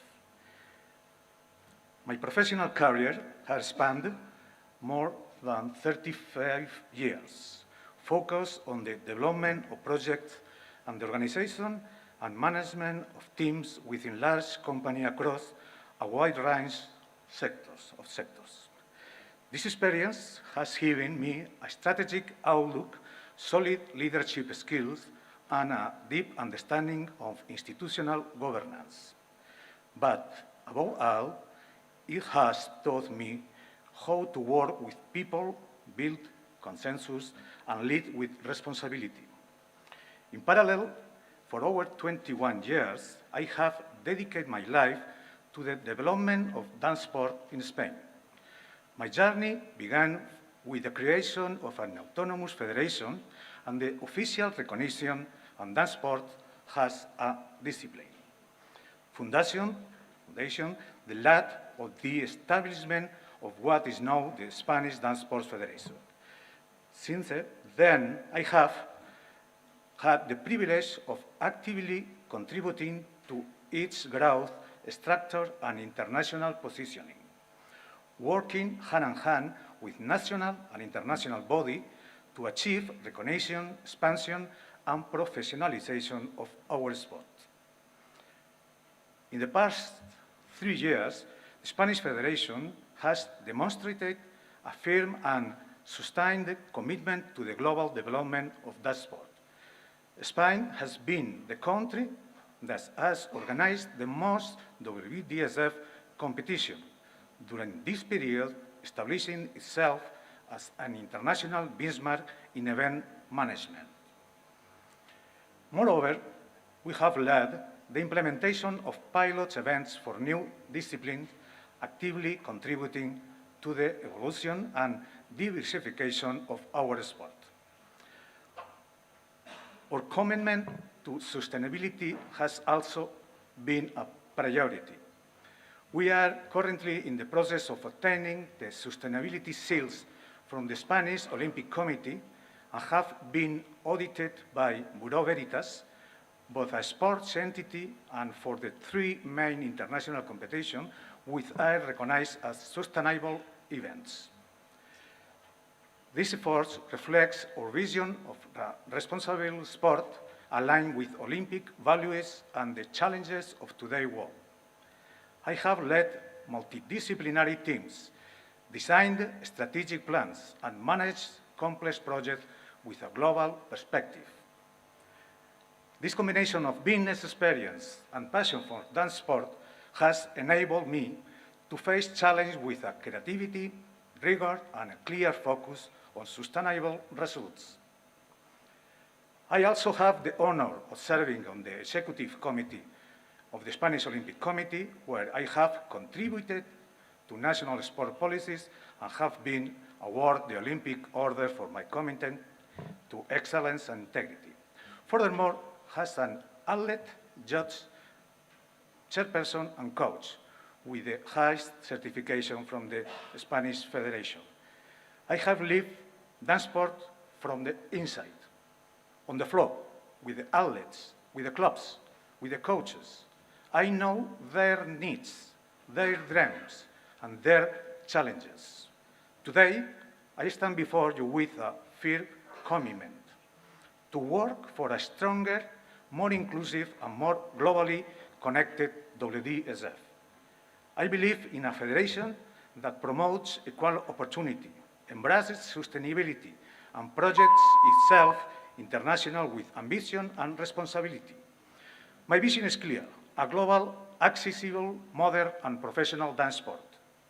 A sport that inspires the united cultures and that offers our athletes future for possibilities.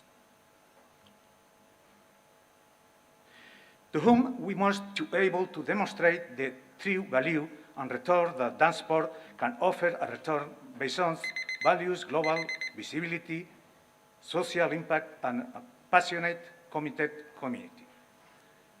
I am ready to take on this challenge with dedication, professionalism, and a deep passion for our sport. I count on your trust to continue building together the future of dance sport. For this, I would like to count on your support. Thank you very much. Thank you, Mr. Bagno.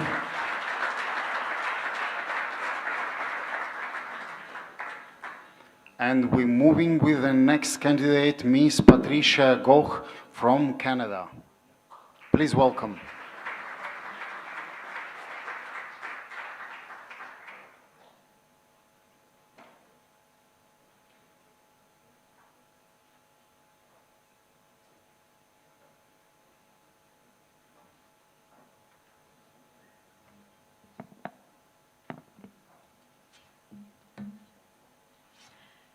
Good afternoon, WDSF President, Mr. Shante, colleagues and guests.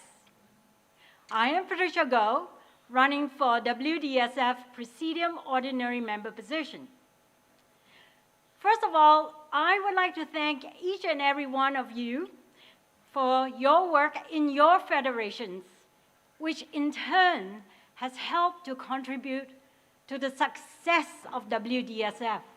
So thank you very much, all the NMBs. Thank you for being here too today. Now, today, I'm standing here because I am seeking re-election of a second term in this position. And why am I doing so? Because of three reasons. First, diverse perspective. Second, accountability and values. And thirdly, experience and expertise. First, diverse perspective. I bring diverse perspective, different perspective to the Presidium table. Perspective, a perspective that focuses and covers equality, diversity, and inclusion, a goal of our WDSF 2032 strategy. Equality, what is it? Well, balancing both male and female compositions in areas, various areas. Diversity, diversity in all disciplines, dance disciplines, age groups. And inclusion, inclusion of all regions, all stakeholders, and also NMBs like yourselves. Second, accountability and values. If you allow me this opportunity, it will allow me to continue and finish the work that I have successfully started in the Equality, Diversity, and Inclusion Commission that I lead. Yes, this position of ordinary member requires hard decisions to be made, but my decisions will be made with the highest integrity and good governance, and with neutrality as well, which means not favoring any one country, but including all countries. Thirdly, experience and expertise. My experience as a team member, having served on our President's Presidium, serving as a team player, and serving on various boards, and experience as a team leader, bringing successful experience leading global teams such as our Equality, Diversity, Inclusion Commission. These are experiences that are enablers for our WDSF in its journey to its new heights. In addition to being a dance sport professional, a competition organizer, I am also a chartered professional accountant and a certified audit professional. Hence, I bring the expertise of enterprise governance, compliance, and risk management, which are all integral to a successful organization. I look forward to the opportunity to serve you and WDSF again. It will be an honor to help WDSF to continue to further progress its equality, diversity, and inclusion strategic goal. Before I conclude, I would also like to thank the Romanian DanceSport Federation, led by Vasily Gliga, for hosting this wonderful AGM for us and for the wonderful hospitality that you have given us. Thank you. Thank you, everyone.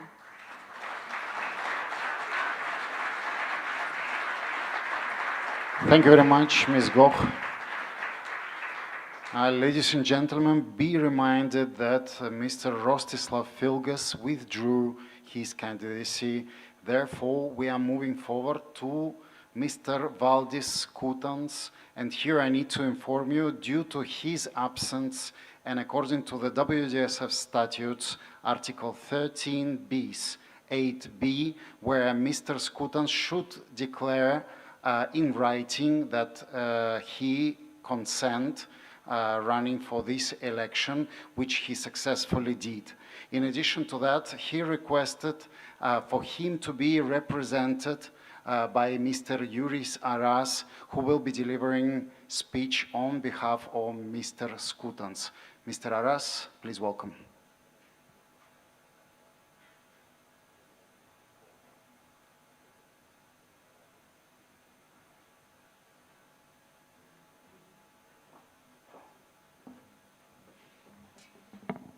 Ladies and gentlemen, today, from Monday this week till today late evening, little town of Salaspils is organizing a major cultural event. Why am I mentioning Salaspils? Many of you know Salaspils Open, comprising many WDSF events, including also World and European Championships and Cups. Valdis Skutans, the candidate for the ordinary member of WDSF Presidium, works on an everyday basis as a head of the cultural department of this little town. That's why he was obliged to be there, and he extends his hello to everybody of you, and also his apologies for not being able to be present here. So what is and who is Valdis Skutans? A 40-year-old ex-dancer, 10 times Latvian champion.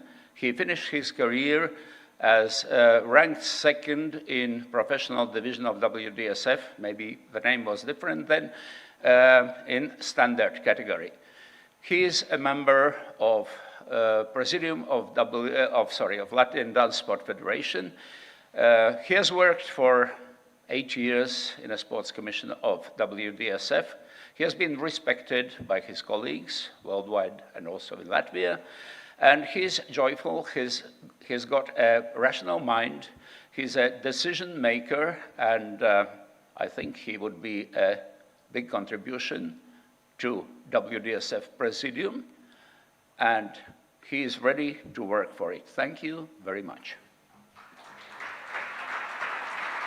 Thank you, Mr. Aras. And ladies and gentlemen, please welcome Ms. Verena Šulek, representing Slovenia.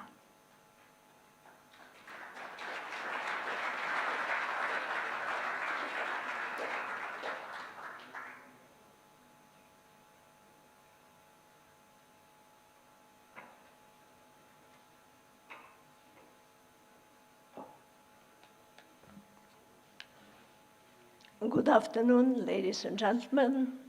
Dear colleague in Romania, thank you for hosting this AGM. I'm sure you are tired already, and since we know each other for a while, I will be very brief.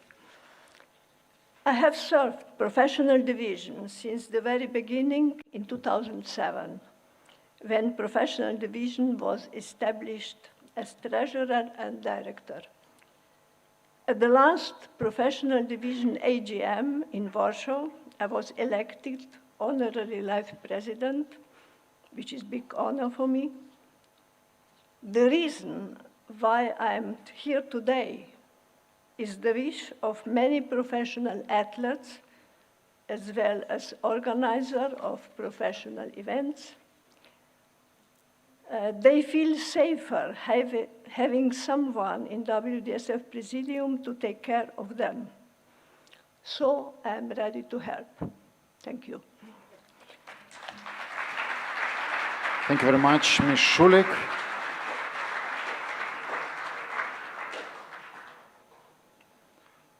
Ladies and gentlemen, I would like to remind you that you have the possibility to vote for 3 ordinary members. Please be reminded that if you vote for 4 or for 2, your vote will be invalid.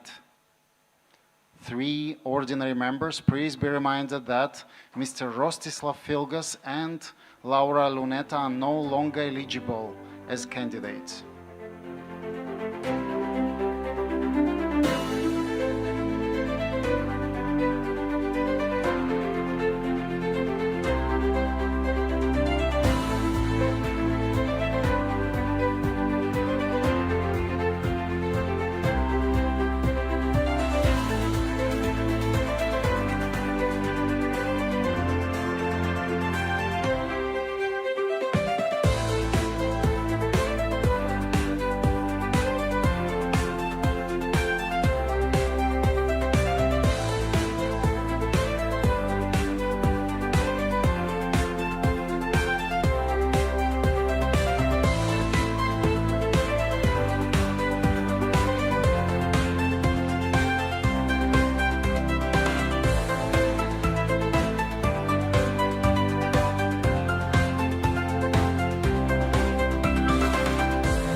Last vote.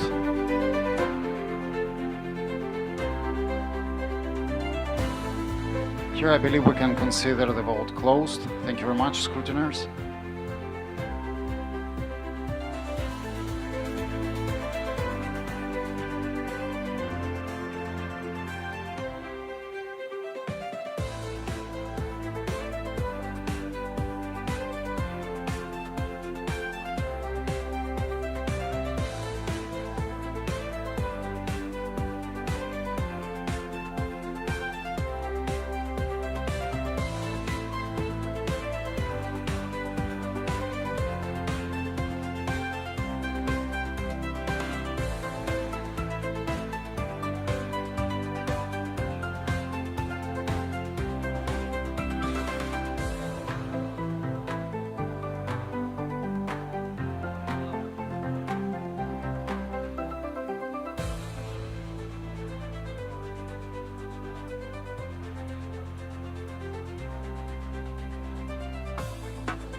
Ladies and gentlemen, I would like to use this moment for proceedings for our last election, the election of the first vice president. And I would like to kindly ask to those vice president elected already to ask them if actually you want to stand for the election. First, I would like to ask to the Vice President for Sport, Mr. Nenad Jeftic, would you like to stand for election? It's okay. You're welcome.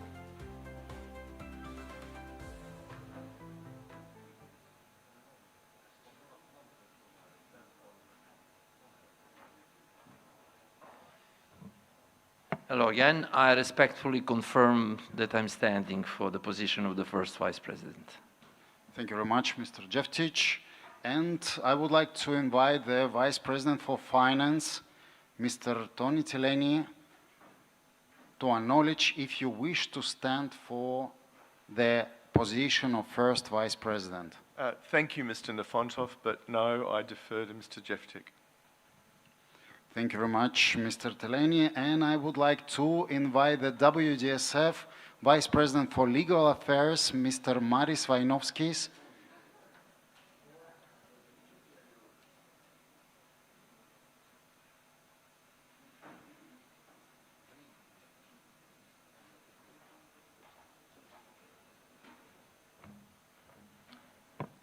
Thank you. I respectfully decline. We fully support Mr. Jeftic. Thank you.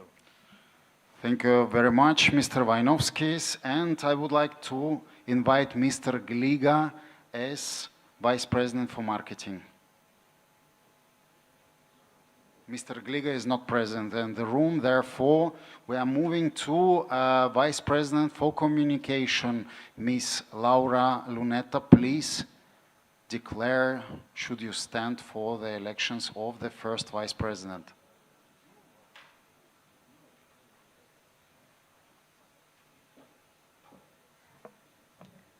Thank you very much, but I support Nenad Jeftic. Thank you. Thank you very much, Ms. Lunetta. And I was informed that Mr. Gliga is in the room. And Vasily, please, we're waiting for your declaration. Should you support or should you stand for the election? No, accept. You are not accepting the election. Thank you very much, Mr. Gliga. And we are moving to the last Vice President for Development, Mr. Čížek, for your declaration.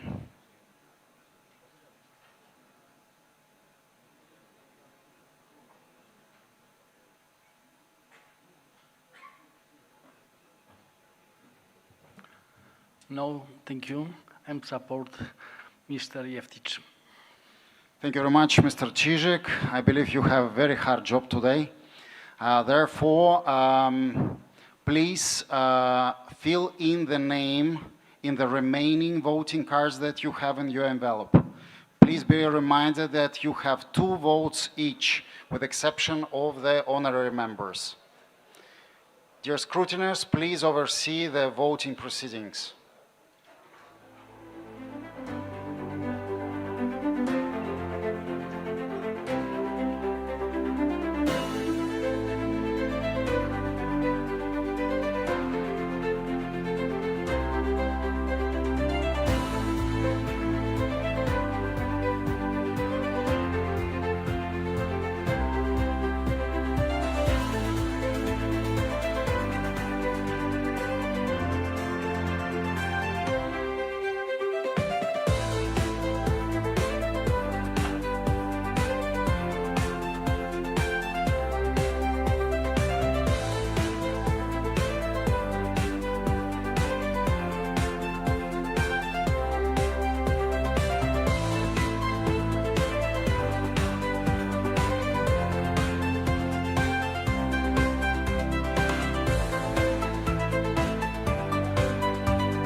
ladies and gentlemen, I was informed by Mr. Michael Shelton that the Scrutineers Commission needs a little bit more time for ordinary members, but we do have results for the first Vice President of the World Dance Sport Federation. Voting summary, voting method, paper ballot voting, total number of possible votes 136, total number of valid votes cast 121. Vote count conducted by scrutineers officially appointed for the 2025 WDSF AGM, certified results by Mr. Michael Shelton, candidate's name Mr. Nenad Jeftic with 121 votes. Congratulations, Mr. Jeftic.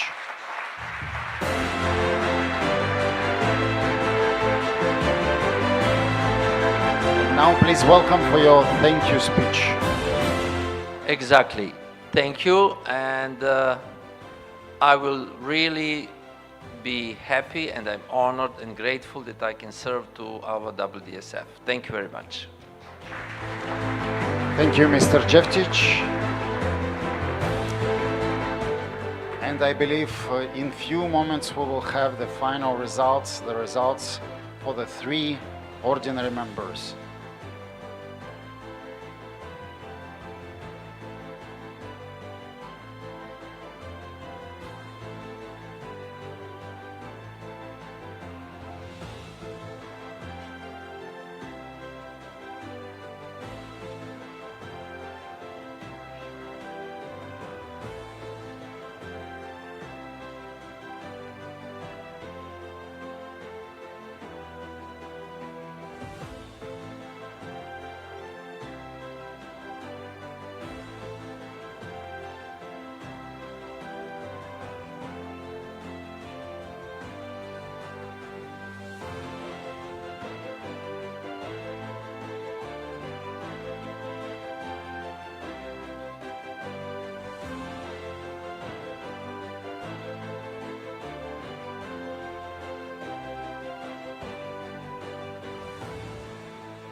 Ladies and gentlemen, we are getting closer. I was informed that we need a little bit more time.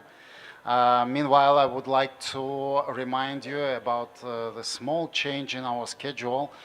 Today, the dinner, as President already announced several times, will be at 7:30, starting with a cocktail there outside, and then at 8 or almost at 8, we will be coming here in this room.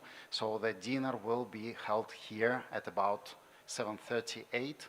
So, and regarding your dress code, please feel free to be dressed up as business casual. Thank you. Sorry? This question to the President.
Dear ladies and gentlemen, and finally we have results.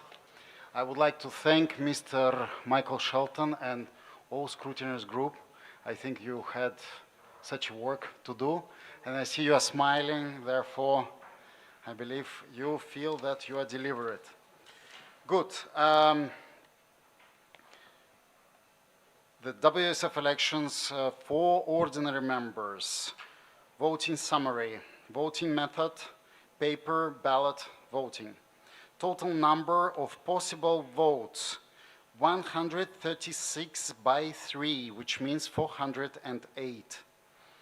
Total numbers of valid votes cast, 133 by 3, which means 399.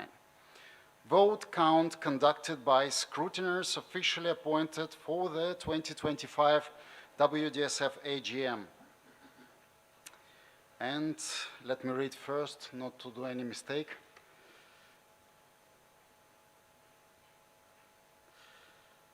And results certified by Mr. Michael Shelton, candidate's name, Mr. Jens Steyman, with 111 votes.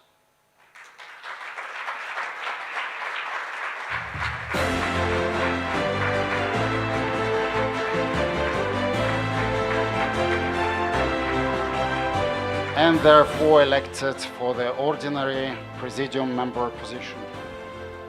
Thank you for your trust.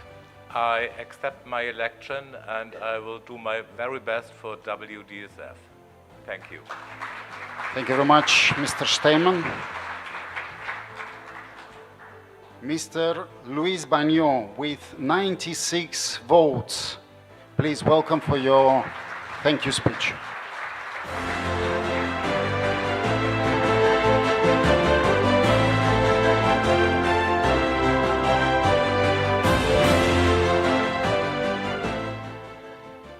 Thank you for your support. Thank you. Thank you, Mr. Bagnon. And the last elected position is Mr. Boris Odikadze with 83 votes. Mr. Odikadze, please welcome for your thank you speech.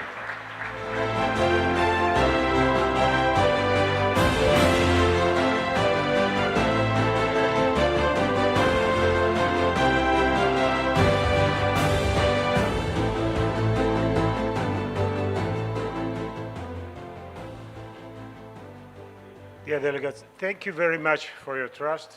I will try to do my best for WDSF. Thank you.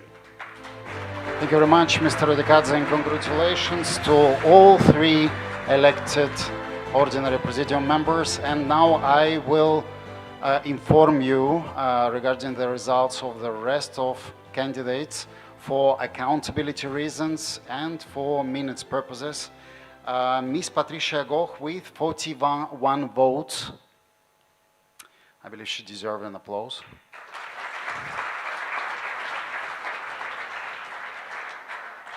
Ms. Verena Schulik with 27 votes.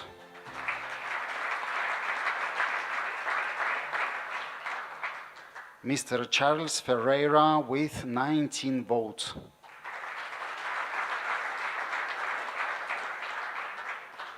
Mr. Valdis Skutans with 12 votes.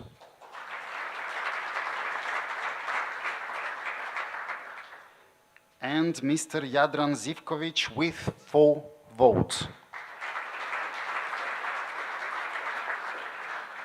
Thank you very much, ladies and gentlemen. And now I would like to invite the Presidium, the entire Presidium, elected in 2021. Because this is the meeting until it's adjourned of the Presidium currently elected in 2021. Please take your seat.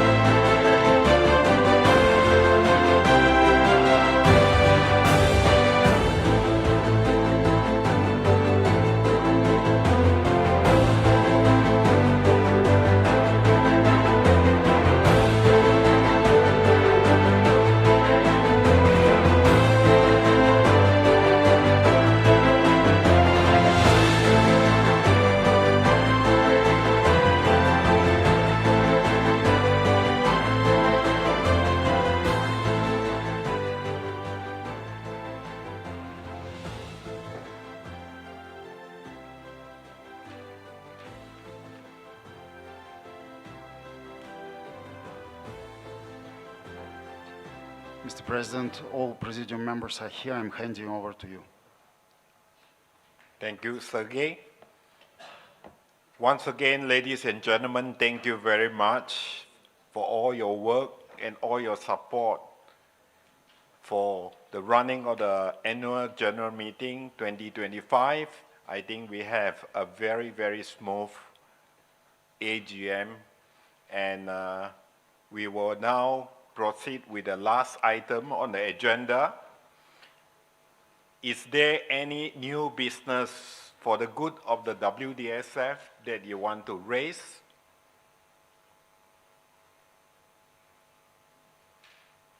You don't want to reduce your membership fee? Okay, thank you very much. With that, I would like now to call for a motion to adjourn this meeting. Delegates, please vote on this motion to adjourn the meeting. Who is in favor of the motion?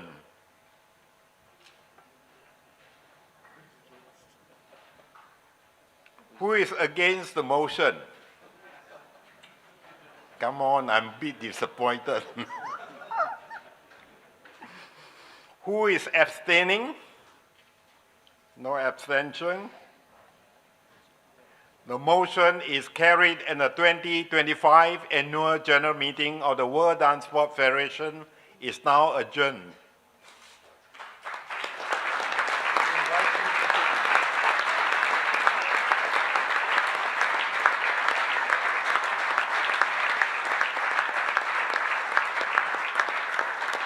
I would like to remind you that the dinner, starting with a cocktail outside this function room, will start at 7:30.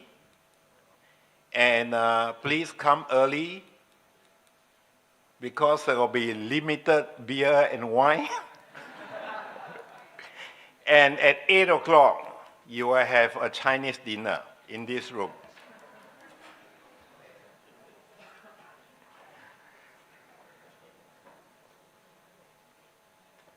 So thank you very much once again, and we look forward to seeing you in the next event, next WDSA event. Hopefully you all will be in Blackpool at the WDSF Dance Sport Festival 2026 in March.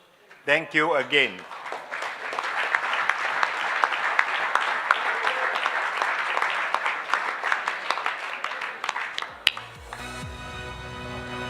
The newly elected Presidium, please come forward to have your photo taken.